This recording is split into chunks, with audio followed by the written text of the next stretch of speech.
The Age of Empires 4 action here on EGCTV. It's time for the first look on this channel at the new CIVS. I'm KP, and joining me is the perfect man to lift the veil and reveal all the juicy things that have been working on behind the scenes. It's the one and only Winston Waffles. How's it going, Winston?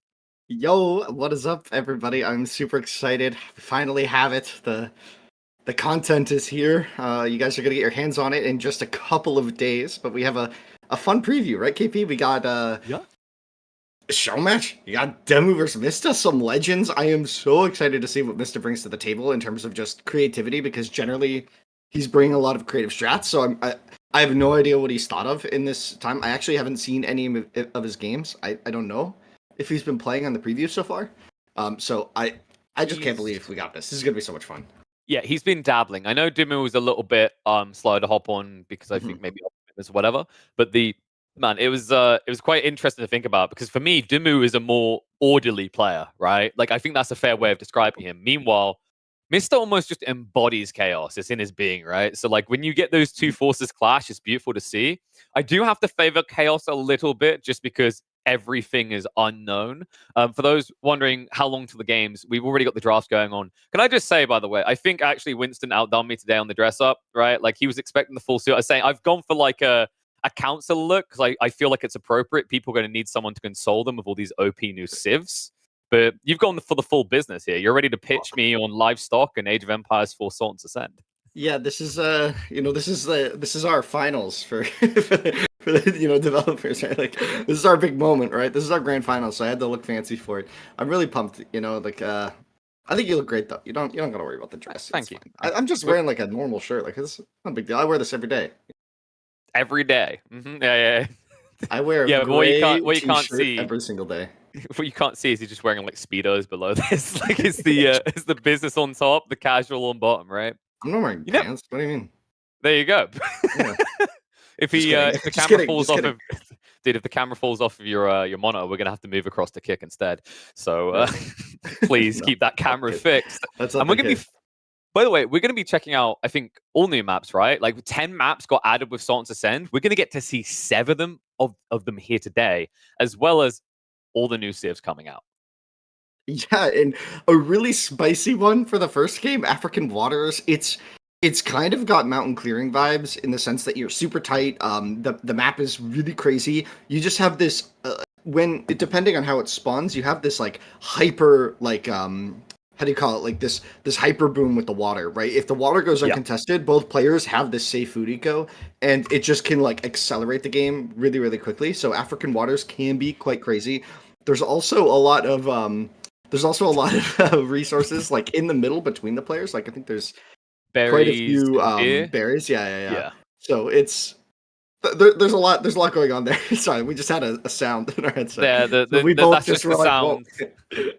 That's the sound of the aliens invading, because honestly, it feels like that. This is a whole new Age of Empires 4. So much added. Like, I think this is technically the biggest expansion in the history of the entire series, right? Like, in terms of raw Civ capacity, I don't think there's been a bigger one. It's on par. I would like, from a player's perspective, I would say for me it's on par with like the original like expansions. We're talking AOC. We're talking like the Like Age of Titans. Mythologies, Titans. Titans. We're talking about like War Chiefs and Asian dynasties. Like, it's kind of on par with that in my opinion. At least my perspective, my very humble perspective on this one. I quite think it's a lot. It was really fun to work on it this long, and I'm super excited that everyone gets to play it now. I really hope you guys enjoy it in a couple days. And here's this preview. We got African Waters, Japan versus Juji. I not pronounce things correctly, by the way. It is Juji. I'm not a You're right linguist. on that. Juji, Well, you should know this one correctly. Ayabids, right? I mean, I know you are doing cartwheels about Ayabids. That one is especially close to you, right? I love Ayabids. I love all the Civs. I actually really enjoy like playing all of them. So it's I'm just excited, dude. African Waters is such a funny map. Sometimes there could be, and Jushi has some really funny strats as well on this map that we discovered. So they're not alone though.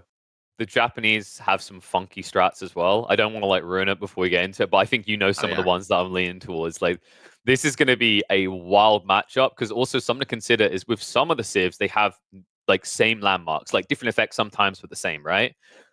This game, y'all haven't seen a single landmark in this game before. Okay, these two civs, everything is brand spanking new. Like Jushi is a sub variant of the Chinese, for anyone wondering. But Japanese is a completely fresh civ. But even then, I think the Jushi, you guys went kind of above and beyond in like just adding new layers to the cake, right? There's a few similar units, but there's actually so much extra on top to now explore. Yeah, I mean, with the variant civs, there was kind of like a philosophy of like we want to make it so that there's kind of something for everyone. So some of the civs have a lot more uniqueness, and some are going to feel a lot closer to home. Like Yep. for example, Order of the Dragon, like it's supposed to kind of feel comfortable, right? Whereas something like Juji is going to feel a lot more unique in some elements.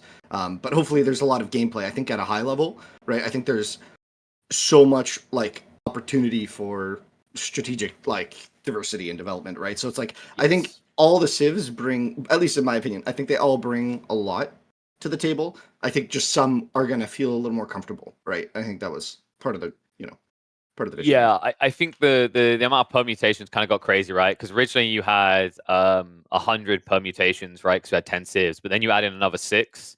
I remember I was talking to my stream about this. Like when you do that, it goes up to 256, and that's before we even talk about maps. But it's time to talk about a particular map. It's time for many of you to get your first look at the Sultan's Ascent, and we do so with a show match, a play all seven between DeMu and Mista. Way to long time for this. And as you can see, both players are going to be kind of like opposite of the pawns, right? So they're the pawns are equally split in a way, right? So both of them could be contested by both players, right? Sometimes the players can kind of be spawned towards the pawns more, which means that each one kind of has a back lake. In this spawn, they both have a pawn, like the pawns are on either side. So these docks could get really spicy. There's not a lot of protection for these as well. So early drushes can also potentially take out the dock quite easily before you even have a chance to get an airship out. So excited to see how the players approach this. Yeah, no, we're talking a little bit about this map. I'm going to be honest, this is my favorite. I think this is one of Biddleland's pieces, and really big shout out to him. I like to tease him, but he really went above and beyond with this. You mentioned kind of mountain clearing flavor. I actually feel like you're almost close to mountain clearing, and compared to that map, things feel a lot more exposed, right? And there's some variance in the way this can spawn. I've seen spawns where essentially both players have a home lake, and then you get the almost 50-50 split, which I'm happy we got here because it means a lot more anarchy and a lot more invasion into the other person's pond. Yeah, it kind of reminds me of Scandinavia in AoE 2, which has a very similar vibe where like it's a bit different because the water has like the corridors on the side, but here it just has like these two smaller bulbs, but still similar gameplay, right? Where the both players are going to try and like contest this water, and if you let your opponent get control of both ponds, there's a lot of deep fish there, right? That's 8 deep fish to have access to, so control of this water does matter quite a lot, especially with how some of these civs can play. Juji, for example, can do this insane unit spam on just food sometimes, so they could produce a lot if they get to Castle Age, right? So Mhm. got to be careful about those Shaolins, which are a new unit in the game, which quite excited to see if we get there, but Well, we'll have to sure. see. Yeah. Let's dissect I'm the jumping Civ a the gun. little bit I'm on jumping this opening. ahead. I'm Yeah, jumping you're ahead. getting ahead. I'm trying to stop Oh, myself because my brain is already trekking into fuel age, but we need to explain the openings a bit because Japanese is a whole new ship setting sail in more than one ways. For a start, they're going to look very different on the opening. They have access to the forges, right? Which I mhm. keep saying Japanese is my Civ, Winston, because I'm sinful forgetting to get my blacksmith upgrades. But luckily, when you play the Japanese, you tend to have enough blacksmiths because they're actually their mining camps, and they only cost 50 wood each. So an absolute joy for someone like me who always fails to tech up. Yeah, and on top of that, their miners also gather a little bit of stone when they get gold, and a little bit of gold when they get stone. So the flexibility of the mining camp, but the forge gives you a lot of like this extra resource bank to work with, which just makes your transitions a lot smoother, right? You're going to be on 50 stone, maybe by the time you're thinking about, oh, do I want to put a bunch of vills on stone to get a TC up? And if you do a TC build, 20% of 300, you're a little bit closer to an eco tech maybe, or a little bit closer to that first blacksmith tech, which can make all the difference.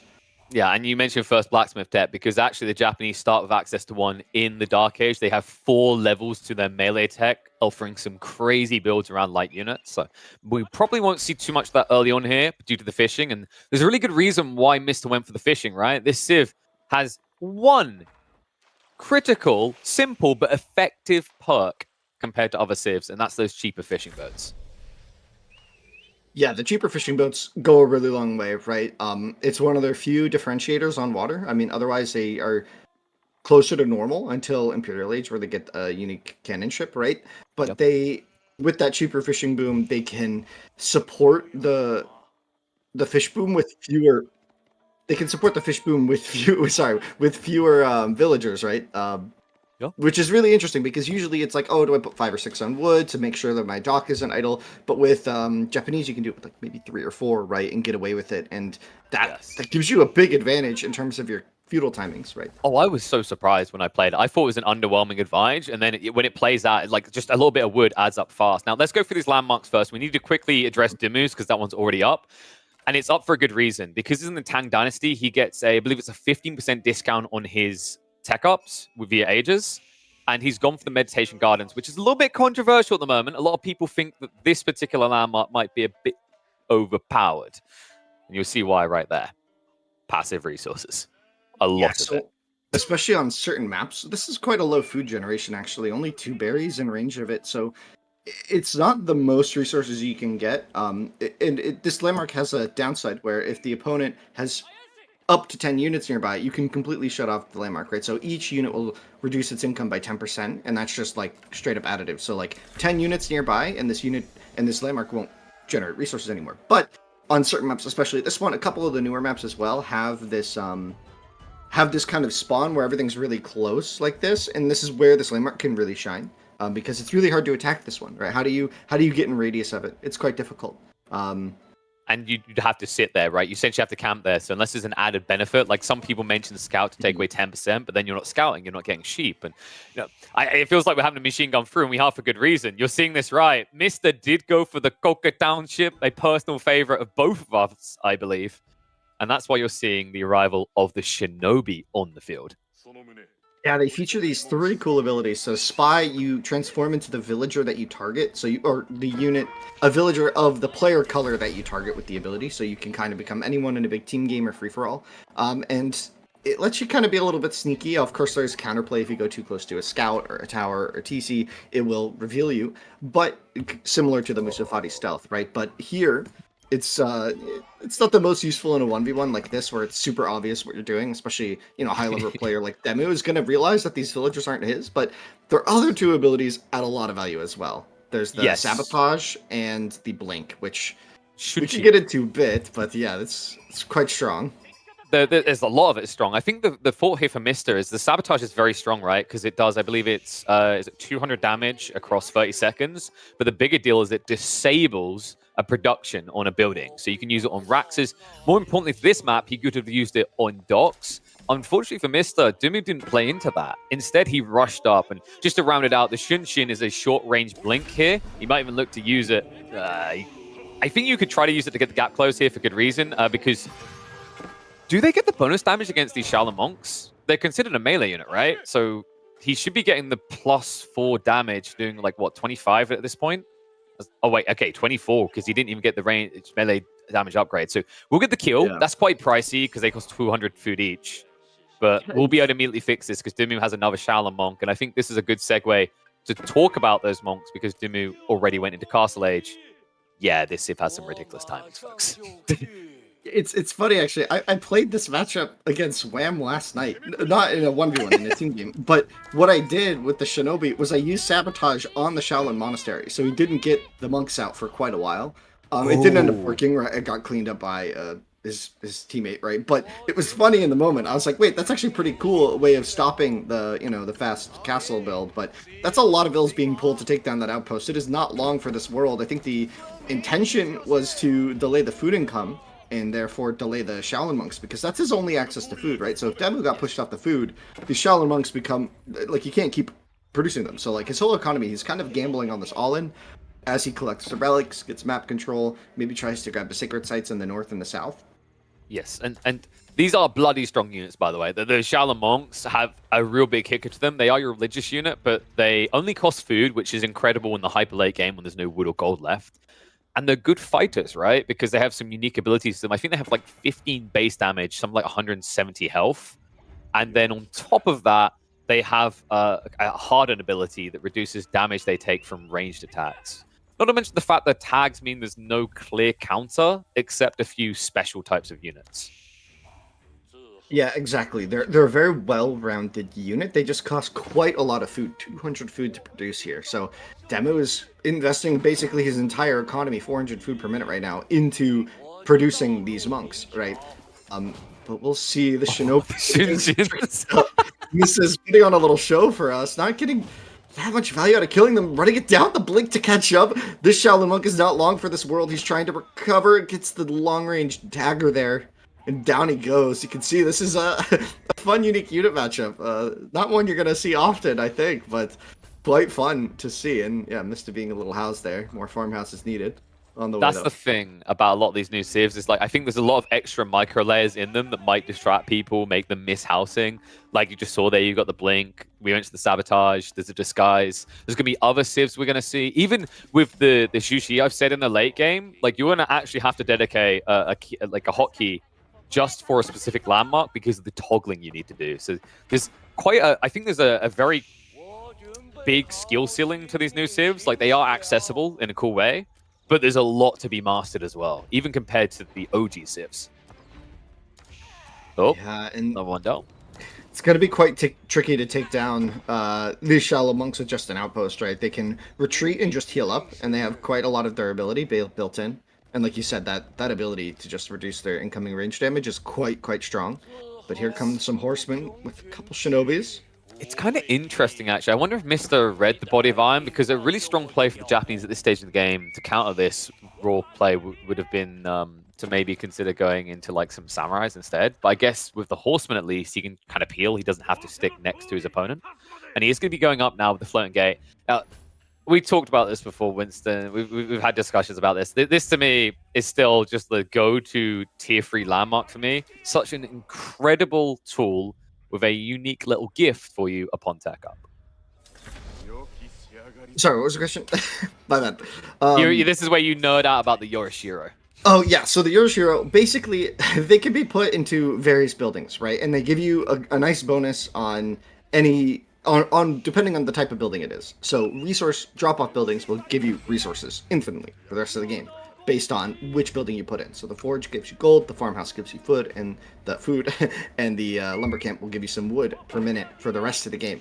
So where you want to put these depends on what kind of strategy, what kind of situation you're in, and you're just going to keep getting them as the game goes on. So it's up to you as the Japanese player in this situation to keep kind of deciding, okay, do I need a better military building? Do I need or resource income? And here it looks like one of the important counterplay elements of the Yorishiro is that you can just burn the buildings down. It looks like DeMu's going to walk by. I think he's now spotted that these two forges have them inside. He's going to be going for the farmhouse. Maybe misreading where this little indicator is. Yeah, there's the little relic right there on the side. I think he thinks he's taking out a Yorishiro, but that is in the forge and not in this farmhouse. But still, going to potentially house Mista here. Oh, and now, Mista, this is really big. He just got into the bannerman, which means all these horsemen just got a 15% increase to their damage. And also, he can just tank with that samurai warrior on the front side. So, should be a cleanup of the monks out from DeMu, but this is all a distraction. We can see at home. He's happily teching off to his heart's content. He's going to get the other Age 2 landmark, which means he's now looking for an eco transition, as the Song Dynasty does give you a 40% wood discount off of, I believe it's all eco-based buildings, right? Yeah, on non-military buildings, right? So Yes. here the barracks are not discounted, but with the Jiangnan Tower, every military production building that you build will generate kind of a free unit from the tower. So it's really good for these transitions. And you can see it at work here. He's like, oh, I'm going to need some spearmen to deal with my opponent who's making a bunch of cav. And boom, you built 3 barracks, and now he has 3 spearmen. We'll see when DeMu realizes they're there. He does. Good. I was hoping he didn't forget about them for forever. And here it comes. Now, interestingly, about Mista's knights here, you'll notice a small bar above their heads. That is the deflective armor charge. So they will block one attack, regardless if it's melee or ranged, and that only recharges out of combat. So it kind of promotes some sort of like poke micro, where you want to go in, take a little damage, and retreat. It's really effective on these knights because you can run in, take like a tower hit, and it just gives you a little more effective HP. The longer you keep this unit alive, generally the more value you're going to get out of that bonus. You do pay a little more gold for that luxury, but it is quite potent. is incredibly strong in this matchup as well, right? Like this, because the thing is, you can get access to those in Feudal Age, right? Because it's based on the bannerman points, which means you have to upgrade your town centers. You spend 300 stone for the level 1 to upgrade them to a Damian Manor, and by doing that, you will get given these bannerman points. And bannermen are important because they give a plus 15% damage buff to nearby units of the same type, but they also have that edge of, as I just highlighted, you can sometimes get access rather to units ahead of time. And I think that's really cool up against Yuji and Chinese, because that deflect shot, you mentioned it, it doesn't matter what the damage value would have been, it blocks that shot, right? So very effective at diving against hand cannon sleds. It's also it's surprisingly effective against spearmen as well, because if you don't charge into spear wall, you can run in and you can trade that first hit and you don't take damage. So it kind of it furthers that relationship. You can see that spearman actually did almost no damage. I think the only damage that was dealt there was from the town center, right? Because it shot one of the knights after the spearman hit. So, like, already right there, great trade for Mista. Right now, though, his economy is really starting to skyrocket, right? The pawns have been working for him in his favor quite a lot. And one of the issues with Yuji that you have, very similar to normal China, is that this granary setup is really big, right? You're going to need a lot of space. By the way, when he does get in those granaries, they're going to be super effective. I didn't notice he'd gone for the tier 3 already. So there's 3 levels to the Japanese TCs. You can get the level 1 for 300 stone, level 2 is 600 stone, and then the final one's 1200 stone. And for that, the first one gives you 1 extra bannerman point. The second one gives you, I believe it's 2 extra banner points, and then the third one gives you 3 extra banner points. On top of that, you may have just seen that he decided to initiate his own rocket program to make even Elon Musk envious. That is another perk of upgrading this all the way. He now has a giant-ass rocket launcher inside that castle that will pretty much one-hit any of these units. An important note, though, for Mista is that as the Japanese, he doesn't have access to keeps in the Castle Age. They get the castle in Imp, right? So it's a little bit harder to get to. It's a unique defensive building in that it has that rocket as well, but you're going to be reliant on these town centers defensively. So that rocket is going to be clutch for Mista to defend this front of his base. Now, because he's on this fishing eco, he's not actually benefiting from one of the major elements of the town center upgrade, which is that it improves your farming, and it improves your farming dramatically. It improves it so much that, like, Japanese don't even have the normal food upgrades, right? They just have the 75% aura on their TC, and it's quite a large aura, about the range of the TC. So it's going to give you a lot of space to work with. But yeah, it's interesting that he went for all 3 tiers because it's quite expensive. But I guess the rocket might have been the worthwhile element. Yes. And extra bannerman, although I don't know how much he's using it. I think he has 2 there. I'm not sure. I mean, the rocket. He's got 3 bannermen. And he's got 3 bannerman cavalry, and I think he's got 2 for the infantry that he's now transitioning into. So if you guys look at the top, you can see those banners. They represent the different classes of bannermen. So he's almost capped out on what he can have, and that's important, by the way, because he's prepping a samurai transition. If he didn't have the infantry bannerman, then he wouldn't be able to also buff up the samurai's damage by +1. So there you go. You got your Uma bannerman, which are going to be for the stables, and you got the katana bannerman from the racks. And by the way, that won't just buff up the damage of the samurai warriors. It'll also affect the Onobugisha or the spearmen that you'd also build out of the racks. And the shinobi. Don't forget the shinobi. Of course. How could I forget the glorious shinobi? How outplaced would you feel as a samurai? It's like, this is dishonorable, and it's just like 50 shinobi around. Yeah. It's like, my job is to make you proud. So an interesting tech that he has gotten as well is, I believe, did he get Odachi on these? Can we click on one of these? I hope so. I think we saw it. And that's a very potent upgrade for these samurai. If you hover their damage. You can see the damage in... Yeah, so he's got the Odachi. If you zoom in, you can even see it visually, right? Because they changed weapons. They usually have the... Was it the Naginata they usually have before the Odachi? At least so, yes. Yes. So they've gone for a big-ass sword. And that sword is incredibly powerful, by the way. I think it's like one of the best techs out of all the ones the Japanese have. Yeah, it's really useful for supporting any cavalry play you have, because it's going to give your samurai that bonus infantry, which is good in, man-at-arm versus man-at-arm. In your case, samurai versus man-at-arm, or here it would be samurai versus palace guards. It could also be quite good against the spearman mass that Demu's built up. 42 spearmen on the field. Whew. And he's going to be protecting that trebuchet, and the siege workshop might be in a bit of trouble. Yeah, I think Mista's going to need to get some strongholds out. Just about survive the shot. These are trebs, they're not the quickest attacking. I mean, another crazy thing about the Adachi is, you mentioned Spearman, you mentioned Palace Guard, but crossbows and archers also count as infantry. So I've seen these units clean up ranged battalions as well. And we're going to see them clean up in this fight. A charge immediately in. Now he has got some of the Shaolin monks on the front side, but they're getting clapped pretty fast. And the problem here is even if you snipe out the bannerman, the aura is going to remain because they're going to drop a flag on the ground that lasts for, I believe it's 25 seconds. Wrap around now from the cavalry onto the trebuchets. A quick attempt to repair him from DeMu, but looks like a little bit too much damage in the siege. So good cleanup there from MiSTer. And well, now that he's done with the front line, he can move on to the back. And this is dangerous territory because DeMu, he did set up his granaries in front of his base. You have to wonder if not contesting the water at all was worth it for DeMu in this game. As you can see now, his farms are going to be pressured, and there's just this huge, massive units. Like, this has all been propelled by the water, right? So these samurai, so many samurai on the field, and all with these unique upgrades, and Japanese samurai have all the bonus damage, all their stacking, like, really is an infantry civ at heart, right? And yes, here they come, and it's scary here if you're DeMu. These units are not easy to take down. Oh boy. I described him as zerging, and he's zerging right now, by the way. It's not just samurai anymore. You added in the Ona Bugisha. We don't even get to talk about them. We'll have to do it in the post-game because GG gets called. Strong opening coming out from MiSTer. Let me know what you guys thought of these two civs on each side. I think DeMu, it's quite interesting. He took a full landlocked approach. He was clearly, by the looks of it, trying to utilize that fast tech up you get with the Zhuji, because you still have the quick build speed of the Chinese, right? And then on top of that, the Tang Dynasty gives you the 15% discount at landmarks. But I don't know if it was kind of maybe a missed trick not playing the fishing. Obviously, these players are only now getting hands-on. I don't know if DeMu knows how strong the fishing is there, or if he felt that it was kind of impossible to contest the Japanese in that area.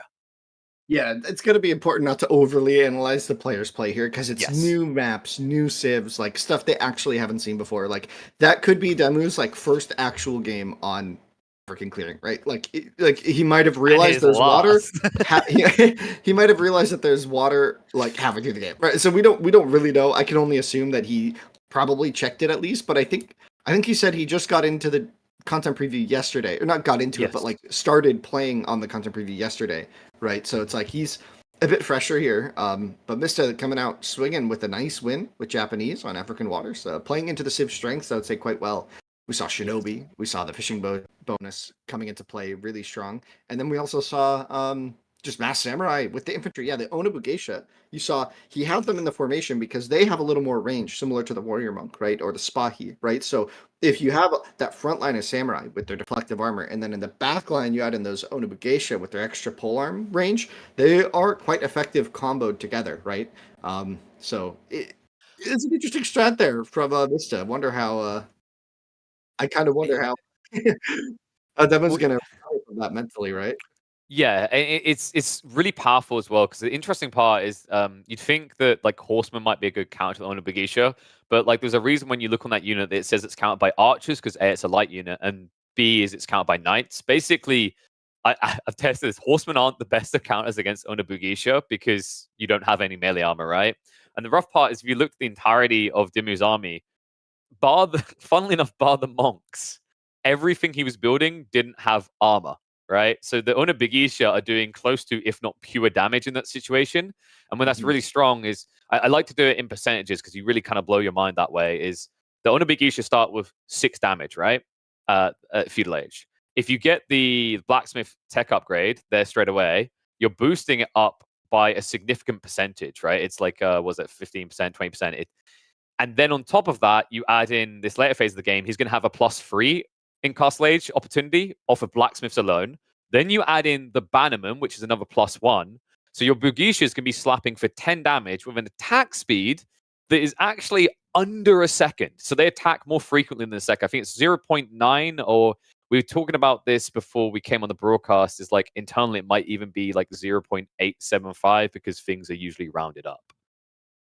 Yeah, they attack fast, and they do have a lot of ways to stack the damage. Like you said, they have the extra blacksmith tech, they have the bannerman, right? It all stacks. It all adds up to a very potent infantry force for the Japanese. Absolutely. Man, I'm excited to see more of them. Shout out to a few of the players that I've actually seen utilizing them. I remember we were kind of theory crafting ourselves. You may have mentioned something about the idea of them in late game. I was obsessed with the idea of them as a feudal opening.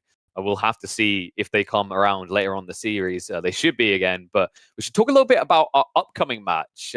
Interesting one here, actually. Jeanne d'Arc versus Order of the Dragon.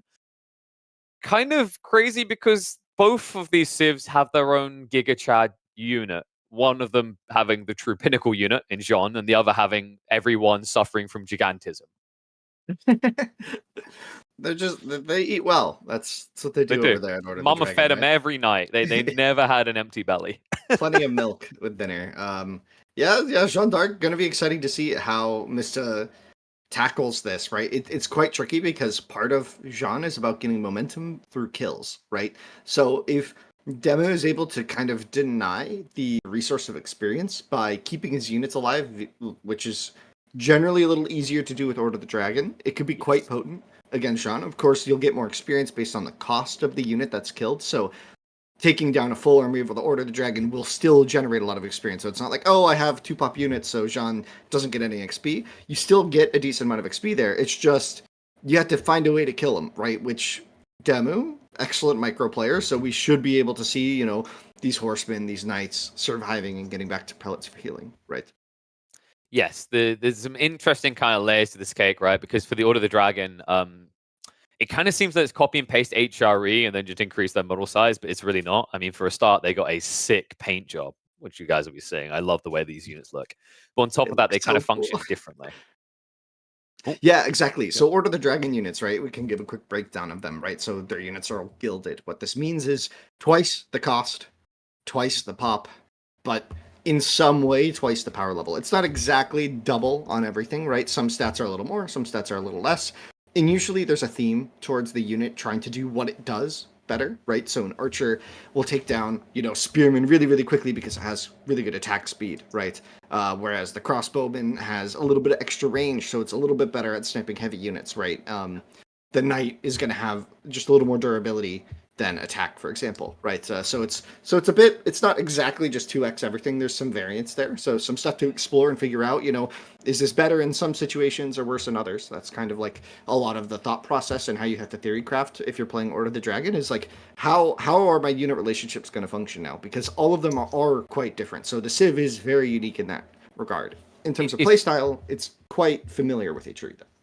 Yes, I think that this Civ has kind of been seen as the easiest one to relate to straight away, because Jeanne you'd think is similar in a lot of ways to the French, but fundamentally you are adding in a completely unique mechanic we haven't seen on the scale before, which is kind of more of a MOBA element with the hero type unit. We've got Khans, we've got Kings for the English, but they don't really have that same level of sophistication that this one's going to.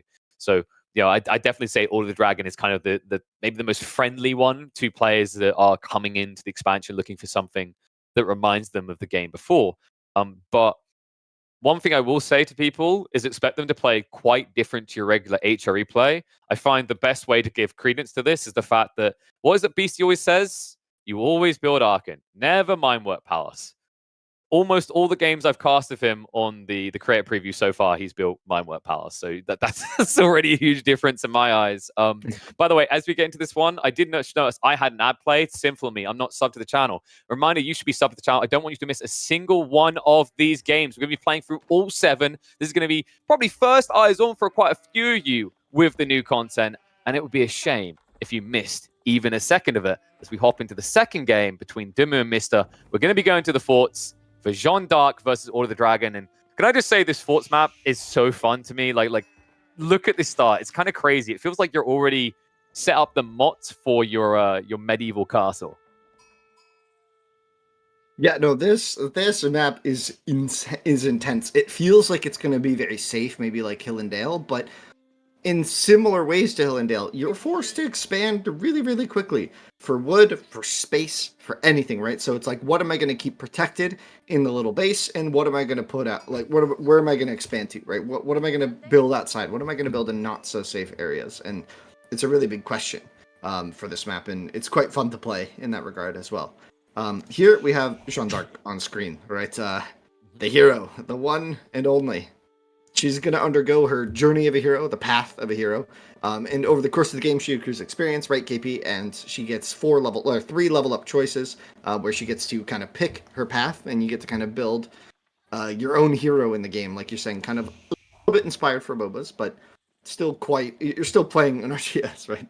Yes, it's the Warcraft experience. I was actually very happy with this edition because, I mean, we don't need to talk too much about what happened Warcraft 3 Reforged in the end, but I think there's a lot of people vying for that type of playstyle, and she does lean into a little bit of that. There's even that idea of hunting creep camps on the middle of the map, because the whole way that you level up, as with any good RPG experience, is by getting XP, and you can do that for a bunch of different ways of Jeanne. You can get it by gathering resources, you can get it by building, which is a pretty cool usage for her, by the way, because she builds 33% faster than a normal villager.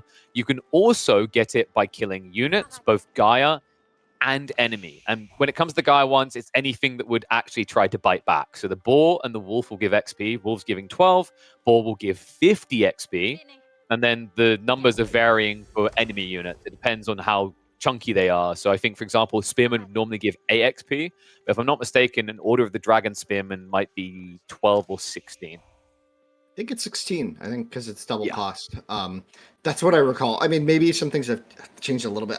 It's hard to keep track of every single number in the game, right? So maybe we did something with the scaling and I just forget. But yeah, I think the general premise is per cost, right? So it's like every 10 resources one experience, I think was the idea. But that's probably subject to change as well in the future, depending on the balance of the civ, right? Okay. That makes sense. Can we just quickly check the School of Cavalry? I'm curious. Is Mr. Yes, this is really important, folks. So right now, if I'm not mistaken, when I last done the numbers, this is as efficient as using 4 villagers when he's using 2, because Jeanne d'Arc has that 33% build speed increase.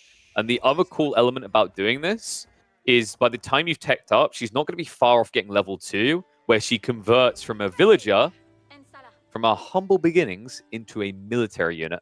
There's going to be some interesting choices there. I don't want to spoil it, because one of the choices has the best name anyone could have came up with for it. Wait, which name? Wait. I mean, it's definitely not Hunter. That's a lame name. Oh, sorry. Okay. Sorry to everyone who came up with Hunter. Yeah, the other one. Okay, I was just wondering at which point you were saying it was epic naming. Just curious. Dude, I love it. It's a great choice of name there. Like, it's subtle details like that matter to me. I mean, I was saying this when I was casting a bunch of Japanese games the other night. It's the Onobigisha and the Onomushi detail. The fact that you have women-exclusive units in the game. Because Ona means woman. I believe so, yeah. Yes. But yeah, no, it's really cool. I think it's really cool. It's a nice Should we talk detail. a little bit about the Order of the Dragon, though? Because I just realized, like, I'm fanboying about Jeanne here, because it's clearly, like, MOBA boy. But this is looking like DeMu's joking, right? Why has he got less villages? There's a really good reason for this with the Order of the Dragon. Yeah, so the Dragon Villager, basically just they're a little bit stronger. So in line with their units, they cost more, but they're more effective at gathering. They also have more HP, so they're a little more durable to the raids, but you're going to have less population, which is more population efficiency. So there are some trade-offs here where your boom is a little bit slower off of TCs, but it can be a little more productive later in the game. This is balanced out by the fact that they don't have inspiration on the prelates. So the prelates no longer inspire the villagers. They're kind of like, if you think about it, it's kind of like pre-inspired villagers, right? Like all your vills are kind of like mini-inspired at all times. So that gives you a little population efficiency at the cost of like growth time in a way, right? You have to expand a little bit slower your population. You need to wait a little bit longer. Your vill count is always going to feel a little lower. It'll feel slower, but produce more, right? It's very strong actually, because like I think I asked one of the devs this the other day. It's base rate, right? The 25% increase is on your base rate, so that should scale in a kind of more exponential fashion. So the thing you have to keep in mind as a simplistic level, though, is every time you look at the eco count for the Order of the Dragon, add 25% on. And then you realize, actually, he's not behind at all. We do see Mind Work Pass coming out, by the way, and there's a good reason for this. You mentioned you don't get the prelates at the start, and you'd wonder, well, of course I wouldn't go Archon. I wouldn't be able to put a guy in there. You don't have to, but the Archon would only give you a 10% gathering rate buff, which means the Mind Work Palace is a more desirable proposition, especially considering some of those unique techs that Core was showing us just a minute ago. Yeah, exactly. There's new techs at the Minework, and also with less units, those upgrades at the Minework can also feel more valuable at times, even though it's generally the same. It just kind of can feel more valuable because like keeping one unit alive at the Civ feels really impactful. And now we can see it was not the Woman at Arms. Instead, Mista has picked the Hunter path, which gives you access to Divine Arrow. If he had gone the Woman at Arms path, he would have gotten an AoE cleave attack with this big sword that Jeanne would be carrying. And so here with the Hunter, you get this golden shot.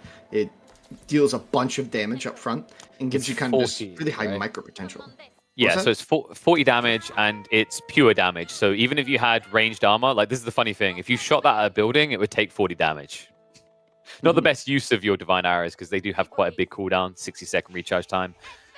Usually quite effective for taking villages early on, but kind of difficult up against the Order of the Dragon because the whole idea is usually you shoot 2 normal arrow shots and then you use the divine arrow to insta-kill a villager.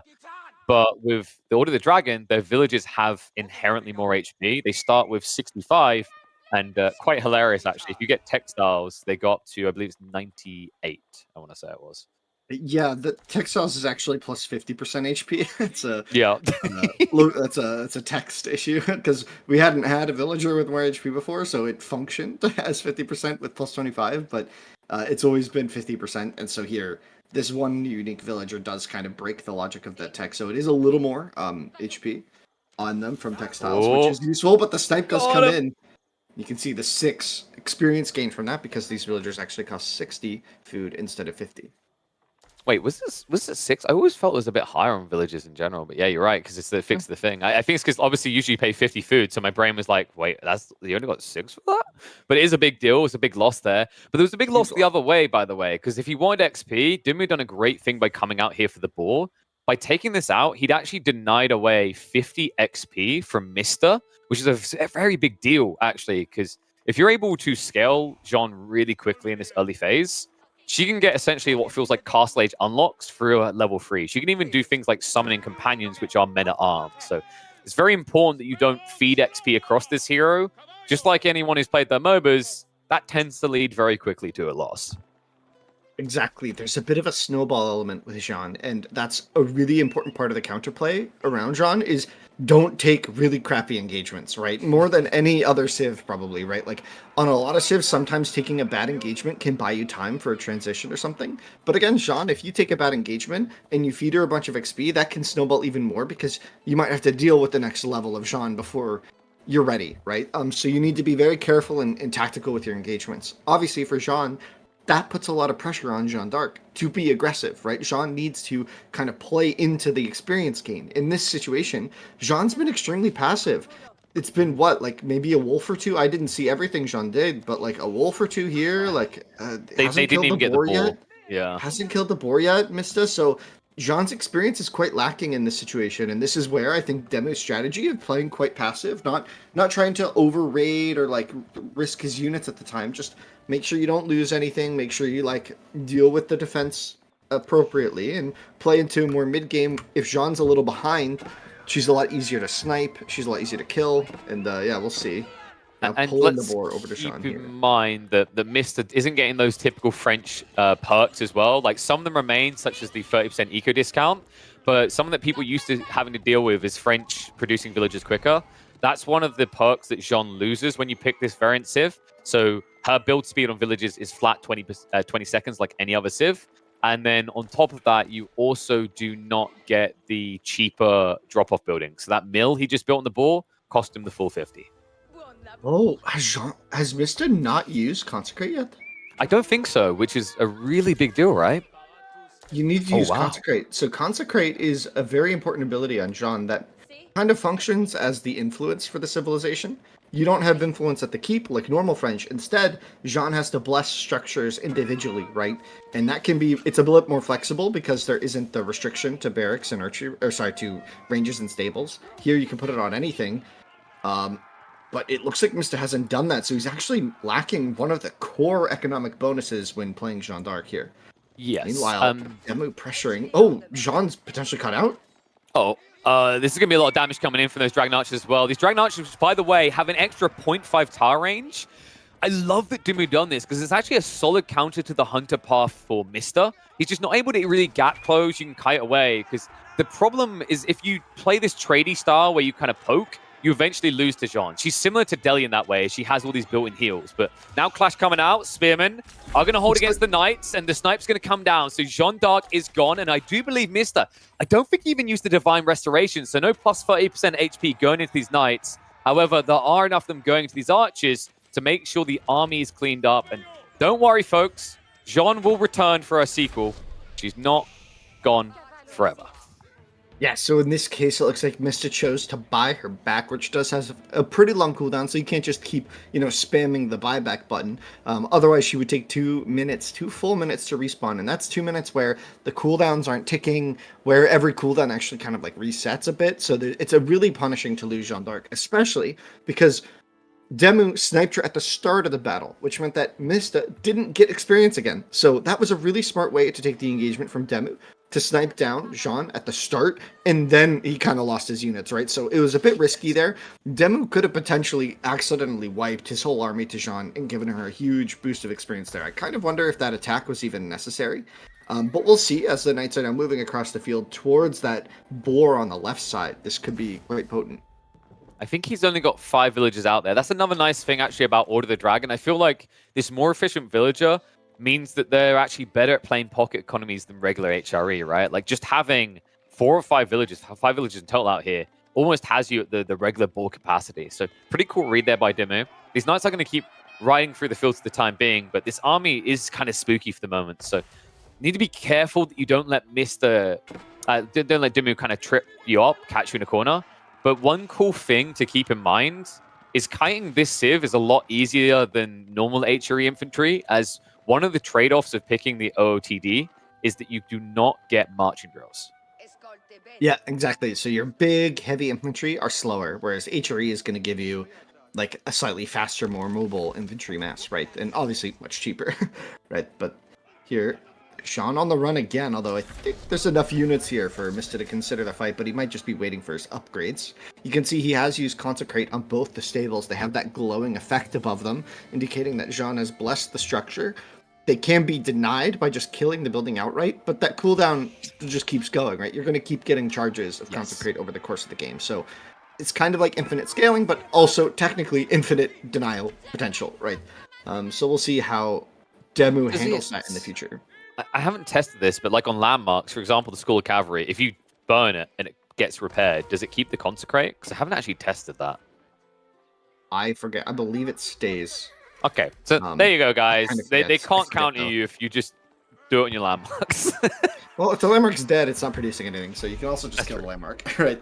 But something to keep in mind is he could have used this on the TC very early on. In fact, a popular play, if you're not going to keep scaling Knights, is to actually consecrate your town center, because the logic is that while Knight discounts are bigger than villager discounts, if the reality is that you don't want to keep pushing Knights, villagers are something you're always going to push until you're at cap. And right now, these villagers are getting pushed to the brink of existence. A chase through here, and that's going to be several going down by the end of this, because there's really nowhere to run right now. Also, keep in mind, Mista's not yet ready to fight. He's waiting for the Royal Bloodlines, and also, Jeanne is nowhere nearby as she went to capture Sacred Sites. Yes, you heard me correctly. Once you reach age 3, when the capturing of Sacred Sites unlocks, Jeanne gains the ability to capture them for you. Yeah, it's locked behind age 3, so it's not some sort of Delhi Sanctity build where you can like get the Sacred Sites in Feudal Age, but you can get Jeanne over there. She can get some experience as well, bonus experience for doing that. So it's quite potent. It's a good way of kind of catching up. It gives you a bit of economy, gives you something to do that's on the map that isn't necessarily attacking. But yeah, we'll see how Mista can kind of recover from this. The villager count is very deceiving here, because that's a lot of Order of the Dragon villas to have, right? You had to kind of imagine 20% more on this population graph for the villagers. So DeMu has secured himself a pretty good lead. And now going to Burgrave, this is another one of the landmarks for Order of the Dragon that has a slight variation. Basically, you can't really afford 5 barracks at the start of Castle Age. So instead, this barracks is discounted, right? And it produces a little bit faster than a normal barracks. So it's going to generate consistent value as you train units out of it. but it's not going to flood the field with these very powerful Order of the Dragon units as quickly. Which is nice because sometimes, these units are quite expensive. Getting an opportunity to get, some units out at on a discount is quite nice for this Civ.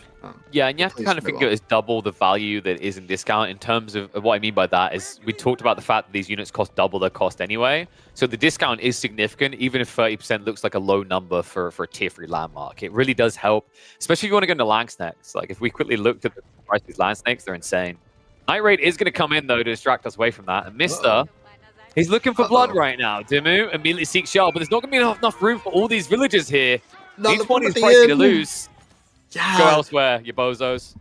Yeah, that's the danger of playing Order of the Dragon, right? Is if your villagers are clumped up in one screen, the raid is all the more devastating. And Mista may have clicked beyond the wall, not realizing that the villagers were there still. Gonna now run to the back of the base, and that raid was pretty rough.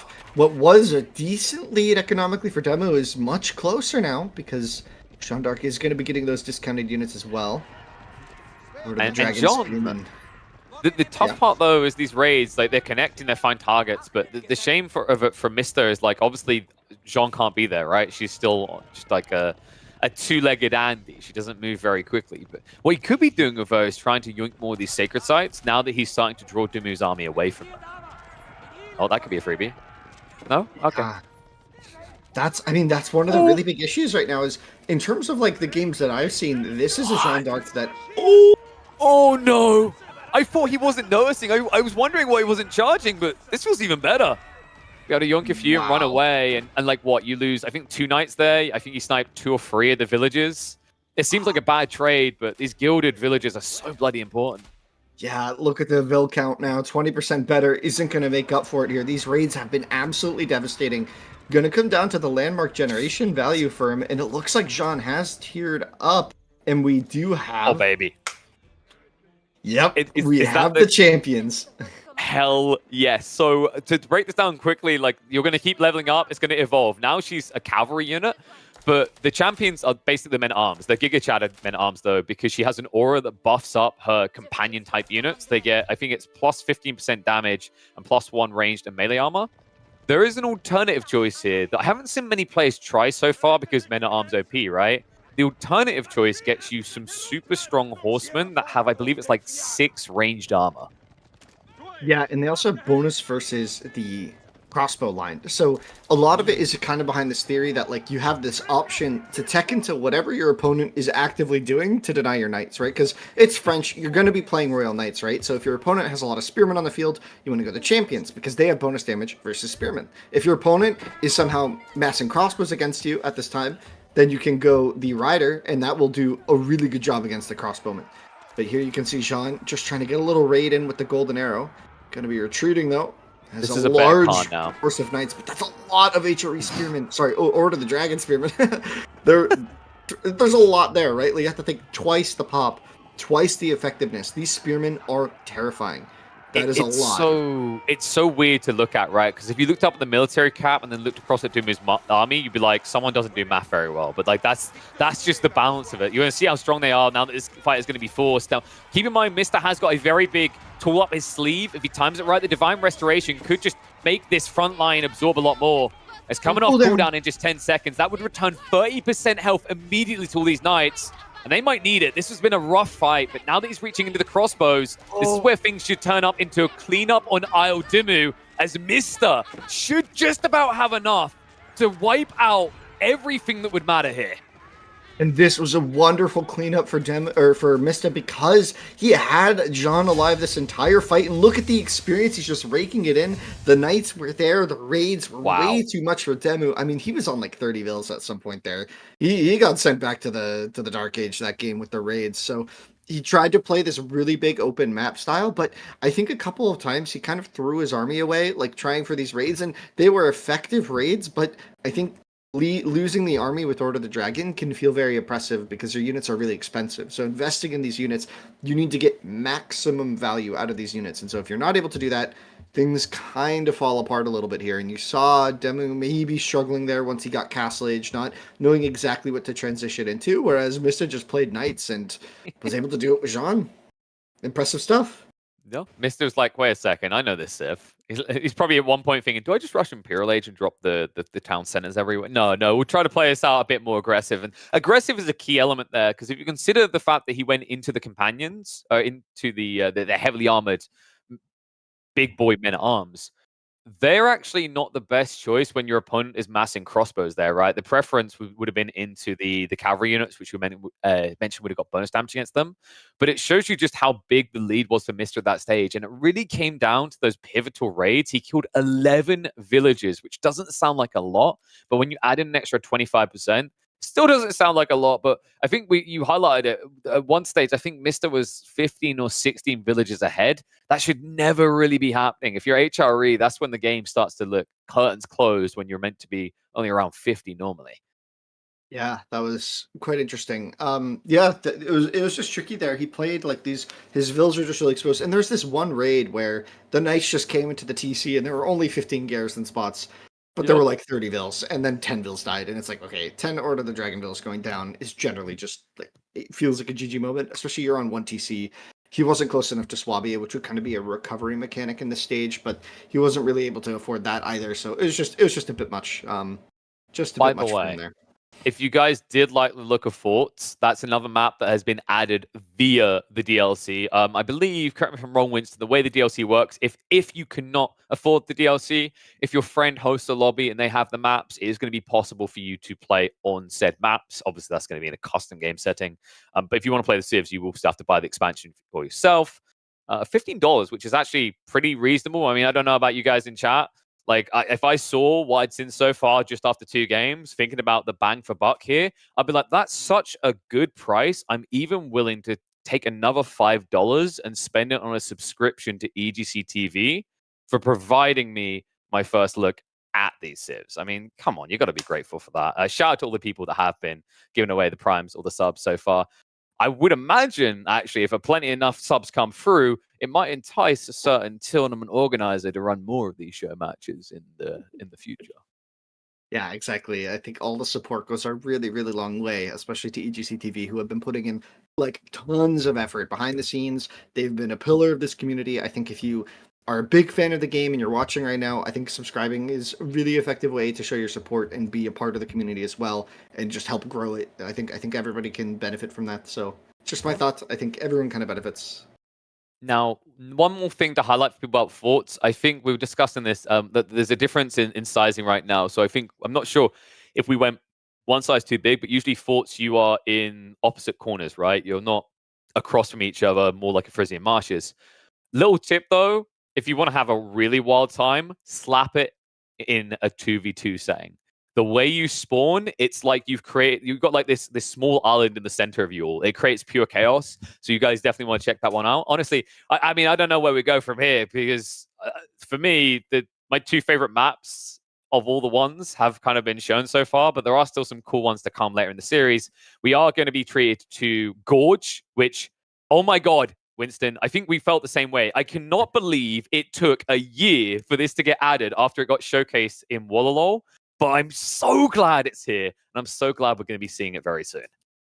Yeah, there's a lot of really, really cool maps in this expansion, in my opinion. Some personal favorites from the tournament scene for mine are have been involved as well. We have, Gorge, Canal. I think those are really, really awesome maps. I think Forts is a great addition. Himayana, fantastic. Of course, a bunch of these other ones: Hidden Valley, Rocky River, African Waters, in its own ways, right? Some really cool stuff. And there's also some like very different maps as well. Like what is it? Cliffside's a great map as well. I'm surprised Yeah. it's not here because Cliffside, I think, is probably one of the most standard maps, Oh, if dude. that's a word, which is really, really awesome. Then there's Turtle Ridge, which is a really cool map for No, like no, we're free-for-all not. style. We're not going It's to Turtle cool. It's Ridge. cool. It's cool. It's cool. It's cool. I like it a lot. I It's don't think good it's for great for a 1v1 tournament, but no. it has its place, I think. You For know what sure. it is? It'll be good for those people that want to have their wild, chill boom to Imperial games. It'll also be really great for people that want to do free for alls. I don't want to spoil too much about it, but let's just say the configuration allows for those late game clashes. Imagine 8 players' armies all fighting in the center because they have nowhere else to fight. That's what you're heading towards. But we're going to be heading towards Himayama next, and we are going to be seeing 2 brand new civs again. I know they just keep on coming. Remember, there's 6 civs up for offer here for $15. Crazy value proposition.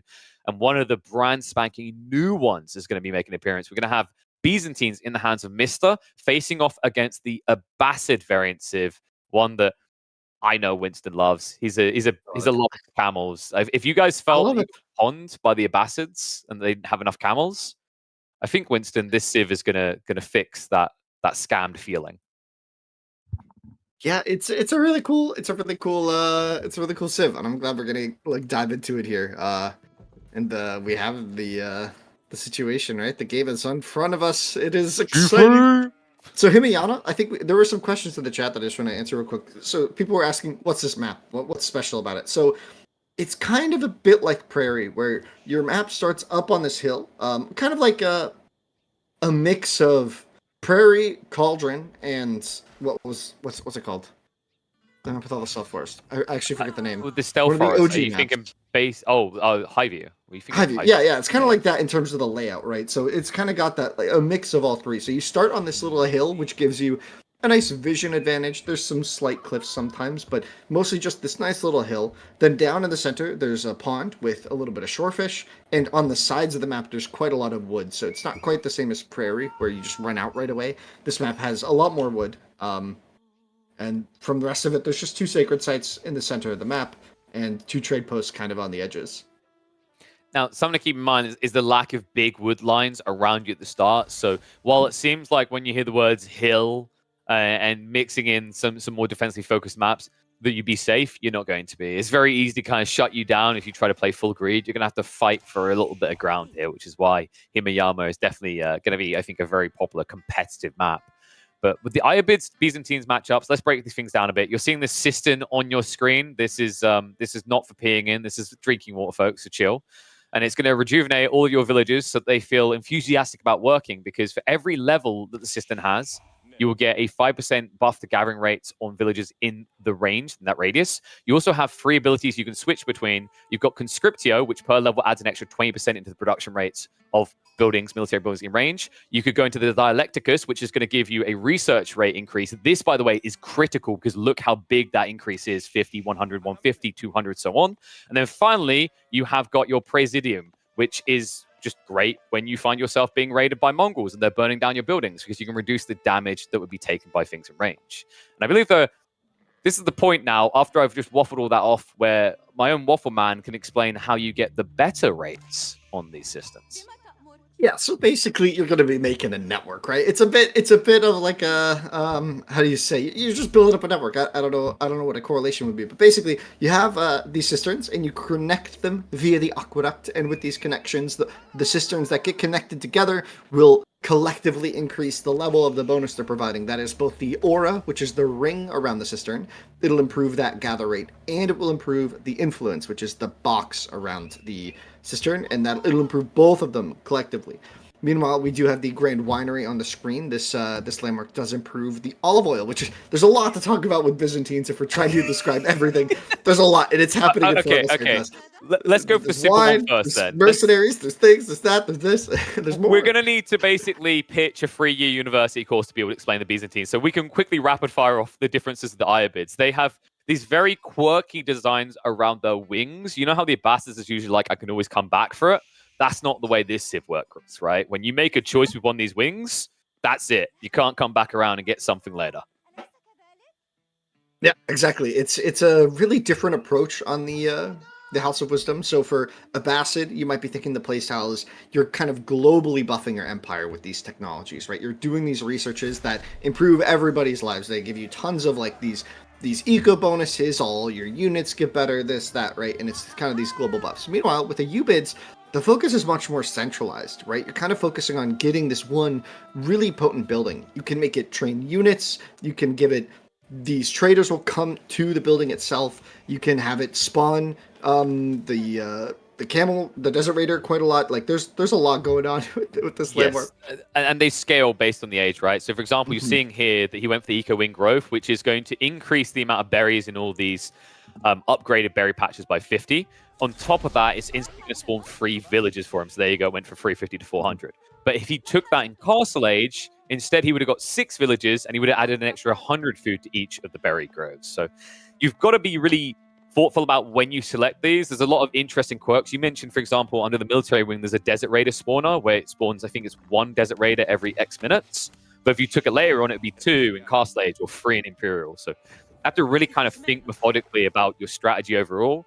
I always say the Abbasids now has one of the kind of most diverse approaches to the games because there's so many options. But in a way, you kind of have that insulation of coming back. Meanwhile, this Civ, your choices feel a bit more permanent.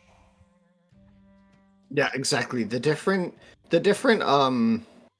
like selection paths on the House of Wisdom for AUBIDs is really crazy. The number of different strategies that we were thinking about, like that you can make. There's so many different build orders. There are so many different combinations, and with this Limerick, like you said, because it scales, it's not like the permutation is irrelevant here, right? Like with normal Abbasid, the permutation, like by late game, the permutation didn't matter, right? It's like, oh, like I still have boot camp whether I went the military wing in feudal age or castle age, right? Whereas here, the permutation does matter. If you get the order, like getting the 3 vills and the 50 food is much different than getting, the 10 vills or whatever it is, right? Like these scaling elements matter quite a lot for how the game is going to play out. And yeah, there's just a lot of different ways to approach the AUBID build orders.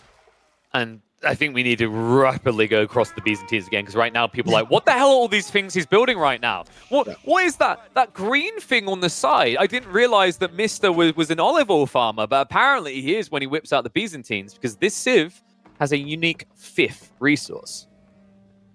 Yes, and the olive oil is generated through various food sources in the game. Basically, the main one is through the olive grove, which is their unique farm.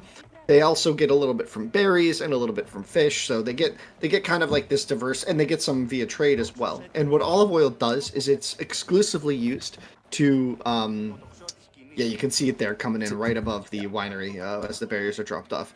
It is exclusively used to hire mercenaries from the mercenary structures. There's the main building, the which we can see kind of towards the north here. The mercenary camp, right? Yeah, so and in that mercenary camp, he had to make a choice, which he already invested into. You can see by the fact he's got Lombos. There's going to be 3 units you can get from a contract. Once you select a contract, you're locked in for that contract. The only way to get units outside of that is if you build mercenary camps near trade posts, which would happen much later in the game than this. But this raid-in from DeMu is interesting. He opened with the camel raiders, but added in the horsemen. One super sexy thing that the IBIDs have is those camel raiders can be built out of either archery ranges or stables. So you have a little bit more omni flexibility to your production choices.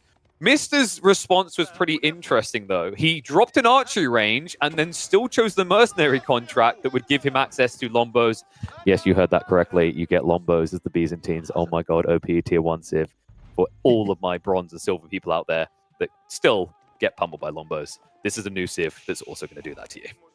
It's a little bit different, of course, right? A lot of the Longbows power is in the fact that you have access to network of castles and then later network of citadels. So you're going to be lacking that ever critical attack speed that kind of is baked into the power level of the unit. But yeah, definitely there's a lot going on with the Byzantines units, right? Like you said, you have 3 different contracts to choose from. And here, Mista has picked the Western contract, and as he upgrades it, it not only in Castle Age he can upgrade it, which will unlock the Landsknecht and upgrade the Longbow to Veteran. And then again in Imp, he can upgrade it again. It'll unlock the Streltsy, upgrade the Landsknecht to Elite, and upgrade the Veteran Longbow to Elite. So then you have access to 3. Meanwhile, if you build a mercenary camp near the trade post, you can also get access to like kind of these random sets. There's 5, I think 5 pairings. And so each map will just randomly spawn in. The trade post will have a different pairing, right? And so here you can see you can get Royal Knights or Horse Archers, and it all just kind of gives you a lot of flexibility on the field with what you want to train, right? But in order to get these unique units from the trade post, you need to build a mercenary camp next to the trade post. So it's a pretty big investment. Map, you have to get a village out there. Yeah, it's a lot to get that. Some maps, though, are going to have opportunities to do that, like the ones that spawn a trade post behind you. Something to keep in mind, if I'm not mistaken, those trade post mercenary camps they'll produce the units 50% faster, right? That's kind of another element to the trade-off. And you can, I don't think you can build your regular units, right? You have to then build the trade post type out of it, if I'm not mistaken. Out of what, sorry? So if you place the mercenary camps near the neutral trade post, I can't remember. Can you still produce? You have both. Yeah, you have both. You have you have the neutral units and your camp. Yeah. It's really. Oh, also, if you build it next to the trade post, that mercenary camp will also build 50% faster. So Okay. it's pretty potent. If you can get a little setup over there, you get the cistern over there. You can really get one camp producing a lot of olive oil, which gives you a lot of throughput with that resource. Yeah, that's why, and then this is why the Byzantines get complicated. It's not just the idea that you have to place these systems, connect them with the aqueducts, which, by the way, look fabulous. Wait until you see them on half health. There's an animation for it that is a small detail that just made me smile for this Civ. But Yep. the thing to keep in mind is that there's so many different phases where you want to be on either the conscriptio, which is the increased production rate, or be on the research speed, which is the dialecticus. Especially around these cast stage timings. So that's going to be a key thing. I don't expect players to nail it in the early days, but let's say Mr. goes for a cast stage timing. He's going to want to immediately switch over to that W key one, the Dialecticus, to get these upgrades quicker. For example, with level 2 here, he'd be able to get the veteran contracts upgrade for his Lombos in 30 seconds instead of a minute. Yeah, exactly. The flexibility from the cisterns gives you this ability to kind of like create a base, but also flexibly react to the situation, which is really, really cool. And here we see Mr. doing kind of one of the more, I would say, more common. I think what we're going to see as one of the more common approaches to Byzantines is longbow limitane. It's a What, very dying? cool Arcator defense though activated. Really That's really sick. good usage of this ability. So it's kind of like emergency repair. So it has a global cooldown, but when you activate it, the villagers near the cistern that you activated on will get buffed up. They get a spear, Yeah. they get some armor, and they just become a little more durable in that situation. If we It's hover on them very quickly, you can see their damage. Like it's going to run out, I think, in about 10 seconds. So we're going to like make core rush here. But boom. Okay. I think We we missed missed it. it. That's unfortunate. And it is ridiculous, though. I've watched this buffer away any type of unit. We appreciate you for trying there, Core. But it's free, right? It's just it has, I think, a 2-minute cooldown after being used, but lasts 30 seconds. Yeah, and it's not exactly free, right? You are using your villagers to fight, right? So it's like, I mean, if they Okay. die, you're still losing vills, right? It's emergency No. defenses, right? I don't care, Winston. I'm going to drop a system in my opponent's base, send the villagers. All right. Mhm. Someone's going to find a strategy for that, by the way. I'm calling it already. I think there are some strats actually on this map. I think I saw Puppy Paw try this once, or I think it was Wham. He built a cistern in the middle because interesting. Neither player docked on this map, whereas I think you kind of need to. I think you need to contest the water on this map because there are 4 shorefish in that. And that's quite valuable in a competitive situation. And he dropped a cistern there and was like grabbing the fish with the vills because you get olive oil from that as well, right? And Yep.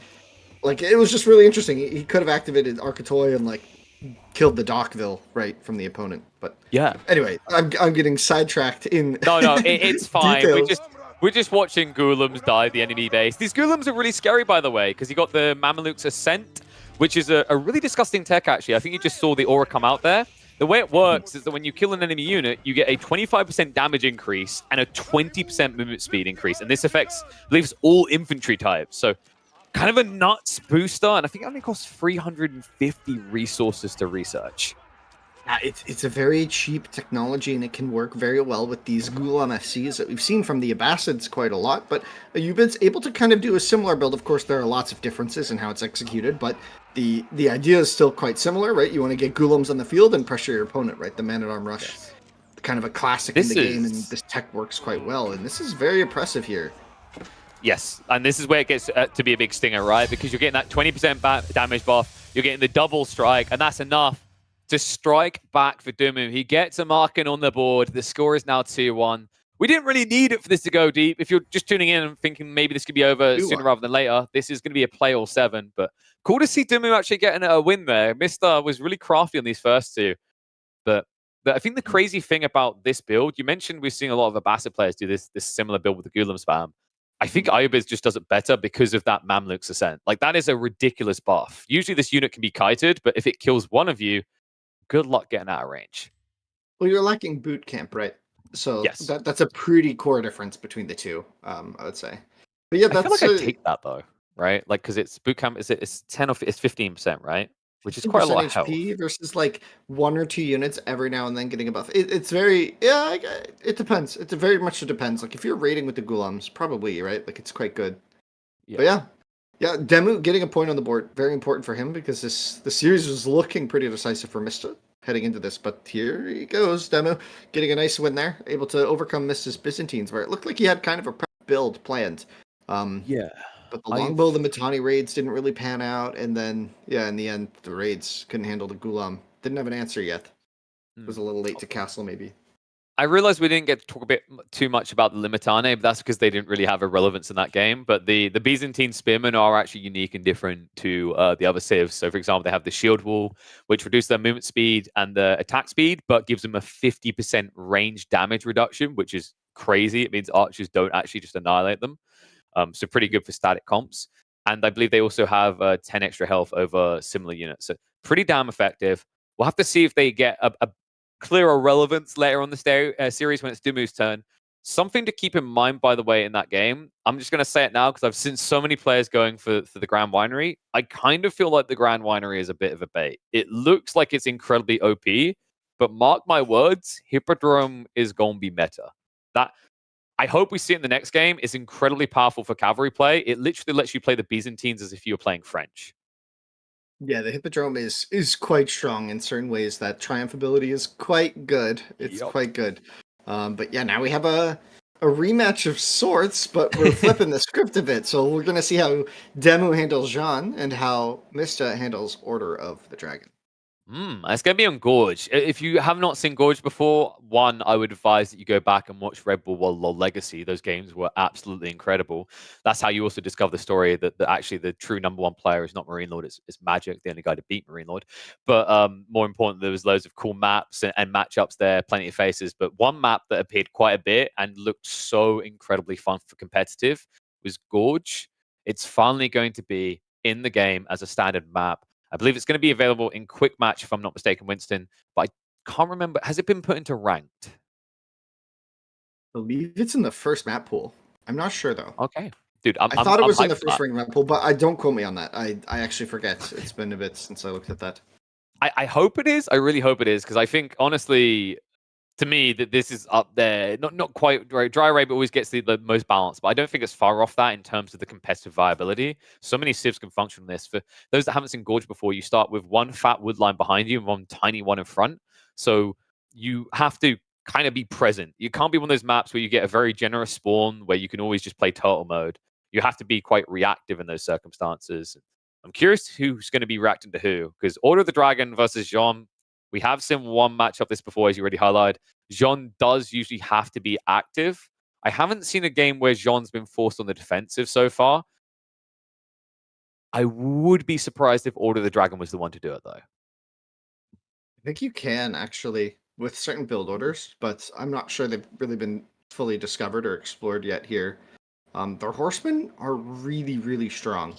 And I Yes. think that's something that people haven't quite discovered. We've seen a lot of players going for spearmen and archers with Order of the Dragon, but there's a build where you can go for horsemen with them if you get enough sheep, and you can do quite a lot of damage with them. They move really, really fast, but they have the stats closer to a knight. So and they Yes. cost the same as a knight, right? Just no gold, right? They exchange that for wood and more food, right? But it's quite potent. So we'll see if maybe Mista has a strat involved there, but we'll see. I think a lot of players have been preferring more of the infantry comp with them, kind of leading in to a Burgrave play. But The yeah, uh, very curious.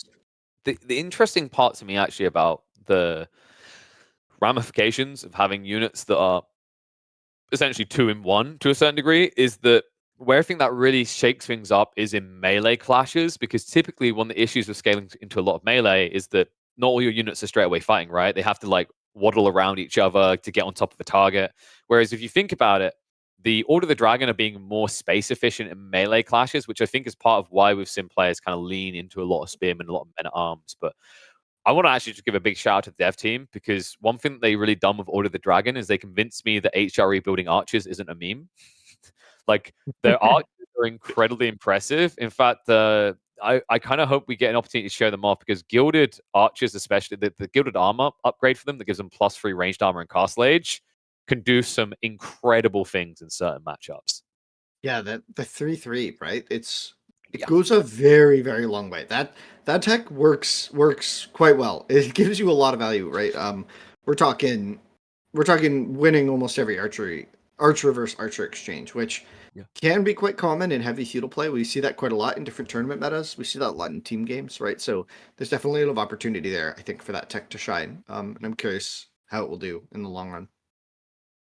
Oh, I think we might need to do a quick refresh. I'm noticing the good old green boxes have made a return. So we'll pardon the slight disruption, folks. We'll probably need about another 30 seconds, and then we should be ready to hop into game number 4. If you haven't already, by the way, this is a good time to remind you guys that there is a Patreon now for EGCTV. There's already been some goals set. In fact, a very kind of Goliath one, but I could see us one day reaching it. If we reach 1,000 Patreons, it's going to force Pesty to immediately commit to organizing a LAN for Age of Empires 4, which would be incredible and much needed considering that we haven't had Red Bull Wololo this year. So if you do want to support EGC, it's a fantastic way to do it. If you do want to do it maybe a more free way, because I'm a cheapskate, I know where you're coming from. I already have an Amazon Prime subscription, which means I have a Twitch Prime sub to give for free. So that's a cool consolation prize. I know that does go a long way in helping EGC.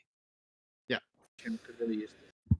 But I've noticed a question in the chat. Someone asked, does unit Order of the Dragon cost more population too? Yes, and it costs the resources, but also population, right? So what you kind of can get in tempo and space efficiency isn't just pure population efficiency, right? Because that would be really nuts, right? If like by late game they just had an army that was always double as powerful as the opponent. So yeah, you have the yeah, it's not double. I think there's some things I've kind of like part of the reason why I've been leaning to Order Dragon kind of feeling OP is one, it's probably going to be the easiest one to get to grips with at first. Another big detail to keep in mind around the Archer play, why I think you guys made Archers even better of an idea for Order of the Dragon, is the fact that Mangonels aren't the counter that they normally are because it takes additional shots because of the extra health. But you know, we're getting ahead of ourselves. We have to start off in the darkest of ages, but it's kind of funny we start in Dark Age when this feels like maybe the new golden age of Age of Empires 4. It's time for more Sultan's Ascent content. We hop into the 4th match for our second Jeanne d'Arc Order of the Dragon matchup. Only this time, Jeanne's going to be there in the hands of DeMu. Yeah, and I'm curious to see what kind of build order differences he's going to bring to the table. We saw Mista. He won the game in the end, but I think that was off of night raids, not really anything because Jeanne related, right? Like he kind of was a little behind with Jeanne d'Arc for a bit, I would say, at least from my understanding. So we'll see how it goes this time around, because there was that one big fight, right, where he didn't get any experience. So we'll see if DeMu is able to keep up with the tempo and the timings. And we'll see if Mist is able to deal with the raids and keep his gilded villagers alive, because they are quite hard to keep alive sometimes, especially if there's a really effective raid. It can put you really far behind on Order of the Dragon. Yeah, the nice thing is actually I think the damage values, considering the health they gave, the extra 15 health across the Order of the Dragon villages, it clearly was considering a lot of these situations where normally you kind of get screwed over, right? Because one thing I was thinking here is, for example, the Order of the Dragon would typically have an issue against knights if they had 50 health, right? Because knights can ride in and just 2-tap you if they lance. Now they require a 3rd strike to take out one of those villages. Yeah, you're gonna have a lot more low HP villagers if you're taking a lot of pressure as Order of the Dragon, like you're mentioning. But it's also a lot more stressful sometimes to keep them all alive. Oh man. Yes. Well, actually, one thing that I'm thinking of here is, you know, you mentioned how Jeanne is like, yeah, he kind of played a typical French, but one thing I want to be conscious of is like actually something do change when you play up against the Jeanne, in that you have to change the way you'd approach the game entirely, right? Like just the fact you don't want to give over XP and whatnot changes how you approach everything. Exactly. Like if you're playing against Jeanne d'Arc, I think we've seen a lot of games, especially if you've been watching games on the creator preview to this point, or even if this is your first like look into it is this weekend. There's been a lot of games so far where Jeanne has been really, really ahead, right? But I think that's because people kind of have to get used to what the counterplay is for Jeanne and how to handle Jeanne being on the field, right? Because it's not the same, right? You do have to react to Jeanne being on the opponent's team, right? You have to understand what the strategic implications are and try to come with a solution. So we'll see as the meta develops in both the preview and once it releases on the 14th, how players can, you know, progress with this and get further and further along with the strategy development. I'm so excited for how strats are going to develop. This is going to be so exciting. And also, on top of that, I was wondering, well, we're in this Dark Age here. We've already talked about this matchup a bit. We've seen a little bit. If you guys have any questions in the chat, now might be a good time. We're going to see Minework and School of Cav. The builds are pretty similar. I think we've talked a lot about these CIVs and given you guys a rundown. So if you guys have any questions for the next, like, 2 or 3 minutes while we're in this Dark Age, feel free to shoot some questions in the chat, and I'll try and read and catch up. And can answer any like kind of technical questions, like what does this do, what is that, like can you explain this concept or that concept, because there's a lot to go over. We've been pretty fast. We've been We going have to over be, things man. very quickly. Yeah. So if you have any questions right now, feel free. I think this is a good time. Yeah, they literally give us no breathing room. Like this is the one Yeah. time you get to have your questions answered because I guarantee there's gonna be knights in the field. There's gonna be murder to be had on this particular dance floor, and usually Jeanne is the one facilitating it. But we are getting mine work again. Someone I mentioned is like I think we are going to be seeing a lot more mine work with Order of the Dragon compared to normal HRE. I think some of those unique techs as well are kind of too fancy to pass up. I think the main one for me is the Zonhao, the one that gives a bleed effect to your Langsnecht. So just a couple questions here. What are your favorite civs so far? All of them. I really can't show bias here. I like all of them equally. Although there's a special place in my heart for, I think, just the way Japanese play. Not necessarily the civ, but like the play style feels. I quite like it. What is the late game powerhouse unit for the Order of the Dragon? Well, that really depends on how you view it. If you're in a situation where you have a really good economy with gold income, so you need Ragnits and maybe trade, I think any of their really intensive gold units can do quite well. Landsknecht Man-at-Arm is extremely difficult to deal with. They're very durable, and usually Landsknecht have this weakness where they can be sniped or taken down easily by AoE damage, but these Landsknecht are very, very potent. Also, their knights can be quite good. With all of their upgrades, they have a tech that lets them take less damage while charging, and that lasts a little bit after. So they get they can like charge into battle and tank a lot of hand cannon hits or a lot of like spearman damage, for example. Is Byzantine OP or too good? Not the way it's being played. Depends on your perspective. I think they're quite strong in the right situations. I think like what we said last game, where I stand, I think the Grand Winery is still a bait. I think once we start seeing people find ways of utilizing the Hippodrome, Byzantines, at least that landmark's probably gonna have to be nerfed. I'd rather wait until we have a Byzantine game to fully break it down on why it's so ridiculously strong. But let's just say, usually, like based on that game you just saw between Mr. and DeMu, you'd think the Byzantines always have to turtle. That's not always the case, unless they are a dragon turtle, in which case, yes. They can be ferocious as well. But right now, the person trying to be ferocious out on the map is going to be DeMu. Notice he's moving out for the ball. And wait, where is Jeanne? Oh, okay, she's on her way. I thought if it was jumping the gun here, he's even going to keep the wolf alive. This is important because that's going to be 12 XP. Thank you very much. And I wonder if he's going to use a divine arrow here to snipe the ball quicker. Might be worth it. It's basically almost a third of the HP. I guess he doesn't want to use it. They are pretty expensive, right? Like, they take 60 seconds to recharge, so he'll just take it out normally. Interesting wall in here, but for good reason, considering that Mista has already added in those horsemen, those Giga Horsemen that you were talking about a bit earlier. Yeah, the Horseman builds from Mista. I'm really glad we're seeing some of these units on, because I think they're super potent. They're really strong. they're really good. They move at the Horseman speed, but they have really stats. So they're actually, in my opinion, I think they're on par, or if not better, than Spahi at rating. So if you think Spahi are good at rating, this unit can, because they're like space efficient at taking down vills, right? Like usually horsemen have like bumping and like you need a big surround. Just two of these are kind of like two knights, right? But they're running around even faster, right? So they're less vulnerable to spearmen. They can get in, get out. It's a lot. It's a lot to handle as the opponent. So I'm excited to see how Mista handles this, although looks like a nice wall from DeMu going to keep the enemies at bay. And if anyone's like, haha, Lamal, terrible civ, gets countered by a wall, no, calm down, folks. If you hover on the horseman, you'll see they do have some compensation for their torch damage, so don't ever think that you can just be safe behind your little baby walls. They will break the crap out of everything fast. So I think there's even some unique text, if I recall correctly, around torch damage, right? Or am I thinking Dragonfire? Yes, I think so. Right. That is for the spearmen. So Got it. the Order of the Dragon units do have increased torch damage because you have less units of torch. They're too pop. Uh-oh. Yeah, they are individual. Oh, but Jeanne is an archer, and Jeanne does take bonus damage, so the horseman going to directly counter her situation. You can see they're big, they're scary even to knights, right? Like these are two horsemen each on screen, so this this knight's gonna get run down, and The down he faster. goes. You can't get away. Like, this is so painful right now for DeMu, and it's going to sound cringeworthy to have to do this, but if you're not building spearmen against this now as Jeanne, this game could be over very fast. Yeah, exactly. This is something that, like, people, I've been seeing, I've been kind of monitoring comments of people on Reddit, on Discord, and the Twitch chats, and there's this narrative that Order of the Dragon seems a little weak. And I just want to clarify that there's a lot to explore with these civs, and these early games are not going to be very clear indicators of how the balance actually looks in like a couple weeks once everyone lands on it. You know, thousands, millions are going to get played, right? So we'll see. We'll see. I think these horsemen really are really good. They are. I'm excited to see them being showcased here by Mista here. One of the more creative players coming in clutch.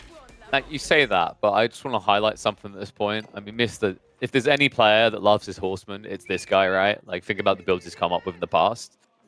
Even when he was playing Japanese earlier, immediately tried to spam out a horseman.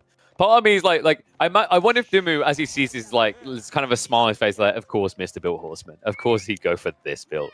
And it's kind of infuriating right now for DeMu because you can see he still hasn't added in the racks at all, right? He's still just sticking on cavalry and archers. And the running risk you have here is you're falling behind on blacksmith techs, because that's another element to this play for the Order of the Dragon. Is Mista is getting those tech ups 40% faster and 40% cheaper via the mine work. Exactly. It's amazing tempo for the Civ as well. The Aachen Chapel for Order of the Dragon, I saw someone asking about it.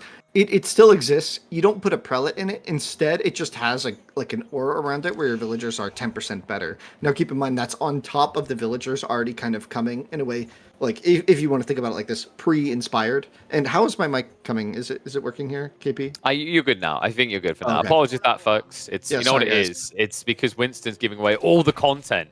But the funny part is, if he waffles for every single game on all the new stuff, there'd still be more things to talk about. There's just so much in this match. I could talk about this DLC to you guys for like 20 hours, and I would not run out of topics. There is so much. There is so much going on. It's awesome. It is beautiful to also see this Burgrave not being a meme. There's multiple reasons, by the way. We already covered in the previous game why you might go for the Burgrave with the discount, right? The 30% faster production speed and also 30% discount on Order of the Dragon that pays more for their units inherently. But another interesting element to think about, you kind of, in a way, this change nerfed Regnitz to make this a more 50-50 choice. And what I mean by that is, it used to be when you play HRE, you already had one prelate bare minimum before you hit Castle Age. You might have 2 or 3. So you're ready to get relics. With this Civ, you can't just hit that race out timing because you don't get prelates until Castle Age, right? So you can't actually start producing them until you finish your tech up. Yeah, no, I would. It kind of nerfs it a bit, yeah, for sure. Like, there's definitely that element. You can't pre-collect the relics, but you also kind of want to play for map control with Order of the Dragon, anyways. I think, at least in my opinion, I think the Civ actually plays quite differently to base HRE in a lot of ways. I really like doing 2TC builds with them because I find that it gives you more scaling and you can kind of play more into the feudal age where some of your units have a lot of efficiency, right? Obviously the Burgrave, though, going to be a different way to play it here, and we can see Mista going for the Burgrave.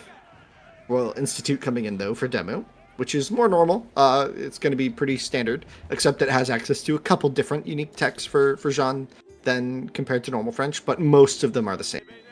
Yes, eyebrows, eyebrows. Would you like to upgrade your support units? Eyebrows, eyebrows. Yes, I would, but I'd also have to not be level 2 Jeanne. So those unique techs won't have value for a little bit of time. I know some people asking about whether Jeanne still gets the influence around the keeps. It's a bit different with her, right? Because she has the Consecrate ability, but you are able in Castle Age to upgrade the Consecrate to not just give you discounts on food.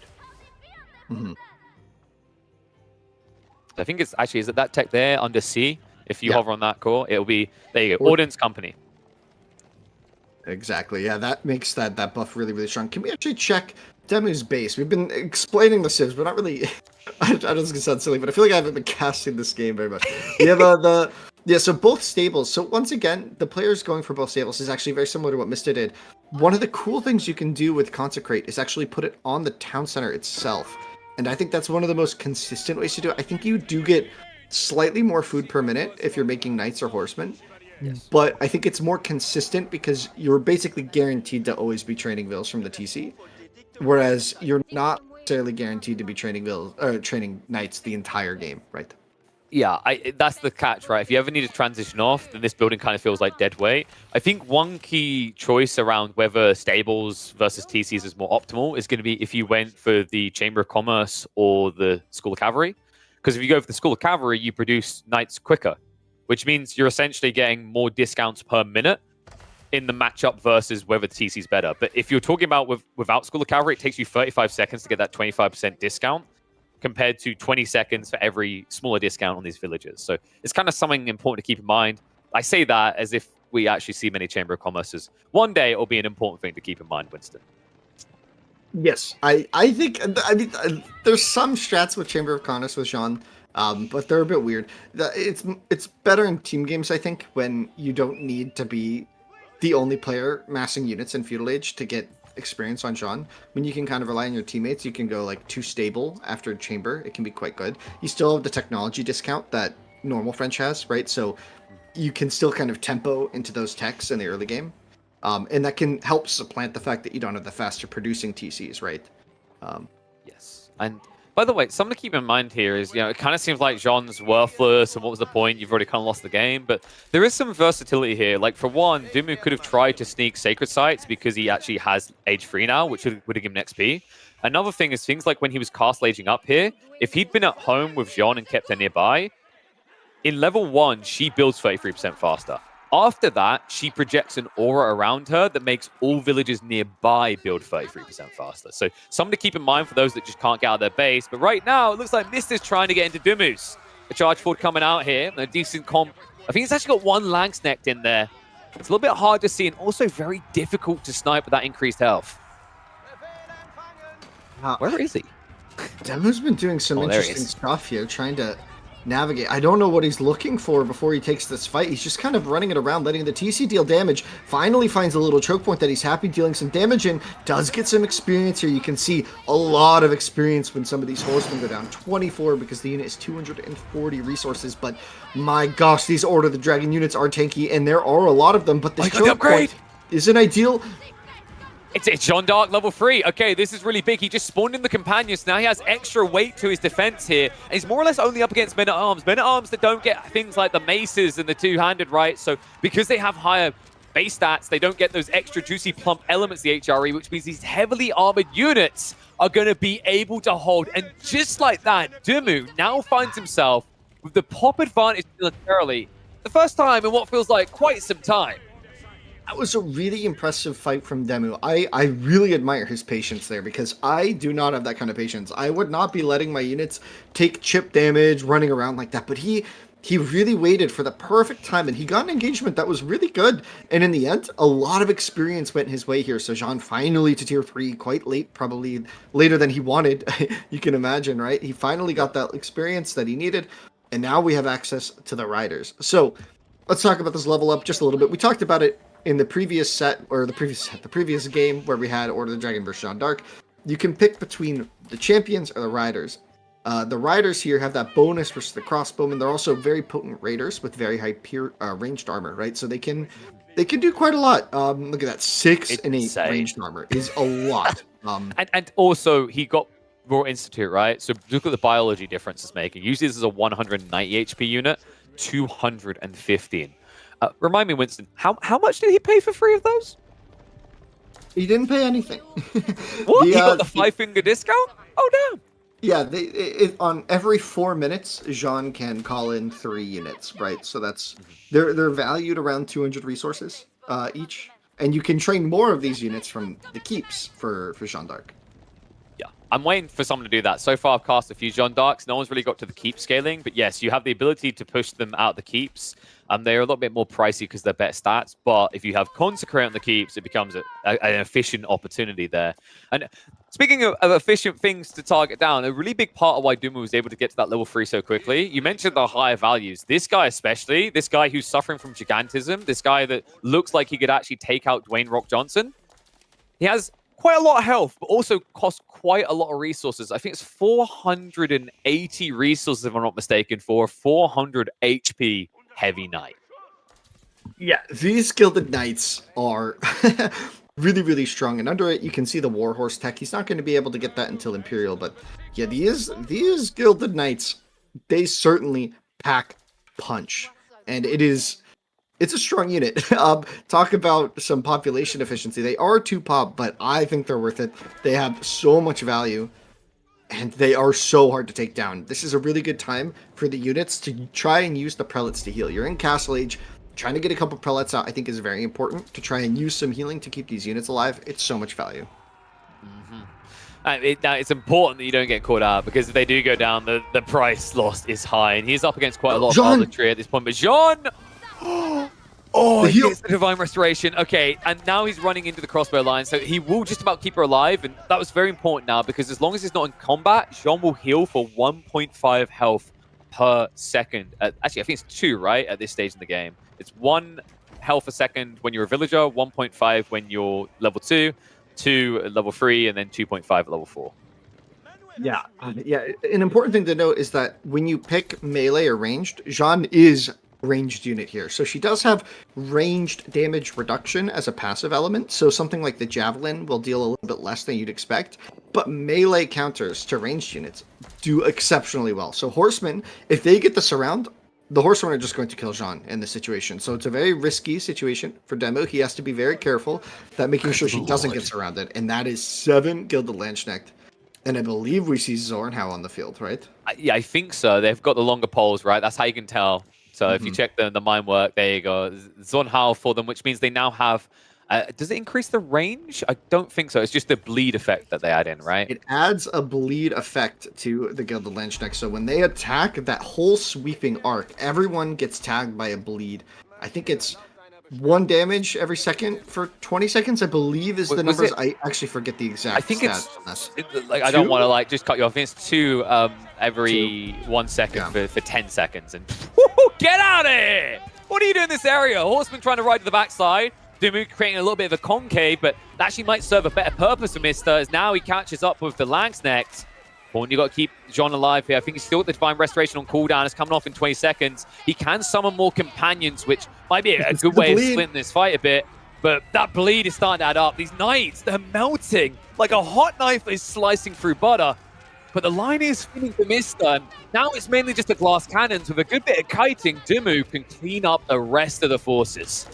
Yeah, but the Night Mass went down a very critical. Oh well, really important. Not that important. Yeah, that was a lot. That was a big expensive loss there, and feeding a lot more experience to Jeanne. But an interesting thing there is that bleed does get countered by healing. So if he had it off cooldown, he could have instantly cleansed all the units from the bleed. Now, they would have then gotten reapplied, and no, it does not stack. So like only 1 instance of bleed can be on you at once, but getting attacked again does refresh the timer. So the most recent hit will be 20 seconds from there, right? That was an interesting fight. I don't want it to stack. That would... Jesus. Can you imagine if it was like Toxin Arrows? No. Oh my gosh. Oh.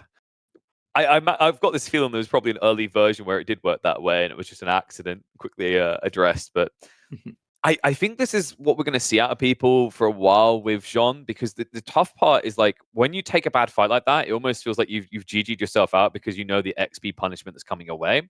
Something that is really important, by the way, is that you might wonder, okay, why didn't DeMu maybe consider going into some ranged units? Because, for example, his archers have more range than the Arbitraries, so he could have kited and killed them. He also then could have killed Jeanne. There was a really good reason that we failed to highlight there, and it's that Jeanne gets range damage reduction at level 3 and 4. So she gets 50% damage reduction at level 3 and 66% at level 4. So pretty cool detail the devs thought of there, because we've all been there playing Mongols before, where we think our Khan is going to be impactful and survive the war, and then he literally just dies to 1 round of fire. Yeah, so DeMu able to win with Jeanne. So able to kind of reverse his fortunes, where Jeanne has beaten Lord of the Dragon twice. Hey guys, that means the matchup is decided. We all know how it's going to go for the rest of the time. No, I'm just kidding. Overreaction Monday. It's time to say the Civ is OP, man. I'm just kidding. You know, all I'm going to say, boys, you could match it up. How about like some Byzantines versus Japanese, maybe? I mean, you guys. I hope they're going to finish off with that. By the way, I think that's like the creme de la creme. Final map should just be the 2 absolutely brand spanking new civs beating the crap out of each other. It's a fun matchup too. There's a lot going on. Yep. There's a lot to unpack in that matchup. There's so many nuances that people will discover with time, especially once you all get your hands on this on November 14th. It'll be quite exciting, guys. Just a couple of days away. I know AoE 4 World has this really fantastic countdown at the top of their site right now. So right now it's 2 days, 23 hours, 12 minutes, and 4, 3, 2, 1 seconds. Right? It's quite nice. Get excited. Get excited. This is all coming to you guys quite soon. I mean, I am looking forward to it. Like, it's actually crazy. We played a few caster free-for-alls on the patch. We play. I don't want to talk about the 1v1s. They were cringe for me, Winston. I haven't played. I don't play in a long time. But the games I've been watching, it's fun to watch people kind of discover again, because I think now, especially an important time, we've had a meta that, thanks to the pros, has developed in some beautiful ways. Thanks to EGC doing things like Empire Wars, has had some interesting turns. But I'm kind of bored of watching Malians Ilalu their way with, by blocking out the sun with a million Ilalu. spears. Yeah, like it gets a bit old living in the shade of a million sticks being thrown at me. So I'm glad that we're getting a full refresh, the biggest refresh that Age of Empires 4 has ever seen, and it will be in the hands of all of you in actually 3 days from now. So mark it in your calendar. Make sure you get your sick notes in. I don't want you guys to miss out on getting an opportunity to whoop a pro, because everyone is kind of on a level playing field, right? Like, everyone has to learn how these civs now work. Mm-hmm. Yeah, there's a lot to understand. I think the tournament meta, like this next tournament, EGC is hosting a tournament very, very soon, guys. So this tournament is going to be nuts. There are so many more matchups to consider, so many more like details, so many more maps as well. So it's just so the next year or so of tournaments is just going to be so hype for me. I hope you guys all feel the same. Other than next year, okay, I guess we're gonna have to add another 6 next year. That's the only way to fix this. So we'll fix it. But the blow on that, I love it, man. We were saying at the start of this cast that we went from 100 permutations on civs alone to now 256. That's before adding in like maps that are being selected, right? So many new things to learn, but I'm always going to say more, more, more. Like, there's a reason I'm happy we've had 2 Jeanne games and they've dominated, and it's because I'm a Dota boy. Like, I like complexity, Winston. I like needing a PhD to know how to play the game. And well, that seems fitting because we've got Byzantines again. So everyone better get their diplomas ready. They better get their graduation hats out, because it's time to learn how to play these new civs. Yeah, and I think first we should talk about the map, right? We've kind of gotten an order now about how we want to do things. So Thickets is the name of this map.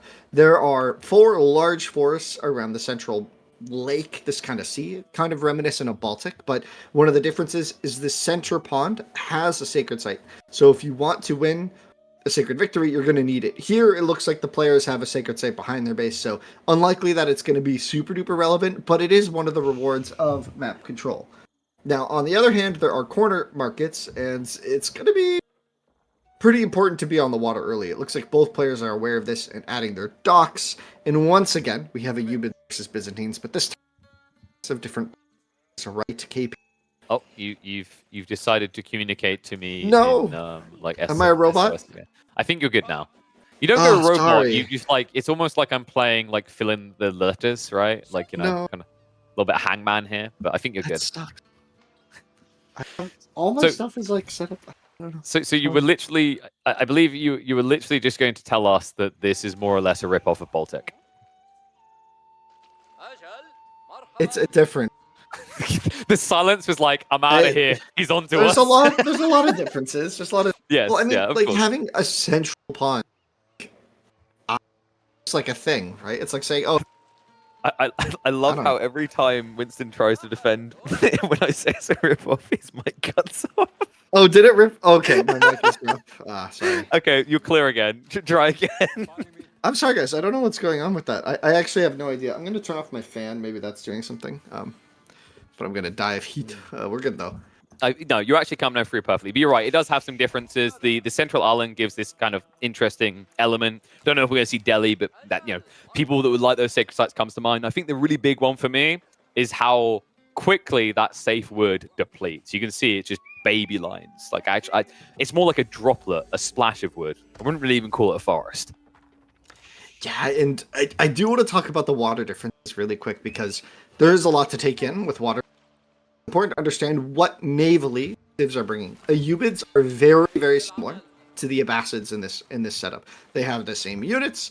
They have the same eco bonus, which is that their docks are cheaper, and they have the same unique tech, which is that they have teak masks. However, the Byzantines have a lot going on. So their fishing boats and their fishing villagers are generating a bit of olive oil, fish oil, if you will, here, where they are going to be generating a little bit of that unique resource from both the fishing boats. You can see it there, and then also whenever the fills drop off, they get a little bit. It's 10% on shorefish, and I believe 20%. Yeah, I think it's 20% on the fishing boats. I think we just saw 40 and 8th, right? By the way, this wouldn't be olive oil. What's it called? The fish oil that you get given as a kid. Is it omega something? I can't remember. There's a name for it. Is it omega oil? That doesn't sound right. I think it's like omega-3 or something in it. But it's like I can't remember the name of it. It's the disgusting tasting oil that all the kids are like, they don't want it. This is gonna haunt me now. It's cod liver oil. There we go. Omega-3. Dude, is it omega-3? Like, are we memeing? Am I right? Boom, there we go. They're producing cod liver oil, Winston. Mm-hmm. Yep, so which is why they're willing to give it to the mercenaries, because they don't want it for themselves. Which is actually really interesting on these maps, though, right? KP is because usually you need it from farming, but on water maps, you're still going to have access to these mercenaries. So kind of like giving you this opportunity to invest fully on the water, but get a couple cheeky raiding units out. We've seen similar stuff with like the Kremlin, right? Where you're just full playing water, but then every now and then you can just send this annoying little raid over, right? And keep your opponent honest, right? So we'll see if maybe this is an opportunity for DeMu to maybe go DeMu go the no, you go in the right direction, my friend. I mean, we are getting on water, so DeMu's demos might be coming, because I think they still get the heavy discount on dock placements, right? Which is why we're already seeing Mista go up to 2 of them. And the trade discount on the docking placement? There's no discount on the dock. No, on the cost of the dock. Yeah, they do have that. So they pay 75 wood, right? Yeah, so that's why he's got 2 up already, which actually is pretty important on this map, because compared to your normally Baltic experience, there's not that many deep water fish. So if you want to remain efficient, you do want to get those additional docks. Efficient? I'd like he said fish on a water map. Sorry, I love talking about efficiency when you're talking about sea economy. Because the fish are in the sea, and you got to get them efficiently. That's true. And on top of that, like, there's a layer of truth behind it, because no one's as efficient as the Byzantines with that olive oil. It's quite a lot already, actually. It's a bit greedy that he's gone for the Grand Winery as well, though. Yeah, you'd think maybe the Hippodrome would be okay, but I think the Grand Winery is just economic, right? And this maybe plays more into getting more Keshiks out. But it's going to be weird. Are you really going to gather berries on a water map? Like, I'm not sure if that's going to help you here, but maybe he's got some FC plan in store for us where he FCs and uses the berries to help him get there. I'm not sure. I'm not a believer. But, it's early days. I think, honestly, a lot of people, it's the classic thing I think that always happens with CIVS, where you look at the eco side and you exploit it first, but I'm looking forward to seeing more Hippodromes. I'm a bit heartbroken we don't get to see it in this show match, but maybe tomorrow, if you're just tuning in and thinking that this is the last chance you got to see a Hippodrome on EGCTV this weekend, you want to mark Sunday as well. I believe we're going to have DeMu's here. We're going to have Beastie versus Marine Lord in another play all 7, so you do not want to miss that. But something you are going to get to see different in this game is the Byzantines have a different approach to water. One that actually might play quite well into Thicket because of how claustrophobic it is. Did anyone ask for flamethrower ships? And did anyone wonder how Flame wins water battles? Greek fire time, baby. Yeah, exactly. The drone does replace the Hulk, so they don't have the normal counter, and it has less range, so there are some potential drawbacks to how you play naval. But this bad boy spews fire, and we're going to get to see it in all of its glory in just a few moments. If he does move this forward and he's going to spot this dock on the left, it's going to very quickly burn down the dock if he goes there. But I think he wants to head over to the fish. Yes. He says, look, if you take that fish away, that's less olive oil for me. So get the hell out of here, kid. Mista, he's going for the demo ship. It is quite countered by demo, so you do need to keep it safe. And you can see the fire there getting spewed onto the fishing boats. Oh, and the emplacement as well. So it's already going to be low enough for demo to hit it here. So a demo for DeMu, not what he was hoping to experience at the beginning of this water contest, as he is going to lose the first Roman.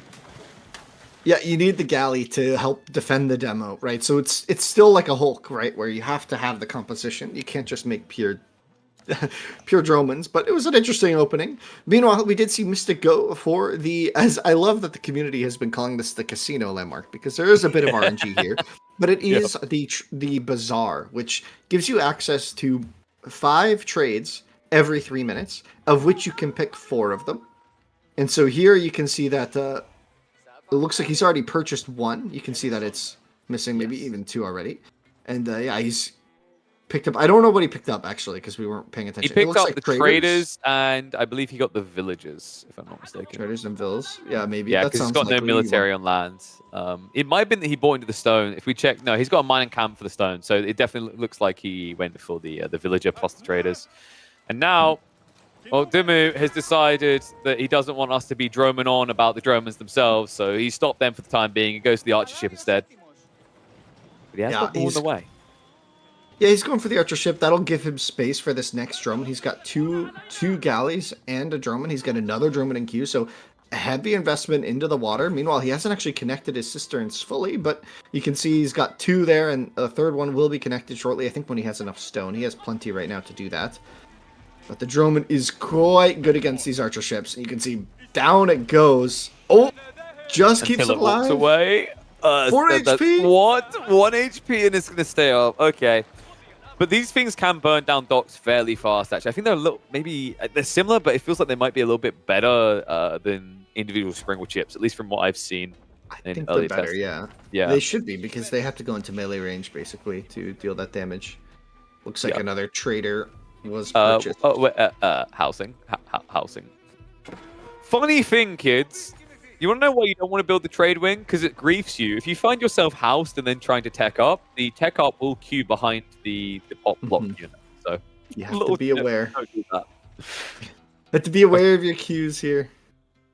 I was casting a Beastie versus, I think it's Voldemar game, where he legit just was kind of like, I think he was blocked for 30 seconds or so before starting his tech up. Still won the game anyway. It didn't matter to him, but it was kind of a chuckly type moment to consider. There's just so many things that feel kind of different with the Ibids. We're talking in the early Ibid game how this Civ has very unique approaches that don't allow you to kind of fill in all the gaps perfectly as you would with the normal Abbasids. But it's time to gap close on the water here. Through the drone is going to show up, and these docks probably not long for this world. And the scary part right now is it doesn't feel like Mista has a counter solution to this, right? Like no mass demos coming. He's trying to finally pull them out. But it seems like he was being a bit greedy and trying to sneak up towards Castle Age. The Droman's dealing so much damage up there in the north. The Bagla, I'm not sure. Is it going to get away? Maybe. Not quite. Has to retreat. Oh, boy. I love the Droman, man. I love the visuals on this. The art team did such an amazing job making that. Like, look at that. Okay, this is...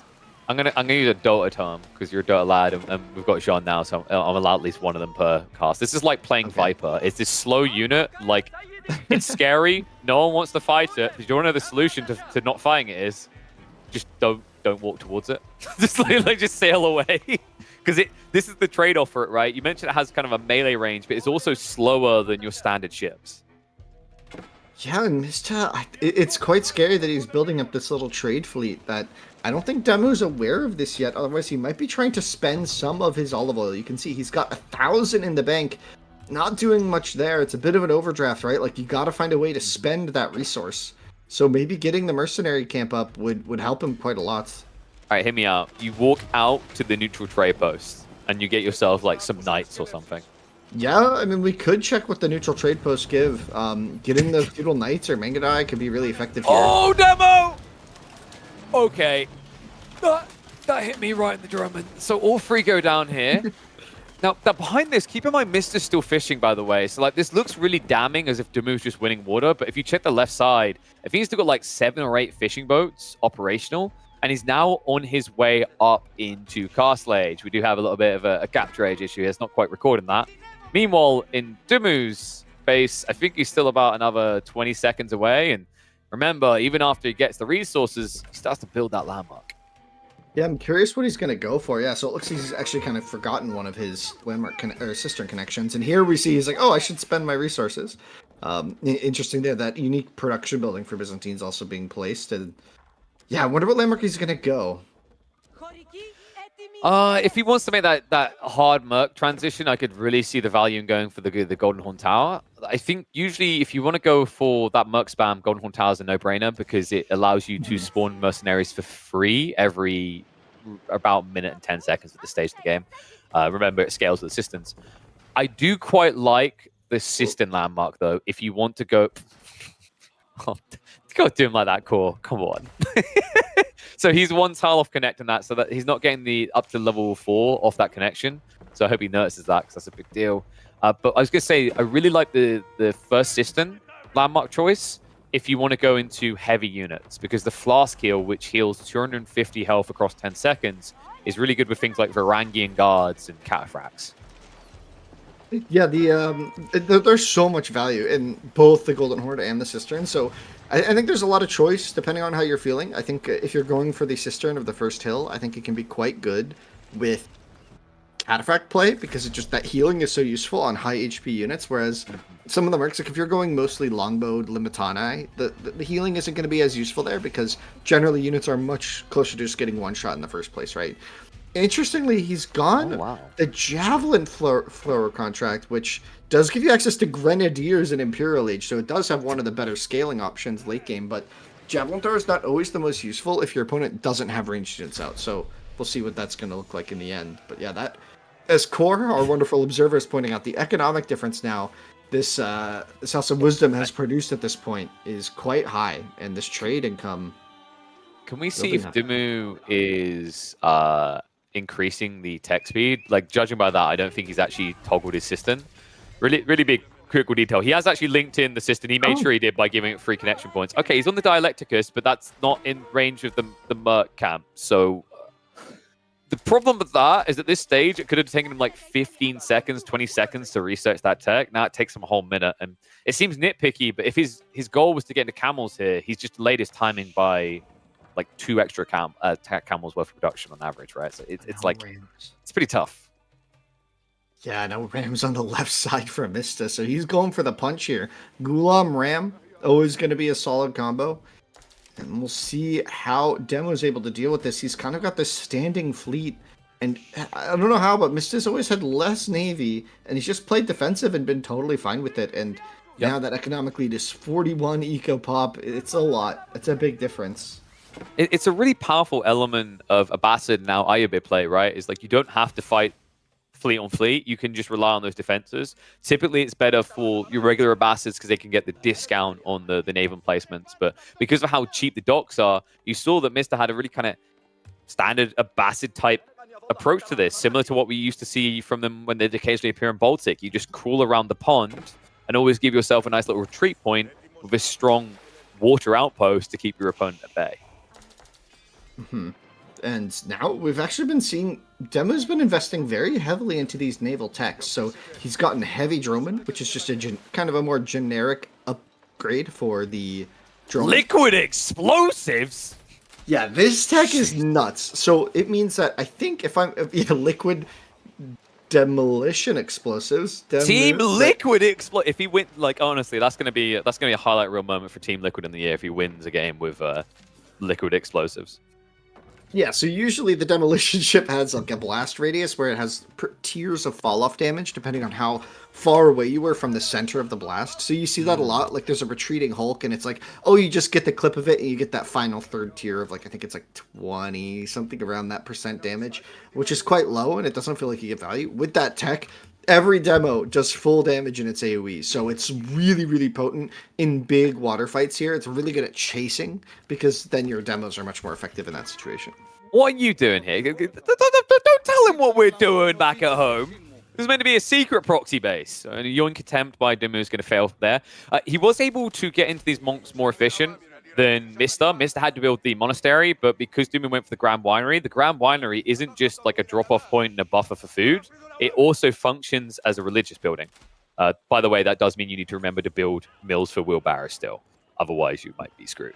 But the interesting part, actually, just to go quickly back to the liquid explosives, what I heard you really say there is for anyone who missed intercontinental tactical nuke demos, if you want that experience back, you need to buy the expansion because the Byzantines have got you covered. I still remember there were early games on like Mongolian Heights during like the beta, and in like what was it in Genesis tournament, and like they were just really Wasn't there like a? funny on. I think there was like a Danube River game where like you just watch 40 knights just die to 2 demo ships. Oh, those are the days, my friend. Those were the days. Right? Oh, and you can see now with all the upgrades, the fleet is moving in. So Mista going to be taken off the water, and he doesn't. Does he have a good farming eco behind this? I'm not sure he does. Not really. He's pretty much just relying on natural food. He's just relying on natural food, and remember, you don't have. I think it's called Grand Bazaar from the normal Abbasids, where you can select food the as second resources from the trade. Yeah. So this trade is just gold, right? And so look at Mista's food. He's almost out, and that income per minute is about to get cut off here as that fleet navigates around. And his secret push hasn't really done too much damage just yet, but he does have... I mean, look at DeMu's army. A lot of that is population in the sea, but 26 Schoolums on the field now. The crossbows have to be protected by these camel riders because the horsemen are going to come in and snipe them quite soon. All the camels have to march forward. They're going to get clapped in return because Mista says, hold on a second, traitors! Horsemen right around the back, though, straight on top of the crossbows to keep them at bay, and that means the Ghulams can, well, what's left behind here? DeMu, a very weird kind of battle to hold. As you said, most of his military is actually on the sea, so maybe not as strong as he would normally be, but the debuff aura from the camels definitely assisting against those horsemen, keeping a few extra crossbows alive, and maybe just enough with the javelins to get through these Ghulams. I think he's done enough to hold here, and if he goes and takes Mista fully off the water, we could be looking at a different situation here, but he's on the back foot still. The Ghulam mass is quite strong here. You can see some of those Ghulams have been buffed up by the Mamluk's Ascent, their Mamluk's Bravery tech, and yes. Yeah, this is quite tricky. They're going to deal a lot more damage in these extended skirmishes. The crossbow count is really, really low here. The javelins barely adding enough damage. I think DeMu holds here, but it's tight. He's going to hold. What really matters is the second wave, right? You mentioned he's out of food, so if you look at the line of troops coming behind this, it's kind of pathetic. It doesn't feel like it's as many as it should be, and it's a shame he couldn't wait for this mango play before he made his move, but clearly felt the pressure of losing water as he had to get something done. I think one of the tough parts you already highlighted is that gold number is getting kind of unmanageable. I imagine if we were to check the marketplace, Mista's just been burning a lot of gold and not getting much food or wood in return. Yeah, and now DeMu gonna solve his food shortage with a fish boom now because he's uncontested on the sea. So it's gonna be up to Mista to find a way to get back on the water, but these villagers are not where they want to be. That is 3 mangonels, and you have to see that and run. You have to run from that. Okay, whoa, no, but this keep... Okay. This is important, Winston. If this gets spotted, because he may be building a keep against the wrong civ. Those are not mangonels. They are manjiks. They have a very cool and exclusive projectile to the Iobids that allows them to eviscerate buildings.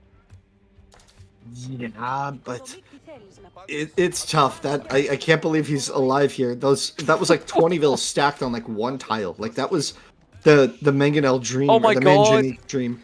And I think now he sees moving. The army. He sees the army. Yeah, no, I was thinking more the fact that, like, Mista literally moved the moment the villagers moved away. Like, the timing couldn't have been worse for him, right? Where it's like, okay, the player's passed here. He's going to be adding in rams. He could add in trebs very easily. He could just switch to the fire mode on these mangonels as well. That's what I'm expecting. No. We don't hurl rocks. We hurl fire. Yeah, the fire projectile is actually specifically good against buildings, right? They're really good at leveling an entire base. Especially if it's like clustered production. Oh my gosh! Villages! Okay. They're getting burned. It's okay, you know, cremation back in the castle age. Whoa. Space efficient, man. We're running out of places to bury people in this game.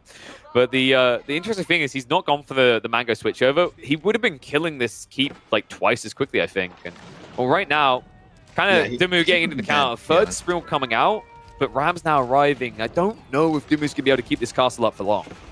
Yeah, those aren't Desert Raiders anymore on the front line there. Those are Camel Lancers, I believe, on the front line there, which are quite potent. They're basically the knights for the U-Bids, but that's a lot of units from Mista.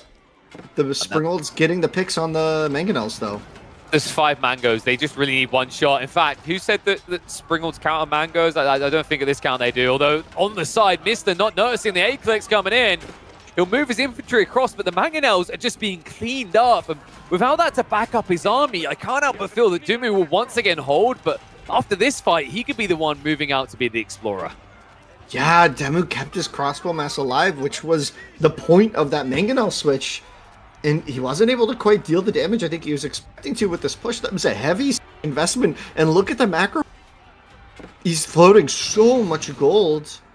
Yeah, but on the flip side, look, DeMu has an issue on his side as well. He's out of gold. If I'm not mistaken, there's no more gold veins in his starting area, and wall ups have occurred, so it makes it hard to get out. So he's rushing this down after getting access to it for the first time in a little while.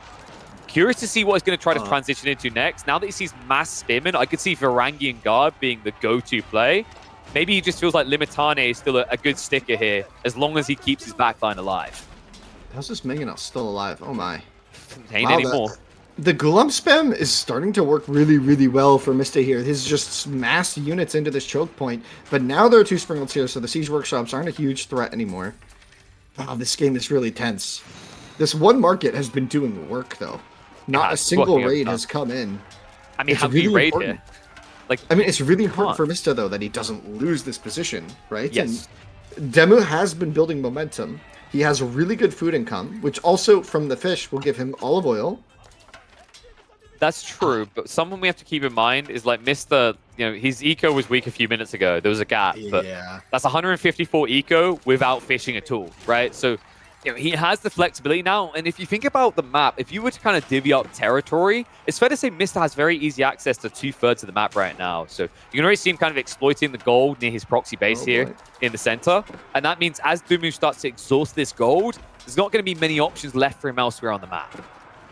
Yeah, DeMu's actually doesn't have enough units to support this position. Doesn't really have a great answer to the Spearmen, although a fresh wave of Varangian Guards come in. They are the unique man-at-arm for the Byzantines. They have this ability where they can switch out their... Yeah, they berserk, where they exchange their armor for a lot of damage, a lot more damage. And it's quite scary to face against. So it's -4 armor and +6 damage, right? I think it lasts like 30 seconds. So it's the type of... I describe it similarly. It goes in that category of goodies, things like Kurotai, where it's like, you get this when you're already winning. The idea with the Varangian Guards toggle there is when you see your opponent has to back away from a fight, that's when you look to toggle that on, because that's when you're going to get the maximum bang for buck. Yeah, no, exactly. And somehow DeMu keeps keeping this situation working for him. He has mangonels now. This little choke point will only go so far, though. Mista's popped. DeMu's popped. Oh, baby. We got a game. We have. But it looks like Mista's tired of hanging around here. Imperial Age is on the way. He went for the Culture Wing, right? Did he go for the free Desert Raiders? Okay, no, he went for the faster tech up. So this is really cool. He's going to tech up 40% faster as the Ayyubids, aka the Abbasids. And he's going to pay 1,500 resources less. So that is... almost half. Remember, it's 3,600 resources usually to go up into Imperial Age. Yeah, and Mista's bank is looking really healthy for getting into Imp. Of course, he doesn't have discounted techs or, faster working vills at this stage, but... well, he doesn't have, the Eco-Wing techs here, but he does have a lot of gold from the trade. And here we see the Kyro Siphon. We saw the Droman early. Here's the Kyro Siphon. It's the unique ram for the Byzantines. Does deal this fire damage and burns down buildings. And if units stand in that fire, they do take a little bit of damage. Yeah, I think is it 1 damage a second or 2? I forget which one. It's one of the 2. So it's very low, and you can't just target it wherever you want. You have to target a building. Exactly. So you're not just spewing fire all over the battlefield, but you can see that zone is pretty big. It makes it a lot harder to take down these rams when they're in that offensive position. Villager pulls are going to usually be a mistake against this. Let's just put it like that. Dive in now coming. Mista trying to buy a little bit of time. He doesn't want to fight before those tech upgrades come in. It's going to be a big advantage, and that's why you're seeing DeMu push like this. He can't allow it to happen for free. Just trying to deny out the Siege Workshops before potential cover and shenanigans could occur. This clash, I think we're about 10 seconds away from the elite upgrades, so DeMu might want to think about a reset here and try to get his own tech up. He's about to get the food required. Yeah, but no gold income. What is going to do for you without gold? He has to secure Bucks. Gold. Get free bucks. Sounds good to me. I guess. But, I mean, what do you... You would have 200 gold. I was gonna say, I feel like everyone has been going with this tech up so far, at least what I've seen. They choose to go for the extra mercenary options because you get the engineering company, right? Is one of the landmark choices. But DeMu, smart cookie here. He was gathering on the spot to get the keep drop. Mr. Meanwhile, realizing the trade might be a bit exposed, he's going to go for a defensive keep to try and hold on to that area. And it is going to be the foreign engineering company. So this is a very interesting landmark. It gives you access to Nesta Bees. It gives you access to Royal Cannons. Those are the ones with the AoE shot from the French. And finally, my favorite, the Hui Power. Getting some of these really elite siege weapons for the huge price of olive oil, or for the good price of olive oil, does mean this foreign engineering company is quite strong. It also, the foreign engineering company also has another effect. It's kind of harder to understand all of it, but basically, each merc gets their elite, like a unique tech from the Civ on it. So the camel riders here, I actually don't remember which tech the camel riders get. Is it the camel support? I think it might be the support. I think it might be. Can we click on one of the click crossbows? on the crossbows. It 100% looks like it's camel support, which is just kind of broken. Yeah, yeah, it's camel support. So he has camel support now from the so foreign strong. engineering company. The javelins, I think, get precision. What's it called? So that's the forget precision the- training. So they get it Precision plus training, 2, if I remember correctly. It's plus 2 for the javs. And then finally, what's the final unit they had in that composition? It was it the Grenadiers for that one? Yeah, Yes, Grenadiers for the seat contract. Dude, Mr. has 36 pop in military. I mean, he's about And to it's have falling. like no economy. The villagers are fighting right now. All hands on deck. The Karo Siphons continue to just work through the base. I can't believe this from DeMu's position, from how Mr. looked like he was all stretched out and had everything he needs. Now DeMu is the one posturing for aggression. And one key detail here, Mr. has switched the trade. So this is not GG just yet. He's trading to the Eastern Trade Post. And I think the gold is still going to be there for DeMu, which is the more important detail. Because if he didn't get this gold vein, this game would essentially be over just a few minutes later, right? Because he's, as you highlight, lacking the gold to get all those elite upgrades. Yeah, he can't really do too much with his imp just yet, and he doesn't actually have the gold mine just yet. This keep is still there, and there's no siege on the field that can actually take down a keep. 2 workshops go down. Looks like Rams, more Kairos are going to be the choice of DeMu, but that comes at a really expensive price, right? The Kairos costs gold to produce, right? Yes. That range and fire is not free. Oh, 250 boy, wood, 100 gold, right? Like, it actually adds up pretty expensive. quick. It is not a cheap siege weapon, but it's much more effective than a ram in a lot of situations, right? Yeah. And a moment ago, you did see some dervishes on screen, as I like to call them, the cambulances. I think that was the internal name from what I heard. Yeah, we may have called them that for quite a while. I have yet to see a single player use mass heal in a fight. I'm not, now, here's my theory. I think if we can find a dervish and highlight it, it's almost like the way it's written, I'm wondering if some players think they have to be holding a relic. That's not the way it works. It has an AoE heal that you activate and has a cooldown. If you're holding a relic, it simply is more effective. So if you read it, there you go. Heals all nearby units, but it will heal 50% times faster. We need to talk about the word there, Winston. If you're holding a relic. So it does work about times faster? Yeah. If you hover it again. Can you have that again? 50 times faster! Oh my god, why does it say times? That's okay. That's okay. We've got to be careful, because now if I don't instantly heal my cataphracts to full after I've wall-lulled them, I'm going to be suing you for false advertising. So, you know, just... Good lord, the gold gathering here from DeMu, though. We said he needed it desperately, and that's getting him some big techs. You do see elite army tactics on the way. Pretty effective with Limitane. A lot of wood remaining on this map, and we've highlighted before that these Limitane they actually pack quite the punch compared to other spears in the late game. Yeah, and this is going to be a very common late game situation for the Byzantines. Their olive oil kind of functions in a way like the English enclosures, where it's generating non-food and wood units without gold income, right? Like, it kind of gives you that vibe late game. Obviously, it's a very different experience and very flexible, different ways, right? But it's giving you that element. So a very common thing that we've been playing and seeing is Limitane covering the weaknesses of whatever mercenaries you do. So you do like ranged mercs, like we're seeing Grenadiers, you do bees as well, which are very much so complemented by the better Limitani, which is just a better spearman. And as you said, it has that spear wall ability, making them very durable in the front line when they use it. Yeah, my feeling kind of, if you want to play early games Byzantines, which we really haven't seen anyone do, I feel like outside the cavalry, there's not really been much infantry focused on aggression. But if you want to play like kind of a scuffed English, as in go lombos, Limitane plus lombos is pretty strong, because the whole idea is even if your opponent builds archers to counter you, your lombos trade out, and you just kind of spear wall and guard against the cavalry component of your opponent, right? And sure, you're eventually going to die, but you're going to die at half the speed someone else's spearman would do, due to that 50% ranged armor. Yeah, and now it's DeMu's turn to be the one who's fully popped. He's pressuring once again, another good fight for him potentially, but that is a lot of hand cannons. And remember, the Mamluks' bravery applies to them when they get a kill. They are an infantry unit, so you can see there the bonus damage comes in, and that is quite strong. That's a lot more damage, going to make them more effective. Javelin's still going to be a good option if he has any here. I don't think there's only 6. He's got 4 or 5. I think, yeah, 5 in total. Really important detail there. Mista got into culverins. That was crucial. If he didn't do that, Nestabes would have killed his ass here, even with the hand cannoneers. So remember, DeMu now has access to those due to the engineering company. Yeah, DeMu Stonewall at the right side to curtail. It's trying to keep the focus on the left.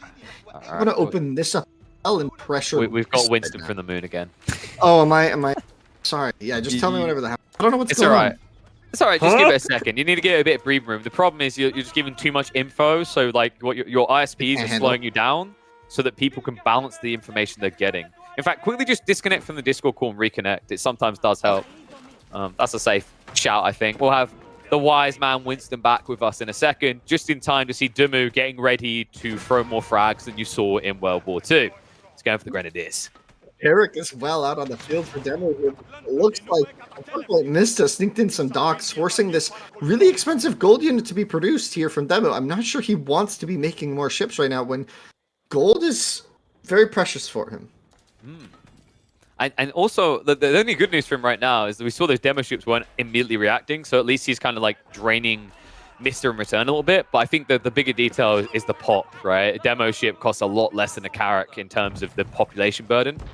And now these walls going up, DeMu's at least going to be able to delay things. I think he's trying to buy time for maybe some sort of transition behind this. You mentioned that Limitane become a key element of late game. I'd love to see him just kind of keep that going while slowly scaling up these Grenadier numbers. Yeah, if he can somehow shut down the trade, but at the same time, this big gunpowder mass is on its way. 3 bombards, 35 hand cannons. This gold mine is not long for this world. These villagers have to run. And DeMu needs to find a solution here. He needs to find a unit that'll beat these hand cannons. And I can tell you, the Limitane are good, but they ain't it for this. They're good at dying against this. They're good at dying to hand cannons, yeah. Yeah, it's a kind of unfortunate choice for him, but really kind of limited, right? It's the food and wood for him. He can't easily afford to get into mass gold, but he's gradually getting into that siege as a backline. I think if you can get to like 4 Nesta Bees, maybe the play would be to add in some horsemen, which, by the way, this is the stage in the game where I like to bring back the idea of the Hippodrome, because actually horsemen are incredibly powerful at this stage of the game with the Hippodrome tech, because it gives a +4 damage bar for movement speed and heal. But sadly, because he went for the Grand Winery, that's simply not an option.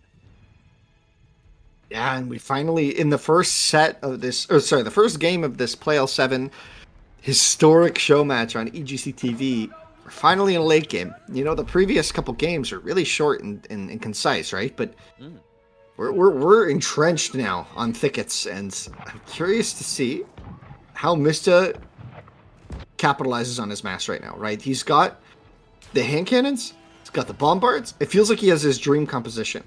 Yeah. Do you know what else does he need to do? I think for Mista, maybe actually horseman for him as well, because you need to get in and do some eco damage eventually, right? But I was going to say, you know what makes it even better than this is our first game to get to the late game? It's a water map, which is kind of comedial, because usually the comments we see around water maps is that if you lose water, it's GG. Well, I don't know if it's just because we're in experimentation mode, or maybe it's just that Thicket actually is a big improvement on some of our existing water maps. But there's clearly ways to survive even if you get your ass kicked on water. And Mista's showing us that here. And now this push on the right once again. So DeMu trying his best to cut off the trade, but like you said, Mista just swaps it again to the left, and DeMu shows his hand on the right, and that's kind of the issue with these really slow masses. And he's got a big death ball here, but I'm a little scared for DeMu that the death ball from Mista is scarier, but I could be wrong. 3 bombards just feels like it's going to push way faster, and there's Yes. important landmarks on the front. There's important docks that he needs to keep alive. Maybe he can bring 2 Carracks over and surprise or something. Really? The 3 bombards. I think the moment you turn up, you're going to be a sunken treasure fleet. So, yeah, I agree. It's quite difficult with his position. I think Mister is just going to get an opportunity to potentially end the game here, because DeMu right now, the other big problem is there's nothing fighting him on the north side, which means he's just population dense up here with no defenders at home. And against 3 bombards, that keep he dropped a long time ago, won't last more than, I'd say, about 30 seconds. Base race? Is that the... Do you really want a base race? Because you've already lost 1 landmark. Yeah, and all your shit's right here. Like, oh, he's so screwed. Dude, imagine the base race. Oh, it's just a line. It's just a line of stuff. And the House of Wisdom has 5... There's somewhat 17,000 health. And it still has 5 fire armor, by the way. Look, it has 5 fire armor. It's like, if this is the base race, before you even reach his first landmark, you've already lost 2. I think DeMu's only choice legit is to delete his army and try to rebuild it here. No, he's gonna just go. He's gonna pull everybody. But, dude, the Kyro Siphon does fire damage, right? Like, is the House of Wisdom close enough to the water, though? Are the Carracks joining in? Because that might be a key detail. They are. Okay, in towards the House of Wisdom we go. Village is being pulled. DeMu realizes if he just gets the bombards, he may be able to hold. But they are so bloody tanky here. Unable to take it down, and now Grand Winery just ahead of him. TC right behind. Oh my god, no way. I can't see it. I just can't see a way that this could work. Mister trying to burn it down. Village is being pulled once again, chasing towards the bombards to force a retreat. House of Wisdom's getting low. Mister now pulling the villagers in for the repair, being sniped down by the Carracks. And it's down to 1 landmark versus 2. But soon it's going to be a 1-on-1, and here we go. House of Wisdom is down. That means the firearm is also gone. TC's now going to be turned on, and I actually think DeMu's done this. Oh my god, he did it! No way! He's gonna get the win! What a sick ending to the game. What a crazy play by DeMu. We were doubting it, man. We were like, hand cannons and bombards are going to be enough. But DeMu, he called the bluff. He said, oh, you're going to dally about killing my cubes? Well, guess what I've got for you? I've got literally all of my units are right-clicking your thing. And you were completely right. The Carracks were clutch. They came in so clutch at helping deal with that, because the Kyro Siphon deals fire damage. In the fire armor, you could see the damage was really not there for the Kyro Siphon at taking down that House of Wisdom. But oh my gosh, did he just barely do it? I wonder, do you think, I wish we could check, but we can't because the game's over. But like the cisterns could have been on the defensive toggle for those landmarks to help survive, and that could have made it even more swingy, but it didn't seem like that was the case. But my god, what a fantastic ending to that game. Oh my god, what a race, what a rush, dude. That was super sick. I've literally just been lying on the ground for the last minute in a weird pose, just like processing that with a jaw-dropped look on my face. What an incredible base race. We don't get to see them often anymore in Age of Empires 4, but such a sick read. And, you know, the crazy part is I think maybe there was a little bit of paranoia in Mister as well. Did you see it where he just, it felt like the bombards weren't moving up as quickly, right? There was a moment where he retreated. He really was threatened by those villages. DeMu just making such a critical read from a position where he was down 2 landmarks before he'd even got on the same screen as the House of Wisdom, but able to bounce back beautifully, just showing the power of the Kyro Siphons and, of course, the classic Carracks. But my god, maybe it was Oh. You didn't show, so you didn't show all the resources. Can you go back to the resource screen on the... it's too late. No, you can see it in the match history of the player. Oh, right? Can you? Yeah, if you click on the game. Was it always that way? And I just didn't... Oh, yeah, you're right. Statistics. There we go. Timeline. So can you go to economy? Yeah, so he also had 13,000 olive oil, right? So we were seeing 50K, but it's a lot closer than it looks, right, with the olive oil. Yeah. Thank you, that's crazy. I appreciate you. Yeah, we appreciate you, Cor. And folks, what I want you to remember is like the cost of the siege units are about 1,000 olive oil, right? So again, and actually the costs in general of the units are there's a slight premium compared to the regular cost, right? But it's not that much. A perfect example is if you depends. Well, I was going to use the examples like, for example, with the Lombos. If you choose the Lombos, they cost 500 olive oil, which is 50 more resources than you'd normally pay for 5 Lombos, right? So like, yeah, there is a premium, but not all of them have that premium. Some of them are just because it's like It's like it's not exact. Longbows OP. There's no rule. Like longbows are just really really good, so they're a little more expensive right now, right? Yeah. That's definitely if you're looking at the mercenaries and saying, oh, this one's too weak or this one's too strong. Long term, look at the cost and the number and the train time are going to be like the tunables that the balance team is like exercising upon, right? So like longbows, maybe they're too expensive right now at 500, and we need to make it 450, which would be exactly 1-to-1 total cost converted to olive oil. But we'll see, because it's like olive oil is kind of this unique resource. It's not gathered in the same way. The villager time isn't equaled 1-to-1 with other resources. So it's hard to say exactly what the value is. And I think we're only going to have a clear idea of what's right and what's wrong with a lot more games under our belt, which certainly is not in this preview, but it's exciting to see nonetheless, right, KP? Buddy, I'm still processing that game. I mean, you're trying to take me off in a different directions, but that was what I was waiting for. Like, you know, it's that funny feeling because we've been treating this like kind of an introductory and educational stream, but then I'm just full in competitive feeling in that end game. You were there with me, like that was incredible. That was lit, bro. That's why we play it before is moments like that, right? Like that's it's quite unique to this game to get those kinds of endings like that. And yeah, that's when it doesn't feel cheesy. It feels like it was just right in that moment. Or the landmark victory, like they were both just competing on that side, and you could kind of see it forming in both of the players' strats. They were like okay, one of us is gonna pull back, someone's gonna pull back, and then like there's this moment where they were both like, oh shit, and then they were just both converging on the landmarks, like we gotta go. It's the hesitation as well, because like the other thing you have to remember, folks. Yeah, and in Two's defense, right? Like he sees some army, he's not sure if it's the full army. We always have to remember we have God vision switched on, but I imagine if we'd saw it from Mista's perspective, he's like, is there someone coming behind me? Is there maybe a few horsemen that are going to snipe these? Am I going to literally just lose the game because I didn't guard my bombards? So that's why you saw him take it a bit slower.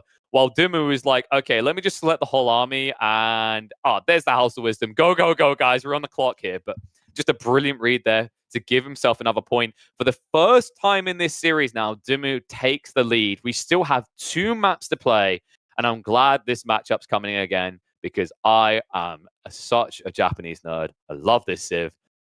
I love this map. All I'm going to say immediately, Winston, is this is an amazing map for Shinobi, and if it doesn't happen, I'm going to feel scammed. Oh, because you could hide in them. Yeah. Because you can just you can literally hide. You could hide in the middle where your opponent can't get you, and then hop over again on the other side. Winston, not just that, you can come around the sides and shin down the cliff. That's what I mean. You can like hide in the middle of the map before people chop into the middle. It's closed off. So this map, for you guys who haven't seen it yet, we're talking about it like this is a well-known map.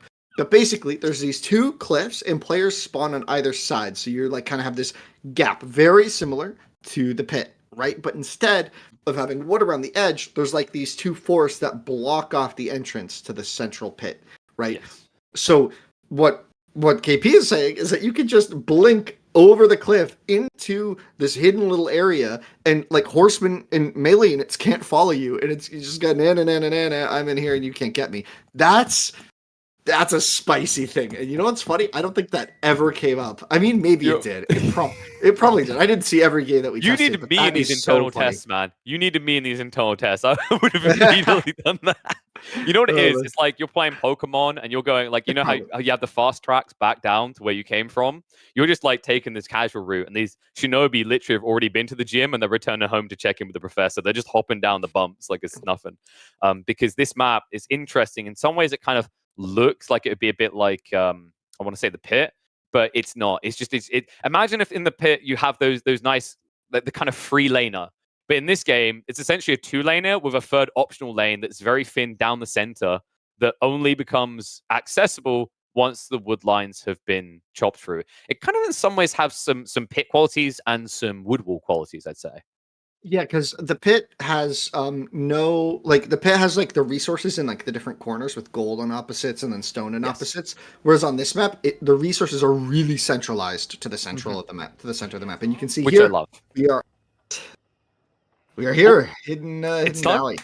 How many games? Dude, I've lost track. I think that last game felt like 3 games in one. It just had everything we need to see, and I want to see more late game between Japanese and Juji's Legacy. Welcome, ladies and gentlemen, to our second matchup of these 2 civs, but they've flipped sides here. Last time we saw this, Japanese was with Mista, Juji with DeMu. This time it's Team Liquid DeMu with Japanese and Oh, it was game one.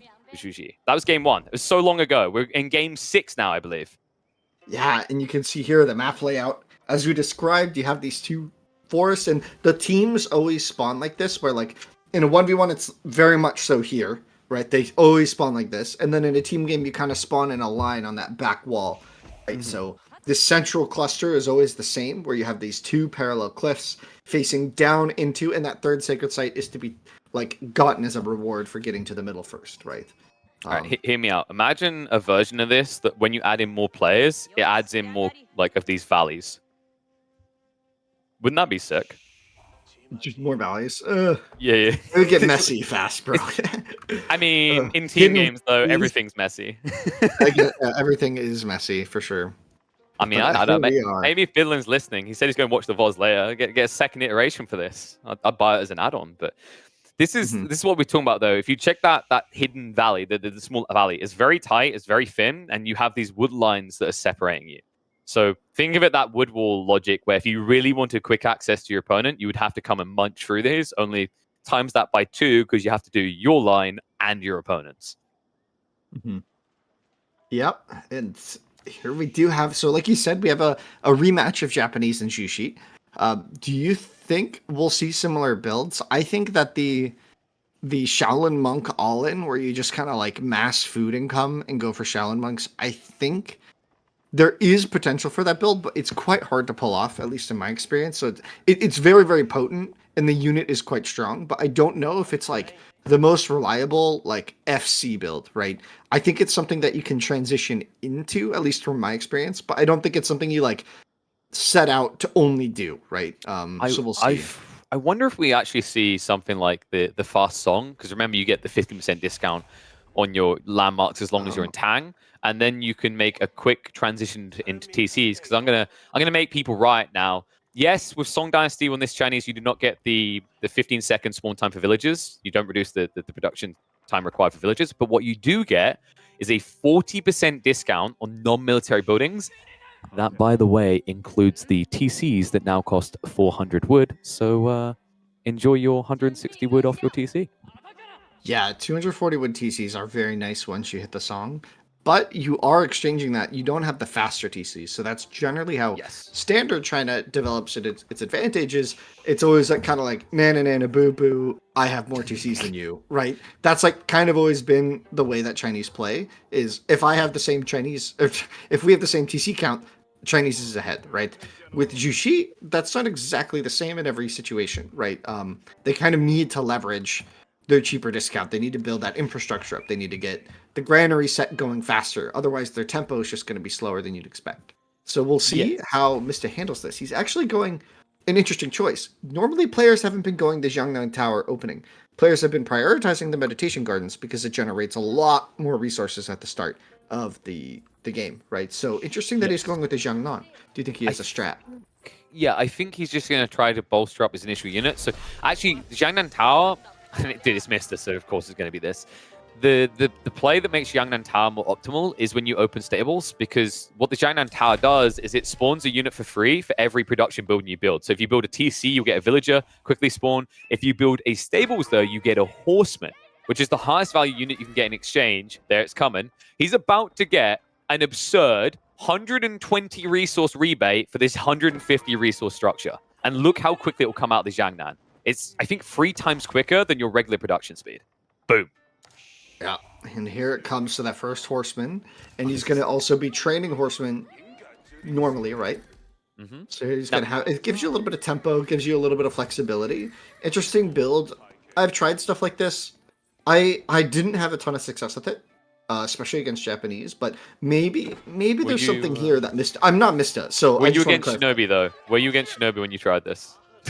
just blink down to the trees, you'll be safe there. Come on. Oh, he tried to spy, but the scout was here. Oh. Yes, and you're dead. And you die. Yeah, that's a lot of horsemen out really early. Maybe faster than DeMu was expecting, because the meta so far in this like 3-day preview build has been the meditation gardens, like we said, and now the scout's in danger, has to run.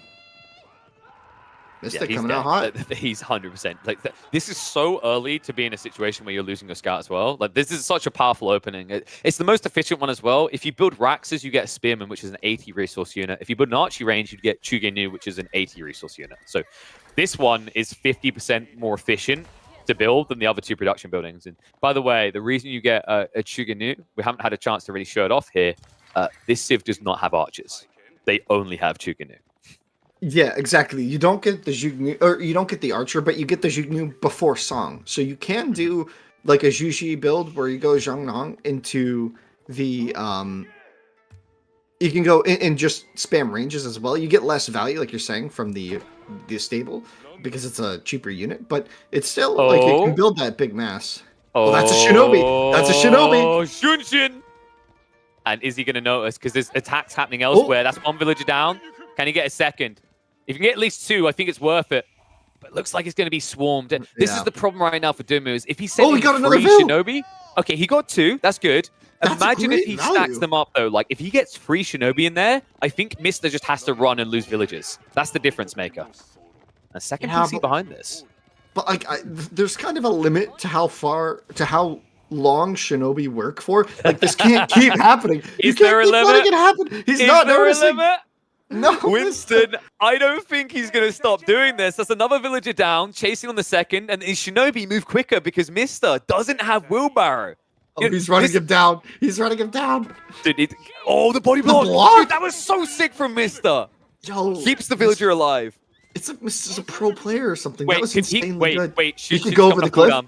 Shunshin's coming off cooldown. He's going to get cut off, though, so it's sexy, but not good enough. He gets shot in the face. And good shot. Now, something to keep in mind, by the way, like Mista, it's kind of hoisted on his own petard. He's been very public about his philosophy of wheelbarrow. I remember, he used to say, if you're walking, you're not working. If you're working, you don't need to be walking. Whoa. Right? So because he's mass wooding, they don't need to be walking much yet, right? So he didn't rush wheelbarrow. And that's really condemning against the Shinobi because they move so quick. 1.38 movement speed. Bye. Have a good time. No, he can't reach. No, the little boy who could. Come on. Yeah. Oh my god. I love this strat, dude. So this is so funny. This is so cute. This is awesome. So the reason it was tricky there for DeMu is because the distance traveled, I'm pretty sure. I don't know how we measure the distance. If you would like to 45-degree turn us, you'll see how far away the low ground is here. Yeah, like this is much further than it looks. Yeah, if you turn the camera a little, like look at that. Look how far he blinks. Yeah. So if we hover on the Shinobi, we should be able to see the Shunshin range, the blink range. If we're on the player, so if we're on DeMu's view, okay, does it not work? It used to work. Oh, okay, it might not work here. Yeah. Unfortunate, but I'd say it's about a tile and like 2 tiles, maybe, like a tile and a half, 2 tiles. So I forget the exact number. It's pretty far. I think we made it 3. Is that 3? I could be wrong. I could be wrong. I'm bad at remembering power range. What can I say? I don't like to focus on size. It just depresses me. Whoa. Whoa.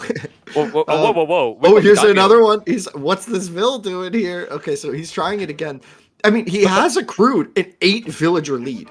Like, let's not like joke about this too much. Like, this strat has been working. And I find it fascinating. Although you can't Shunshin into a tree line though, right? Like unless there's gaps.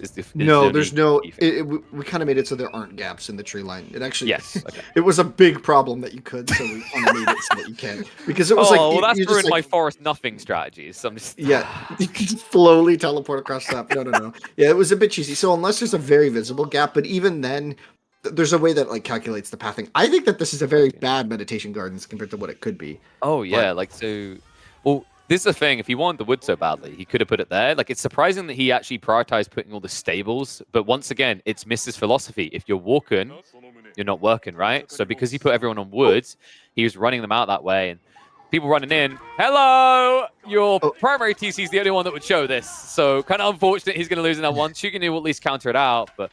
This is a kick to the teeth right now. You know, Mista was later on his second TC. And also keep in mind, DeMu, he's getting additional villagers when he goes to the Daimyo. Like, as in, usually you'd lose a villager if you had to upgrade Daimyo. But we talked about the fact you get extra health on your TCs. And we talked about the fact you get those bannerman points. But you also get a villager to cover the loss of production on those town centers. And the reason that's important is I think DeMu is planning to go into mass spear and bannerman next. coming in Hello? again. It's funny because there are raids Hey, I'm here to happening. work. You know what? You know what I want to see Why is people he? do. Wait, Oh, what? Why did? Oh, he saw the low HP villager. Okay, that's sick from is DeMu. that worth it? I think he But could like the have gold idled miner the vills gold, were out of range. Yeah, like but I I don't don't know, think he would have whatever. killed them. Yeah, Oh, true. I because guess Mister it was has just wheelbarrow now. Yeah, give what you so. get, right? Give what you can. Do you know what I want Yeah, to see people do? By the way, I want to see them like just stand the shinobi next to the like imperial official disguised, because they'll just see it when they're looking through their base quickly. You just see an eye, right? Actually, no, you wouldn't see anything. Ignore me. I'm thinking in God mode. But he should be targeting these IOs is the point I was getting to eventually, because they're the really pricey thing. And another thing to note with UG is they don't have the Imperial Academy. So they don't. The only way they can build Imperial officials is by missing out on villager production. yeah. This is. I want to highlight that there have been raids from Mista on DeMu, but somehow DeMu has not lost a villager. He has maintained a huge villager advantage now. 9 entire villagers. That is really crazy considering that Demu's also on 2TC as well. And he has Zhongyang Tower. So he got 2 vills for free, and yet he's this far behind. So this 2TC play from Well, Demu has been really solid here. now you say he's behind, but he's about to be ahead in one regard. Dumu's not ready for a tech up yet. He's in the middle of farm transition. Mister is going up. He's using the Mount Lu Academy, which is basically the Imperial Academy an age later, but for good reason. It has some pretty unique techs in it, some of which are going to be pretty useful. You'll want to get almost every game. We'll highlight it once it's complete. There's one or two that are situational, but let's say, like for example, there's one tech that lets you go up to 6 Imperial officials, which can get silly because there's also another tech later on in the game that lets you go up to 8. Yeah, really interestingly, already 2 upgrades, I believe, on the Daimyo Palace there, which is the secondary TC. He didn't do it on his capital, he did it on the secondary, which is really interesting. So all these farmers are now 50% better. If that number sounds really, really scary, keep in mind they don't have access to the normal food upgrades at the farmhouse. They get a slightly better wheelbarrow, so there is more efficiency here, but they are trading out like their sheep and berries, or sorry, their sheep are slower than a normal CIVS. This is a civ that generally should struggle to play pocket economies. At least that's the way I kind of have viewed it. Like, and you have to Really? predict, as in like in terms of efficiency, right? Because you get the gather rate increase from farm. Oh, pocket economies. Yeah, I yeah, thought yeah. you meant like pocket, as in like pocket in a team game. No. You mean Pocket pocket economies, egos, like as in yeah, playing out on deer, playing out on ball, these type of things, right? Like you get yeah, less value compared to other civs. your food income is all around these TCs, so it's about protecting that central structure. If you can't do that, if this gets raided and attacked a lot, it's a lot of trouble. But you do have a lot of tools to help defend that, right?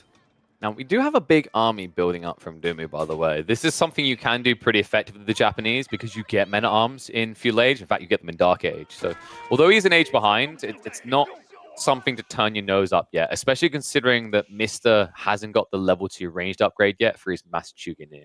I say mass as if 8 is a lot, but I mean, it can be scary. my eyes. I have PTSD about them still, and I think Mister might have PTSD about this. These aren't my villagers. Did he just miss it by like a second? No, he's going back now.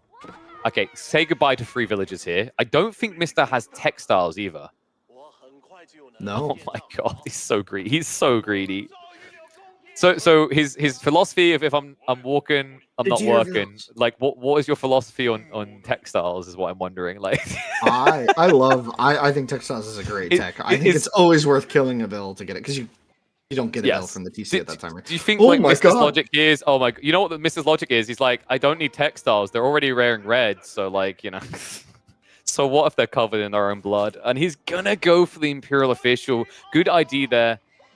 One thing that is missing, by the way, this could have been more impactful for DeMu. He didn't get the melee tech upgrades out of the forge, not even the level 1, which would have been significant also here. Yo, these shinobis are so good. And you know, he's walling this right side, right? And it's just like, I can't let these shinobis in. They can blink for the walls, guys. They can just, will keep happening until he has units on that side to defend, or towers to defend as well. Like, he needs a solution here. Village gone. 6 villages. The vill's inside.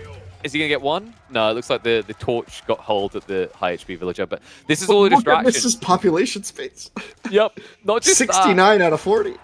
Well, he's stuck at the perfect number. Nice. I don't think he'll call Shinobi gets away. Bye. Oh, the problem is Mister's still chasing him. This is something you have to pay attention to because the Shinshun gets them out. One key thing for anyone who thinks that Shinshun's broken, I have actually been petitioning for it to get a slight buff because if you do blink after a projectile's hurled at you, you don't disjoint it. So, like, you know, it's very difficult for these Shinobi to dive your base. The reason this is looking so impactful now is because Mister has regularly been caught away from defenses. That's going to be two villages. My gosh, wait, no, the wrong demo's one, playing. wrong one. I don't think he Is cares. he gonna get free? Dude, he's tagging all the full. He still gets one, even though he didn't strike the low HP ones. This is just disgusting. In comes Odachi, a very important unique tech here for DeMu. It's going to give his melee samurai, these, you can see he's got 7 of them right now. He also has the bannerman for them. So they're going to be dealing insane damage to infantry. And still, the Shinobis are coming over this wall and they are dealing devastation. There's even a gap in the wall? Or no, he's just blinking over the wall at this point. Yeah, he's just Shinshun through. But he also, they get upgraded, right? Like when you age up, similar to things like Gremlins or whatever. And these are like more toxic than Gremlins, by the way. They get, I think it's an extra 16 health and an extra, I want to say, like, is it they 1 get stronger. damage? They get stronger. There you go, this plus 12. Got him! Shinshu! Wait, Sabotage. Okay, Sabotage is really good here if he uses it, because if you use delay. it... Yeah, it would delay the villages upon completion. So the way Sabotage works, it does dot for 30 seconds, but also disables production for 30 seconds. The other thing is that I've noticed against half-built buildings, it does like double damage. Yeah, buildings under construction take more damage. And again, he's just flicking over the walls. I gotta be honest, this is the best use case of Shinobi I've seen in a long time, because like you kind of get used to playing against them and you strategize in a way. When you see this landmark, you kind of just have to think differently about the strategy. So Mista's been keeping himself very exposed to the dilemma of these Shinobi, and they keep getting value. It's really crazy. No, I don't think I'm about to get the... Wait, Oh, he's no actually... There's no way he gets this monk before. If you're wondering what, like, this is broken, why hasn't it been revealed? Remember, secondary TCs do not break vision. Same with things like Musafadi Warriors. So it has to be outposts or scouts or the primary TC to reveal. Yeah, exactly. It's very... I think it's even the same radius, so it's very similar to stealth. You can see them, it's just your attack moves, I think, ignore them. And interesting about the meditation gardens, we talked about this before, but DeMu's been really good at keeping units around this area, and the meditation gardens generates the most res out of any feudal landmark, if built in a really good area, but oftentimes those really good areas are exposed. Like this one, it's not the best area, but it's an example of what happens when it's built out on the map like this. If your opponent has units here, each individual unit reduces the income of the meditation gardens by 10%, which means, and that just stacks, so 10 units, and the landmark no longer produces resources. And these Shinobi are really funny. This is great. This is amazing. He's looking for the deft attacks. Instead, he's going to go for the deer workers, which is going to be painful because Mist is having to start a step micro in between his 2 TCs, and a 3rd TC now added in DeMu around the mid of the map. Now, another kind of interesting thing to what you're talking about with the meditation guys, the way I like to describe it is it's kind of like a hunting cabin or a high trade house, but for all resources. So something to keep in mind is it only works for static resources. I've tried doing cheesy builds where you like drop off deer and you drop off sheep. Those will not affect the numbers. It has to be, for example, berries, wood, gold pits, stone pits. Those are the things that will generate resources. Yeah, exactly. The deer don't really make sense, right? But the other ones do, because when you place it as the player, when you're placing it, just look for the yellow rings around the resources you're placing. It can be a pretty good indicator of what you're capturing and how much res you get. And the best indicator is when you're placing it, there's like a little UI that tells you exactly how much you're going to get. So it's a very quick. Oh my gosh, and he's in again. Mercy? These Shinobis. This has been excellent micro from DeMu. Can we just make sure we're calling that out, KP? Like, no, it's been DeMu's clear been as day. And by the way, like, this is not easy. Once again, like, there's still small optimizations. Like, he now has the melee tech starting to kick in, right? Like, if they were here before, this wouldn't have even been close. It's kind of absurd. In fact, can we hover on that? Like, the melee tech in the top left looks like it's a 3rd pip, but no, the one researching below it. Is that the level 3? Oh, okay, we got a UI bug. Whoops. So he has been getting the upgrades. Oh, it's not counted Yeah, in the it's not UI. counting it. I see. So DeMu Yeah. is actually perfect. I will bow before his glory. He's incredible. He's been fantastic. I agree. I've seen some Shinobi games. I've even seen how you tried to play Shinobi. I think we've got to both agree. DeMu is now the person who needs to coach you. This is disgusting. So interestingly, the crossbow and the Jutnu are gonna do okay-ish against Mass Samurai here. It's not ideal because the numbers aren't there, but the Samurai have this ability called deflective armor, and what that does is the first attack, if you're out of combat for 8 seconds, you'll get a charge of it, and that 8 seconds, or sorry, that charge will completely negate the first attack Yes. you take, right? Either melee And or ranged, and it can be like anything. So, for example, it's really good against Mister's comp because it either blocks the counter unit crossbow or it blocks a lancer charge. But Mist also has Jutnu in here, which are going to be really good at, taking out those charges without losing too much DPS in the process. Exactly. You kind of want to layer in some fast attacking units. And you did see those banners dropped on the floor. That's from the bannermen. So the bannermen that are giving the plus damage, the plus 15% aura to the unit type. The way it works is that when they die, they drop a banner for, I believe it's 30 seconds. That means that in that area, you'll still keep the aura. So if you're worried about bannermen being sniped to click out to Japanese, kind of, but you have to move them away from where you just sniped the unit. Yeah, and here you can see the Odachi coming in as well, and the Spearman on top of that to deal with the cavalry, and there's a lot going on here. This is a huge melee mass, and if Mista can't support, if he can't kill this mass here, oh my God, and he can't kill all of them, he's just running into the eco. These samurai are so annoying as well. It takes, 3 hits to kill a villager? Guess what, folks? We are 41 deaths into Juju's legacy, and I'm guessing if I was to click on a TC right now, I still would not see textiles. Ugh, that's 43 villa losses from Mista. At this point, it's starting to look pretty dire. Oh man, the samurai in the farmlands wrecking havoc. The Shinobi still blinking over the edge of the map, by the way. He's just consistently been sending them over to that right side. None at this point. Looks like they all died recently. Okay, yeah. We got an outpost up from Mista, so he'll be able to see the units, the enemy units on the screen now. By the way, if people... like, the fact that they are still here doing this is actually just disgusting me. The only upside for him is that Odachi doesn't work on villagers. Otherwise, this would be many more deaths already. But is that Shinobi back again? Dude, they are bloodthirsty. They never stop. Yeah, it's... I don't think we ever covered the cost of them, right? Like, this seems OP. They are fairly priced for what they do. It's 120 resources. Yeah, it's not actually the cheapest unit. Like 60 gold... The Japanese can make it, but if you spam them like this, it's a pretty big investment. Like, he's invested into this kill, right? It's not just this free unit that's killing everything. Exactly. But yeah, and that's the only way you can get them as well. Like, even if you went Imperial Age, unless you built a Kokatan ship, that is the one building that will allow you access to them. So it's not like you can just do what people do with Chuganu and drop like 15 buildings and spam this unit. Yeah, and here is the samurai once again under the capital town center, or that's the secondary, right? Hello, Shinobi once again into the farm, just blinks out, forces idle time, kills more vills. 59 villagers killed, and back into the farmlands. 60 vills have gone down now. 61 actually. It's just going up and up and up, and yeah, this just isn't working for Mista anymore. I realized with this giant cliff, this giant mountain that he has to be running around to get in with the Shinobis, we missed an opportunity to sing Shinobi coming around the mountain when he comes. I don't think that. I'm half tempted to sing it now, but it has felt like that though. Like, up and down the cliffs, left and right. It's incredible on a map that kind of feels like you should feel quite safe. Mista, I don't think I've seen a game in this series where he's looked more exposed. Yeah, no, this is rough. My gosh, 72 vills have died. Jeez, and the gunsmith coming in. So, oh baby, you yell it. I'm gonna let you yell it. Yell the word. What do you want to say? Now you're gonna have to explain that, because right now people are scratching their head.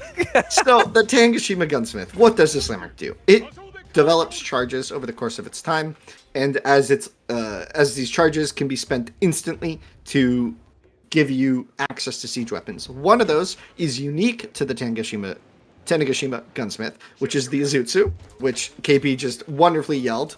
And the Izutsu, No context. no context. The Izutsu just has this wonderful blast damage. It's really, really good against buildings. It's good against clumped units. It's kind of good against everything. And it's pretty unique. It's a heavy siege infantry. So it can be attacked by crossbowmen, by units with bonus versus heavy, are also pretty good against the Izutsu, but not great. This unit is quite strong right now. And this strong. Gunsmith produces way too many Izutsu for you. So it is very, very, very good right now. Yes. So have fun with it. You build up stockpile tickets every 30 seconds, right? And I think you start with like 5, which is enough to either spawn a siege weapon or 5 Izutsu. So spawn 5 Izutsu, guys.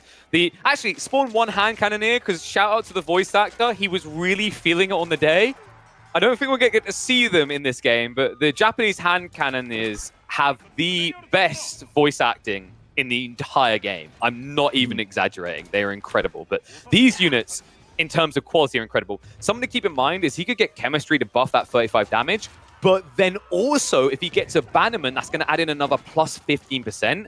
And that AoE damage, correct me if I'm wrong, Winston, it's a fixed amount, right? So it's 1 unit across in a tight formation, but I think the other units take the same amount of damage, right? There's fall-off. Okay, there's fall-off. I'm like 90% sure there's fall-off in It's like half version. damage, right? Which is still quite a bloody lot. Yeah, it's a lot. It's a lot of damage. These units are very, very strong, and this landmark gives you access to them. So we see it quite a lot here. We didn't even talk about the bonus to building specifically. The number's quite high. I think it's at 160 or 130. Yeah, it's a lot. They're basically like a mortar, right? A mortar that's good against these clumped units. You can see them. He's like, "Come get me!" Oh my god, no! He's going to charge in, but as a decent health or 160 health, Lancers aren't really the answer you think they are to this. Keep's still going to go up behind this. And by the way, that's an expensive keep, but for good reason. This guy, what you're about to see coming out, those shots are enough to convince Kim Jong-un he needs to buy the game just to steal their effective rocket launch plan. GG comes out with the keep drop. Game 6 goes the way of DeMu. I think, what is that? Is that now 4-2 on the board for DeMu? It's 4-2. If this was a best of 7, we would be done here. But it's a playoff 7. So DeMu has secured the series for himself. But in the fact that this is like a show match to show the CIVS, to show the gameplay, we've decided, it's a playoff 7, right? So we're going to get some more games. Yeah. We're going to get some more games here. Really well played from DeMu that game. I think he just put on a masterclass for how to be scared of Shinobi. And to TheMista's credit, I think he put on a masterclass of how not to really deal with them well. Maybe don't just build your granaries in the open, send vills out exposed against Shinobis, which are going to raid and do a lot of damage across the map. Like, this was rough for him, but we'll see. I mean, it was a fun game. That was a fun game to watch.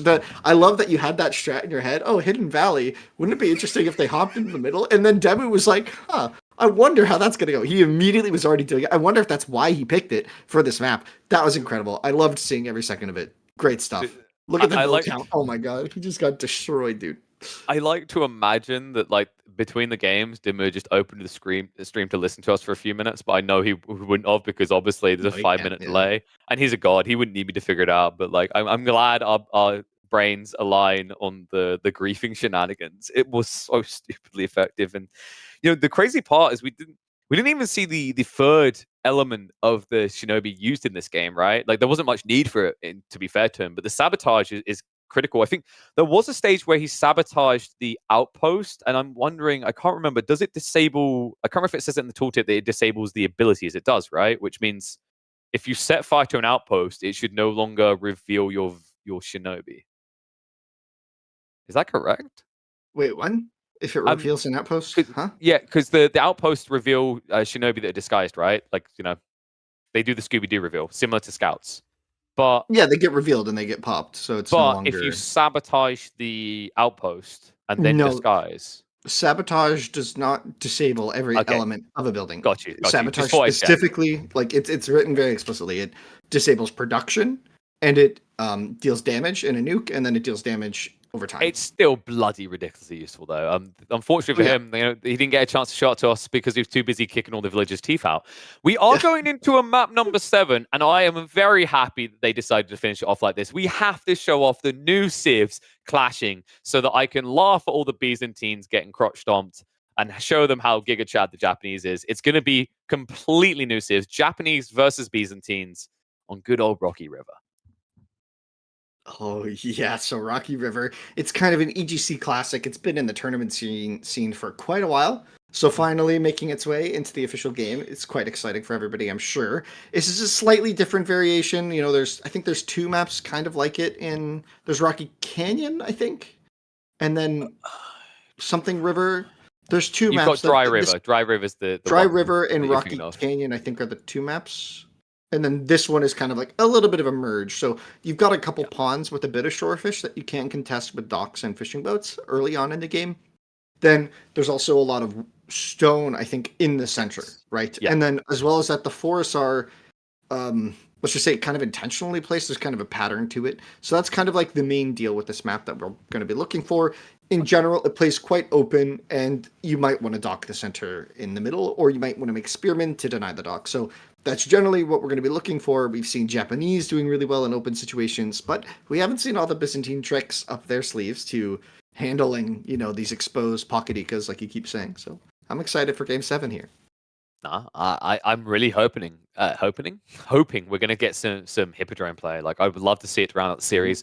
I think if you're Mr. and you just saw what DeMu done to you, and you know it's going to be aggro, Hippodrome's probably the play. And the reason I'm actually quite enthusiastic about the chances of seeing Hippodrome is A, Rocky River is a fairly open map, so cavalry play is good. And B, do I need to remind you guys it's Mr. and the Hippodrome builds horsemen? I mean, that literally is enough reason for him to build on It's his own. just screaming his name. So I It bet he's really been is. waiting. He didn't go Hippodrome in his game, right? I think he went berries, right? No. Yeah, he went berries. That was on Himayama. He got pressured pretty quickly, right? So maybe he just kind of felt like he couldn't get out. That was where he done the Archie range Lombo build. Yeah, that was on Himayama. Yeah. It didn't quite pan out well for him against Ayubids. Yes. But we'll see. I mean, maybe he's got a different plan. Hopefully we see, another strat from him. Mm-hmm. But as always, guys, keep in mind. Oh, sorry. Yeah, no, you go. Oh, no, I think you were going where I was going. Were you about to mention I was going to say there's not enough subscribers in the chat? Yeah, I was going to say something along those lines. I was basically going to say, hey, guys, if you've been enjoying the content, if you've been enjoying the stream, if you've been enjoying the matches, please consider subscribing to EGCTV. It goes a way. They really need the support right now. It's quite important. So feel free if you can support us, support the whole team. I know Pesty. There's a lot of people behind the scenes right now. We have an admin, we have an observer, we have production managers. Like there's a team here working on this. So I just want to make sure if you guys can, you will. It means a lot to everybody here. So thank you again, and we're going to keep providing this content no matter what. But it always helps. It's important because, like, what I want you guys to realize is if you subscribe now, that'll cover you for like half the EGC finals, so you get like double value. Bare minimum, I want to make sure you're all subscribed by next weekend because that would cover you all the way up through the grand finals of the final S-tier tournament. But before we get onto that, we've still got show matches happening today and tomorrow. Tomorrow it's going to be BC versus Marine Lords, so make sure you are subscribed so you do not have to worry about ads being rammed in your face. But this ad is done. It's time to get 2 S-tier players on your screen. Map number 7. It is the love child of Rocky Canyon and Dry River. We have got Rocky River, and it's going to be Japanese versus Byzantines. Which civ is the best? Fight! I like how you said that. So, yeah, that showed my bias. Yep. So Mista, yeah, you said that with bias. So Mista doing kind of the standard thing. So you start with enough stone for that first cistern. So it's really important to place it. Now you do have that big aura, that big ring around it, where you want to capture your core resources. So something like a really good option is to get the gold, to get the sheep, and to get the wood. That's really going to set you up generally. And you can see Mista did that. I think he might be a little far here. There's a bit of a linger, I believe, on the cistern, if I recall. So I think you can tap it on the drop-off and then come back. So I think he's done it all well here, which is going to mean that he's got a good setup. This is a really good opening for Byzantines. It's just house, gold mine, sheep, and the cistern in the center. It's very standard, and it's very good. Meanwhile, what did Demo do? Did he go to wood for a dock? I like how you keep calling demo every time we're on a map with ships. Did I say demo? You did. Sorry, I mean Demu. It's just the slip of the tongue. It's because there's boats. It just happens naturally, right? Yeah, he went fishing though. Like it's very. I'm gonna say it. I know you like it. Efficient for the Japanese to do here. I love. It's a problem for me. Like it's literally stuck in my head. It's like You're that guy who makes the comment. Efficiency. It's just stuck in my head. I can't unsee it. I can't. Like it's kind of an affliction. Like I don't know if I'm healthy because I keep saying efficiency. You know. The problem is like not the problem. It's what we love you. It's like afterwards you're that guy that's kind of like elbow nudges go the fish. Which are going to be pretty good for him. And yes! I'm bored of this Grand Winery crap. Lamery, just sitting at home trying to be a boomer boy. Why would you want to boom? Did you just call it Lamery? Grand Lamery. It's Grand Lamery. I'm not going to stand by that. It's all about the Imperial Hippodrome. You want to know why? Because when you drop on your enemy's villager line, it's going to feel like they just got attacked by a hippo. You want to explain to why? So the Hippodrome has a couple of unique features. I mean, the main one is that it's just a stable, but the second one is that it enables the Triumph mechanic, right? And the Triumph is basically you get kills, and as you get kills, you add up these points, and when you activate Triumph, the duration is based on how many points you had, right? And so when you have this Triumph, you have bonus damage. It's +4 damage, and it's healing per second while the Triumph is active. So you want to kind of accrue the kills and then use the Triumph and kind of secure the damage and like win a fight in Snowball.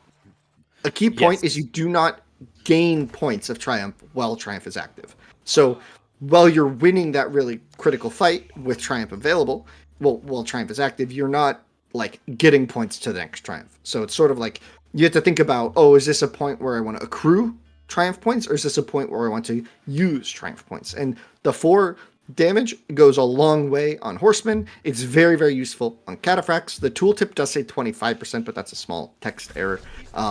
So now we can see Triumph is down there on the bottom. You just press V. And also, in case you're not in a game that's not constantly killing, you do have passive point generation being made by the Hippodrome. So you're always going to get some Triumph. Is it every... I can't remember. 5 seconds sound like too often. Was it every 30 seconds? No, it might be every 5 seconds. I think it's every 30. You can see the little timer there on the Hippodrome itself. There's a little we can highlight indicator. The little thing next to the plus. It'll tell you that it's going around. But also, Expilatore is coming out, which is a critical ingredient here. I love this tech, as in it's OP broken, and you want to get it if you're doing Horsemen. Expilatore allows you to get +2 damage on your Horsemen against villagers, but then also... every single villager you kill, you get 20 gold. Yep. So it's actually workers. So specifically not villagers. So workers includes traders. I think it includes stuff like... It includes fishing, right? Officials. I think he's getting bonus... It's a worker, right? Yeah, it literally says worker. Look at the fishing ship UI. Yeah. So it probably, you know what? I actually have not seen... Oh, that's super sick. I have not seen an Exploratorus horseman... Expilatores, I don't know. Torch a fishing boat. So I don't actually know if you get the gold. I spent 5 minutes learning Latin to make sure I got these right, Winston, and we will not butcher the Byzantines, but... the Byzantines might butcher the Japanese. The interesting part is there used to be an issue the other way, if you remember, where like outposts weren't getting bonus damage against ships because they were categorized as worker, but now they have both tags. So theoretically, like things that apply to each of them should work without any weird conflicts. I think we'll find out quickly, though. Like, we're getting a lot of horsemen here. Yeah, I'm not sure. Keep in mind, though, that those technologies at the bottom of the Hippodrome, those are just available at the Byzantine stables. So the Hippodrome is not granting you access to these techs like the mine work. It's just these techs are there. So it's kind of like chivalry for French, right? And if you now hover on the horsemen, you'll even be able to see that they get that bonus damage against the workers. Which, by the way, if you activate Triumph as well, so you said you add in +4, they're usually at 9 base damage, so you go up to 13. You're doing 15 damage to workers each. That's insane. I'm pretty sure it's the same damage that an Order of the Dragon Horseman does, right? Demo from DeMu. Oh, low value demo from DeMu. Now that's stuck in my head.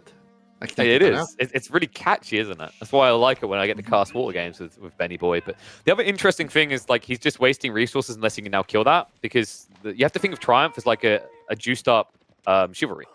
So like if Mister just keeps this guy around, and when he eventually activates Triumph, if he's queued up the multiple charges, you can get a maximum, I think it's 40, and it times that by 1.5 for the duration and heals you for 2. So in that time, you'd be able to heal for 120 health. Yeah, it can Hello, be quite workers. powerful.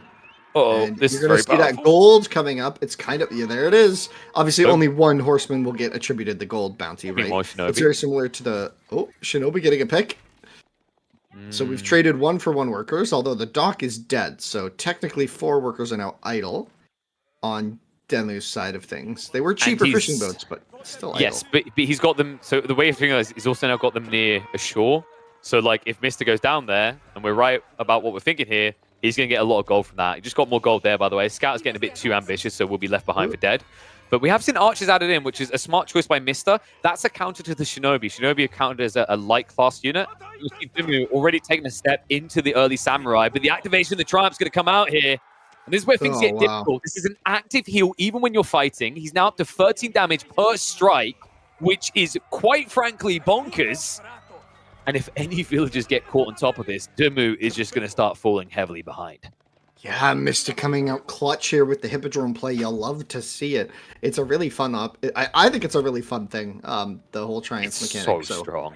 This villager, though, got to be free gold. 20 gold, baby! Maybe just let him live until the Triumph runs out, but I think we still at like 20 seconds, so not worth it. No, not worth thinking about that. Just get the kill so you can, man. Yeah, so you'll see that the tooltip says 25% damage, but it is actually +4, so think about that when you have cataphracts, your scouts, other things. Also, so wait, now, admittedly, I can't believe my dirty brain hadn't gone there, but massing scouts is now just on my mind.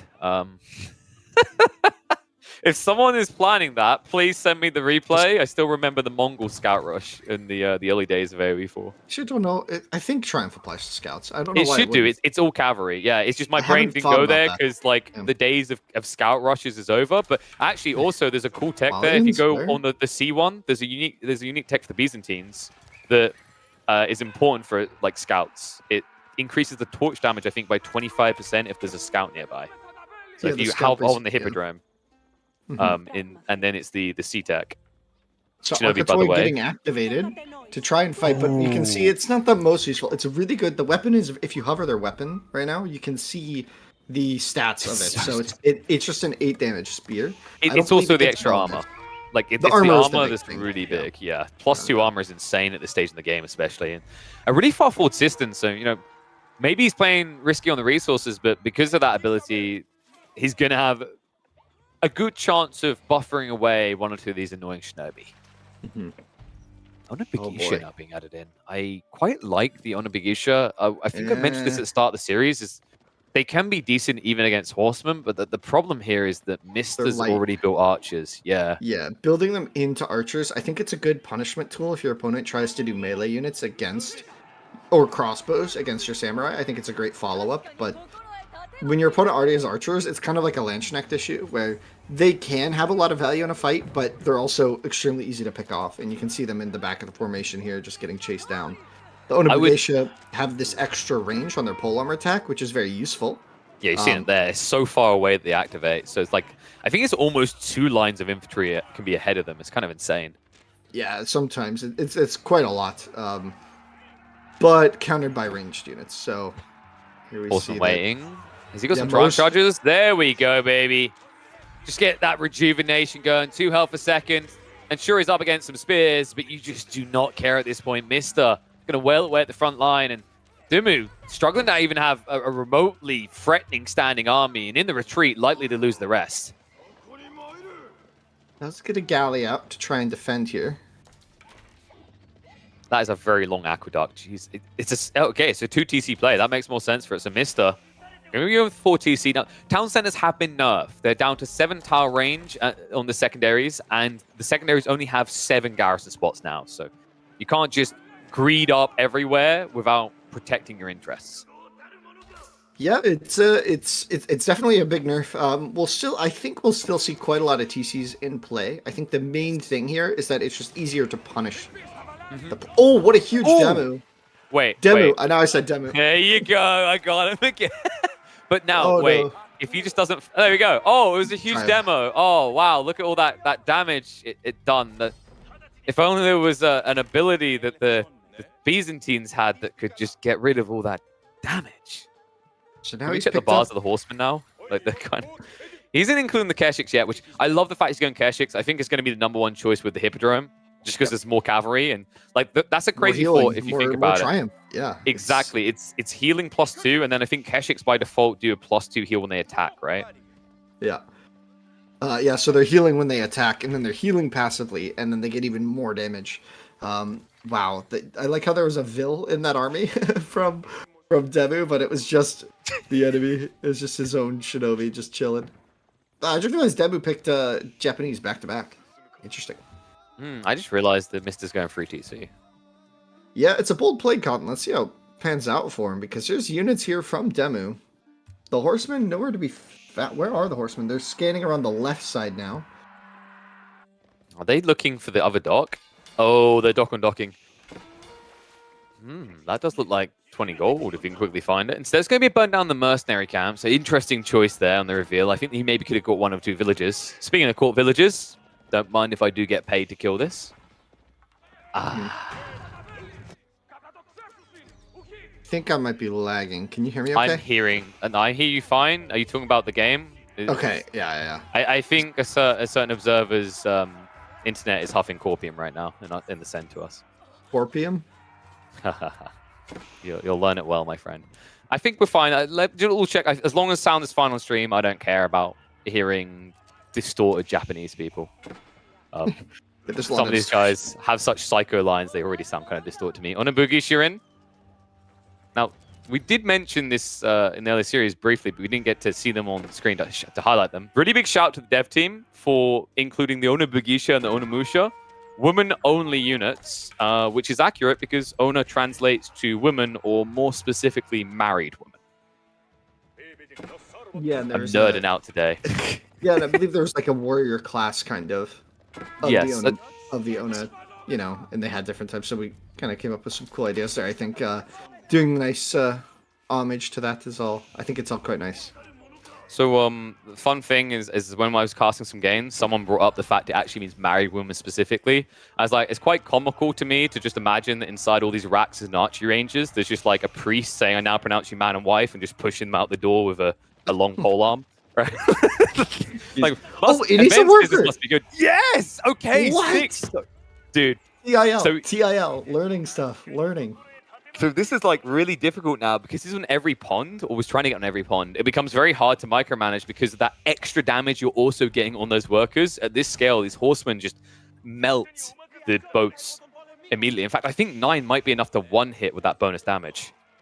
I don't know if the bonus damage would apply to the torch. I think I'm thinking about how we set that kind of stuff. The torch up, is 12 damage, right? I'd be surprised if that applies because you see it on the weapon. I mean, I could be wrong, but we could probably hover. Sure yeah, I think you're right. It probably doesn't. But the base damage is 12. If you activate Triumph, then Triumph doesn't affect it either, right? I'm pretty sure it doesn't. But if he gets that scout tech, which now is a good time. This is going to be a few samurai going down, but if we look at the scout tech that we're talking about, it would be really strong if he's trying to burn stuff down, because I think it's a 25% torch damage increase for a very low cost. And really, on maps like this, it's quite beneficial to have a scout. But Golden Horn Tower is going to be on the way, so more mercs in the future in Mista. And I think he's at, like, what was that, level 4? Yeah, so he'll be pushing out these Keshiks, probably was what he's going to aim for, every, I want to say, minute and 5 seconds. Yeah, you don't pick what the Golden Horn Tower makes, but it can only make what you have unlocked. So exactly. Right now, the first one is going to be the Keshiks, right? But assuming he upgrades his Keshik, he would be getting Keshiks or Gulams, right? Or veteran Keshiks or Gulams. Here, the final tier is Elephants, if I recall correctly. I believe that is this contract, yeah. Yes. He could have built that would make sense. Tower at Trade Post on the right, and could we actually check what he could have gotten there? So he could have built it here and gotten Elephants or Jugnu as well in that random rotation for free, which could have been nice. Jeanne maybe going to help here, but Against the samurai, yeah, that would have actually been pretty sick. The samurai just got giga buffed up. You are now seeing the bannerman getting added in by DeMu, so they just got the plus 15% damage. Does add up quite a bit here when you remember the Civ also has an additional melee tech. Apologies, by the way. I noticed it was being highlighted by Core about the wheelbarrow last game for the Japanese. Wheelbarrow and the melee upgrades aren't tracking fully correctly on the UI right now. So DeMu probably has like level 2 melee already. And you can see he already has the level 1 unique wheelbarrow upgrade for the Japanese. But it doesn't show at the top right. yeah. That is certainly the case here. As, yeah, the army values and mechanic when it went out. Mista has a small motive advantage at this stage, but his army value is half as much. So this army is quite scary. Them and gonna start bringing down these strengths, and these are expensive to replace. Oh, yeah, lagging. Sorry. No, you're fine. This video thing through the game audio. Apologies about that. I just didn't phone distraction. But that's that. If I'm recalling correctly, I think it's 51st, 650, he's level 5, I think 250, done that. Sorry, guys, is it okay now? The chat is cool, you're like literally something was there. I don't know. Cool. Please. Are we good? Yo, No. I'm still bossing. No.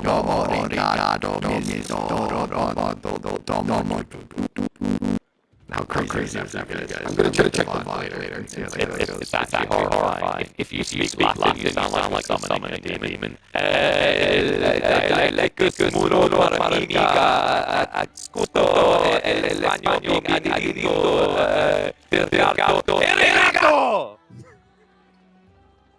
Huh? Oh, wait. Are we good now? I don't know. That'd be so funny. I think the audio has been fixed. Yeah, as soon as I said arigato, as soon as I thanked the Japanese. Apologies, folks, we're fixed now. Hopefully you didn't hear too much leaks from next year's expansion. You didn't. I'm hearing talk of demons. I don't want you guys to think that we're going to add in demon summoning to the game, but we may do that. I don't know. Have you seen the Shinobi? That's step one. All right, I want the ones wearing the dragon masks. Guys, don't forget, there's a game on screen right now. So some of these cisterns, you can see this is a very strong counterplay mechanic that DeMu's done, where you break up the aqueducts, and you can see that disjointed UI element telling you, hey, this is no longer connected, and that's actually really hurting the economy of Mista, right? Like 20%, if you're at tier 4, you're getting 20% gather rate on all the vills and all the cisterns. So coming in and breaking just one can drop that in half. It can drop it into like 3 to 1. It can drop like a huge portion of the economy completely out of the eco bonus entirely. And stuff like that goes a long way when you're playing against this Byzantine Civ. Yeah, it's kind of poetic, right? This is the risk of it expanding too wide, too big to officiate, similar to certain Roman empires. It's very easy to just kind of bring down the beast. And by the way, big shout out to whoever decided that damaged aqueduct should leak water. It's actually one of my favorite. It sounds very true, but it's actually one of my favorite details about the entire expansion. I mean, it's just my opinion. The art team and art director, the art direction of AoE 4 has always been exceptionally good in my opinion, with a lot of different elements. So, yeah, this is no offense to their good work. Like for me, this is just a step up even from that. Like between really cool, those type of details, Order of the Dragon especially. Dude, Order of the Dragon looks like it could just be a cosmetic skin you could charge people for. It looks that bloody good. yeah, but you see, turning that off, it's really annoying to fix. And for the next 10, 20, 30 seconds while he's fixing it, everything's going to be much weaker. And we see elephants out on the field. Did he build a mercenary camp on that north trade post to get the elephants? Did? That's really funny. So you can see there, you get access to now both elephants because he went the contract for the tower elephant, and the neutral post is giving him the 2 on the bottom. So the neutral post, yeah, so the neutral post is always going to give you the 2 on the bottom row. Gotcha. And something kind of interesting in that is like he also has the opportunity to go in those Chuganu that we talked about, which is a good counter against Samurai because you get rid of the deflective armor shot. One thing I'm curious of, actually, I hadn't tested this, but with the new wall change, if you guys haven't seen it yet, because we haven't had too much wall in, because who wants to hide behind those things when you go fight? They changed it now so that walls break the segments to the left and the right. I think that behavior applies to aqueducts as well, right? What behavior, sorry? The break walls to the side of where you attacked. So you know how when you take a palisade out? Yeah. So so that's even more annoying. That's even more stone that Mista has to now spend to fix that issue. By the way, I think that the walling is kind of low-key one of the most underrated for biggest changes to the game, and I'm actually super excited. I feel like it's added a layer that wasn't there that a lot of RTSs had that we're now going to get. I think it's just a quality of life as well. I think a lot of those changes, I think the team absolutely nailed it with the changes. Really, I think it just makes the game so much easier. Like, we've been like playtesting it for a while internally on our builds, and whenever I would go back to like the retail version, like the live version of the game, it's just like, oh, I have to wall like this. It's like I started feeling so bad for everybody. Like, you guys don't know what's coming. Like, you don't know how good this is gonna get, right? It's so much easier to play. It's so much easier to execute on your ideas, and in a strategy game, I think that's paramount, right? Like, it's about having ideas and being able to fluidly implement them. That's what makes the game feel good, right? It also gives more like interactions with the map, I think, because it's like this. It feels like there's so much more control over walling now compared to the old version. To answer your question, the other Javid, how does the market decide what unit you can get as a merc? There are 5 random sets, and so whenever the map loads, it determines which of the 5 that neutral post will get. And the 5 sets are like pairings, so it's always these same 2 together. Yes. It's a little bit RNG, but it's a small detail in a very big game, right? You still have so many different options, the Byzantines. We're actually seeing new options being added in. Obviously, the crossbows, seen that before. But we are getting Varangian Guard. These are incredible units. Historically, the most scariest of Vikings, the type of Vikings that even Vikings didn't want to have to deal with. And it can feel that way in the game when you start losing a fight because of that Berserker mode that lets them drop their armor by 4, but get +6 damage. Yeah, but it's quite scary. You already have a Dachi Samurai on the field. I don't know how much you want to play into that, although I don't actually think there are any... Are those Samurai? Are they Odachi? I don't know the icon. No, are they Odachi? They look like they're using Naginata still. I actually don't think they're Adachi yet. Really? Can we check that? He already got it. Okay, he did. I'm just blind. I guess I'm looking at spears. A little bit blurry right now. Elephants! Spears like that one. It almost just feels like these war elephants are just meant to distract DeMu. I don't feel like I've seen them do anything in fights so far, but it's actually working. And there's a lot of them. And the army for DeMu just got clean. He's team villain. Oh my god. He's now down 60 pop. He's going imp on the Tengshima, so he's hoping free as Zoot will keep him. Okay, I think Winston just decided to... He can't leak the late game strats. He's coming in bits again. Sorry.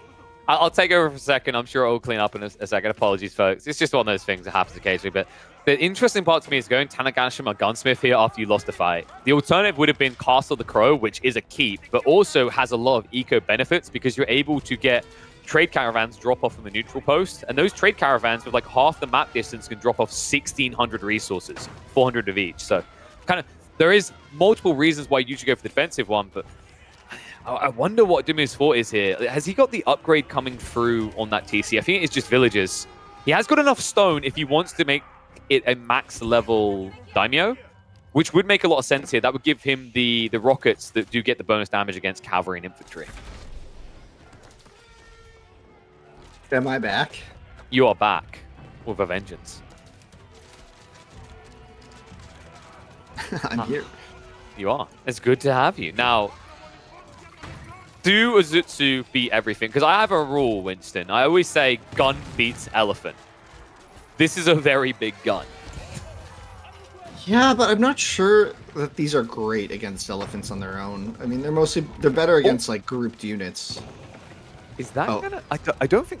I feel like you've just wasted 1,200 stone, right? There's no way this lives.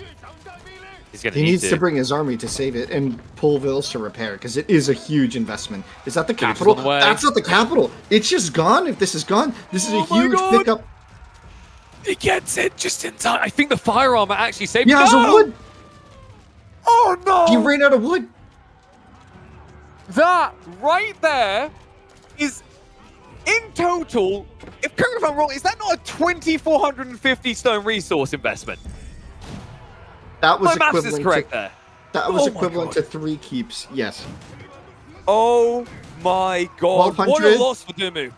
1,200, 600, 300, 350. Right? Yeah. Right? That's Yeah. a lot And of stone, and then the wood as 400 well. wood. 400 Oh wood. my God! That's more than an Imperial Age tech up. Actually, no, it's not. It's almost more. Jesus. And now, But after all is said and done, in Azutsu we trust. yeah, we believe in the Azutsu. I think he's actively building them, which are very expensive. So, in fairness, Mr. doesn't exactly have a fast army. And they are very clumped up. I never, ever say that Azutsu can't do it. He also, I believe, does have the Bannerman for the aura. I'm pretty sure that is the Yuma Bannerman. So they are getting an extra 15% damage. Oh my God, I can't believe that just happened. Yeah, that was really nuts, and probably going to be something like the nail in the coffin for DeMu, but I'm a little scared for Mista. He's in Castle Age against an imp opponent. His imp opponent is making something that has been deemed quite strong so far during the preview, and I tend to agree that this is a very powerful unit right now in this build, so... It's totally balanced. Don't you dare nerf it. And he's got the buff from the Yumi. He doesn't have chemistry Oh yet. my Oh my gosh. DeMu just trying to yell, who the daddy? We'll have to retreat away. Now, the Azutsu are quite slow. There's one of the kind of counteractions here. Would actually love to see him maybe consider a Boldequin here. That's a lot of Varangian Guard to worry about. Yeah, you can get a Ribald from the Tangashima, but I don't know. I don't know if that's very useful right now. There's a lot of ranged units on the field. Crossbows, Shugnu, and archers. Like, there's like 40 units on the field that would just counter it. I mean, this is going to go up, but funnily enough, it's going to take a lot of damage. If you check the bonus damage, I'm pretty sure it's like 180 extra damage on top of the 50. Sorry, 130. There you go. So 165 per shot per Azutsu. He's focusing the Vils, though, not the... Oh, yeah. Interesting. So kind of just giving it over. I wonder if it would have been better to go the other way, because Mr. is very starved on stone. Mr., who, by the way, is now on his way into Imperial Age. Glad we finally get to see this, the Palatine School. Why did you decide the game needed more casino? Yeah, so the Palatine School just gives you a % chance whenever you train one of your core unique units. Yep. You get just get one for free. It's 30%, amazing right? with cataphracts. It's amazing with cataphracts. It's so much value. So little suggestion I had. We're doing like live feedback. Oh boy. Would it be better if it was every like 4th you get the unit? Because my thought here is like the RNG in that means that if you just luck out and roll cataphracts 70% of the time, it's kind of GG. Yeah, but the law of averages is at play here. Like, the numbers are so high. It's fine. I'm sure. Yeah, it's fine. I mean, like, if he builds 500 cataphracts, the numbers will... the numbers will work out. It'll work out. Could you imagine if the first time we see it, he just, like, gets 5 cataphracts in a row? I mean, it's happened, and it'll happen, right? It's not impossible. It is very strong, by the way. The reason we're highlighting cataphracts, they're 330 resource cavalry that are ludicrous if you're able to scale into large numbers. They are incredibly pop efficient, but incredibly expensive. And an incredibly expensive loss here for Mr. Loses the keep, will lose most of the villages. He's posturing towards the front of the base, and DeMu is missing a certain strong defense here. That already looks like you're about to start a campaign mission. Right? Like you know when you're right, into a campaign and it's like, we must assault the fortress to set up a base, and it's like, it gives you this layout of army. Like, in that formation, like elephants in the front, it's like, Hannibal must cross the Alps now. Like, God, you give me flashbacks now to Age of Empires 1. Sorry, I usually have flashbacks to AV1. You know what that is, actually? It's like it's a spoiler for the next campaign, the rise and fall of the Delhi Empire. Never got treated for that. I don't know when the Byzantines got involved in that, but it just happened. I do love this idea, though, by the way, that the Byzantines, just have copious amounts of olive oil, and instead of just like paying the mercenaries gold or even just beer, the mercenaries like, my grandmother really does love to cook. I will happily accept your payment of olive oil. I mean, olive oil has always been extremely valuable. That's true. The oil trade was not nothing, right? It Yes. is a thing. But yeah, this is crazy. How is DeMu holding here? If he wins this game, I This swear. is gonna be insane. He's getting a castle up now. The back Oh of my. Azutsu. Oh, here's a big fight though. Is this on the side though? 26 of them now. This is not the year of the elephant. This is the year of the cannon. The mini cannon. I feel like this is almost a cheat unit at this stage. Good God.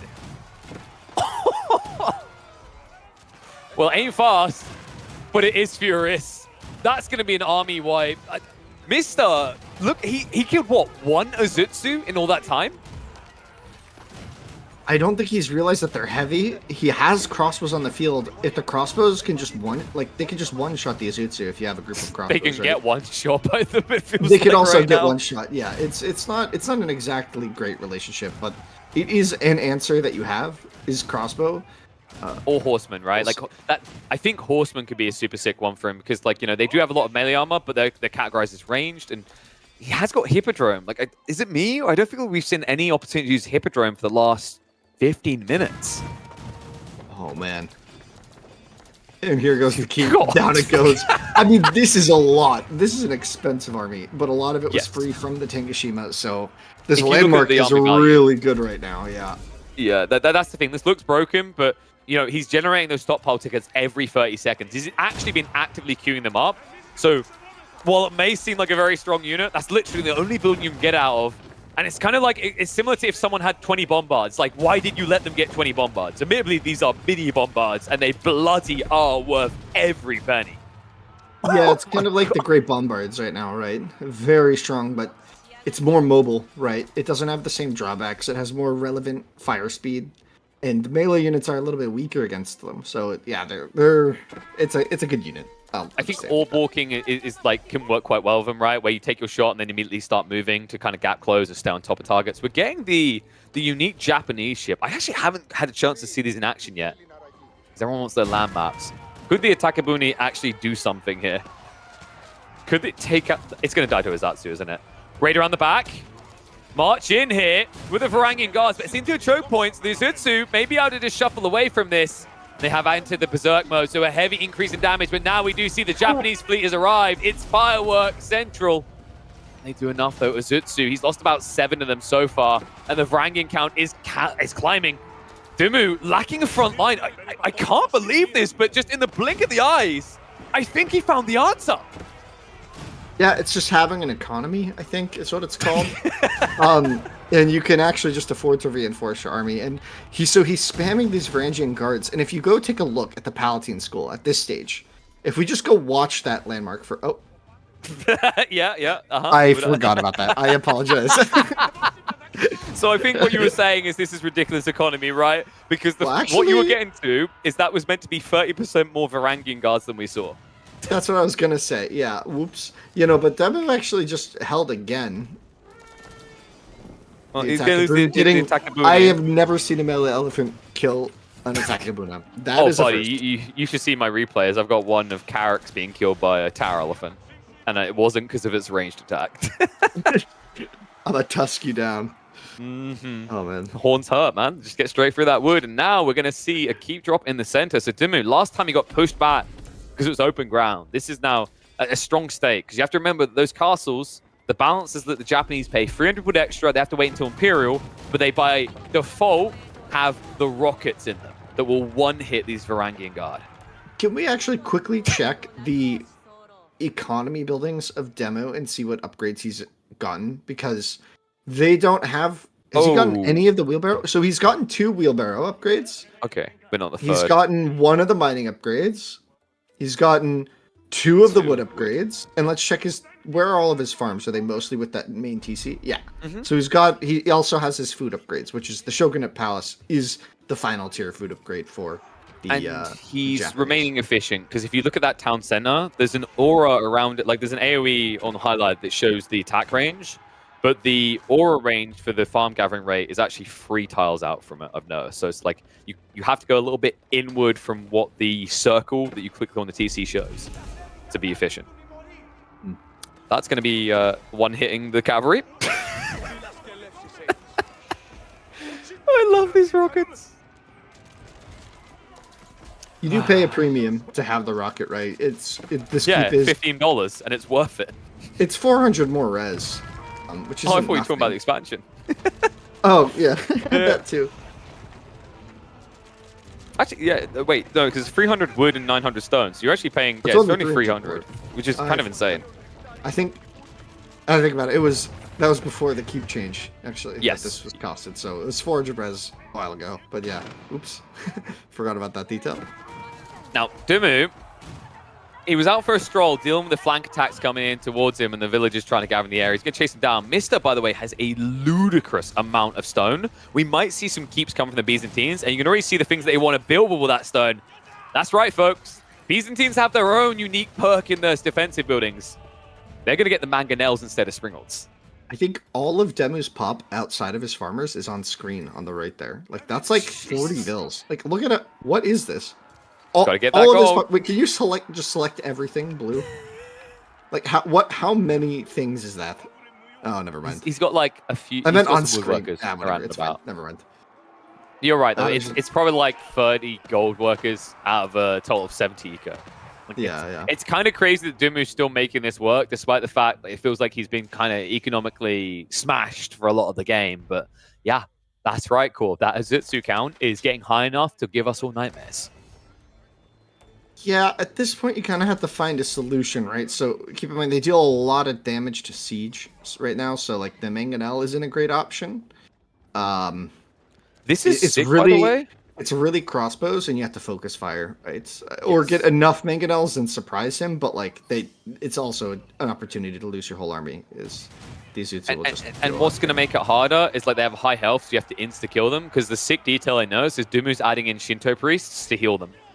I love this detail. Like it's something that sometimes kind of gets forgotten, but if you look at the army value, you can see why it's justified. These are insanely pricey units. I mean, Demu's playing this pretty well at this stage. I'm getting a little scared for Mista. I mean, I've been scared for him, but he has no come. Did he run out of wood? There should be wood. What's going on with his macro?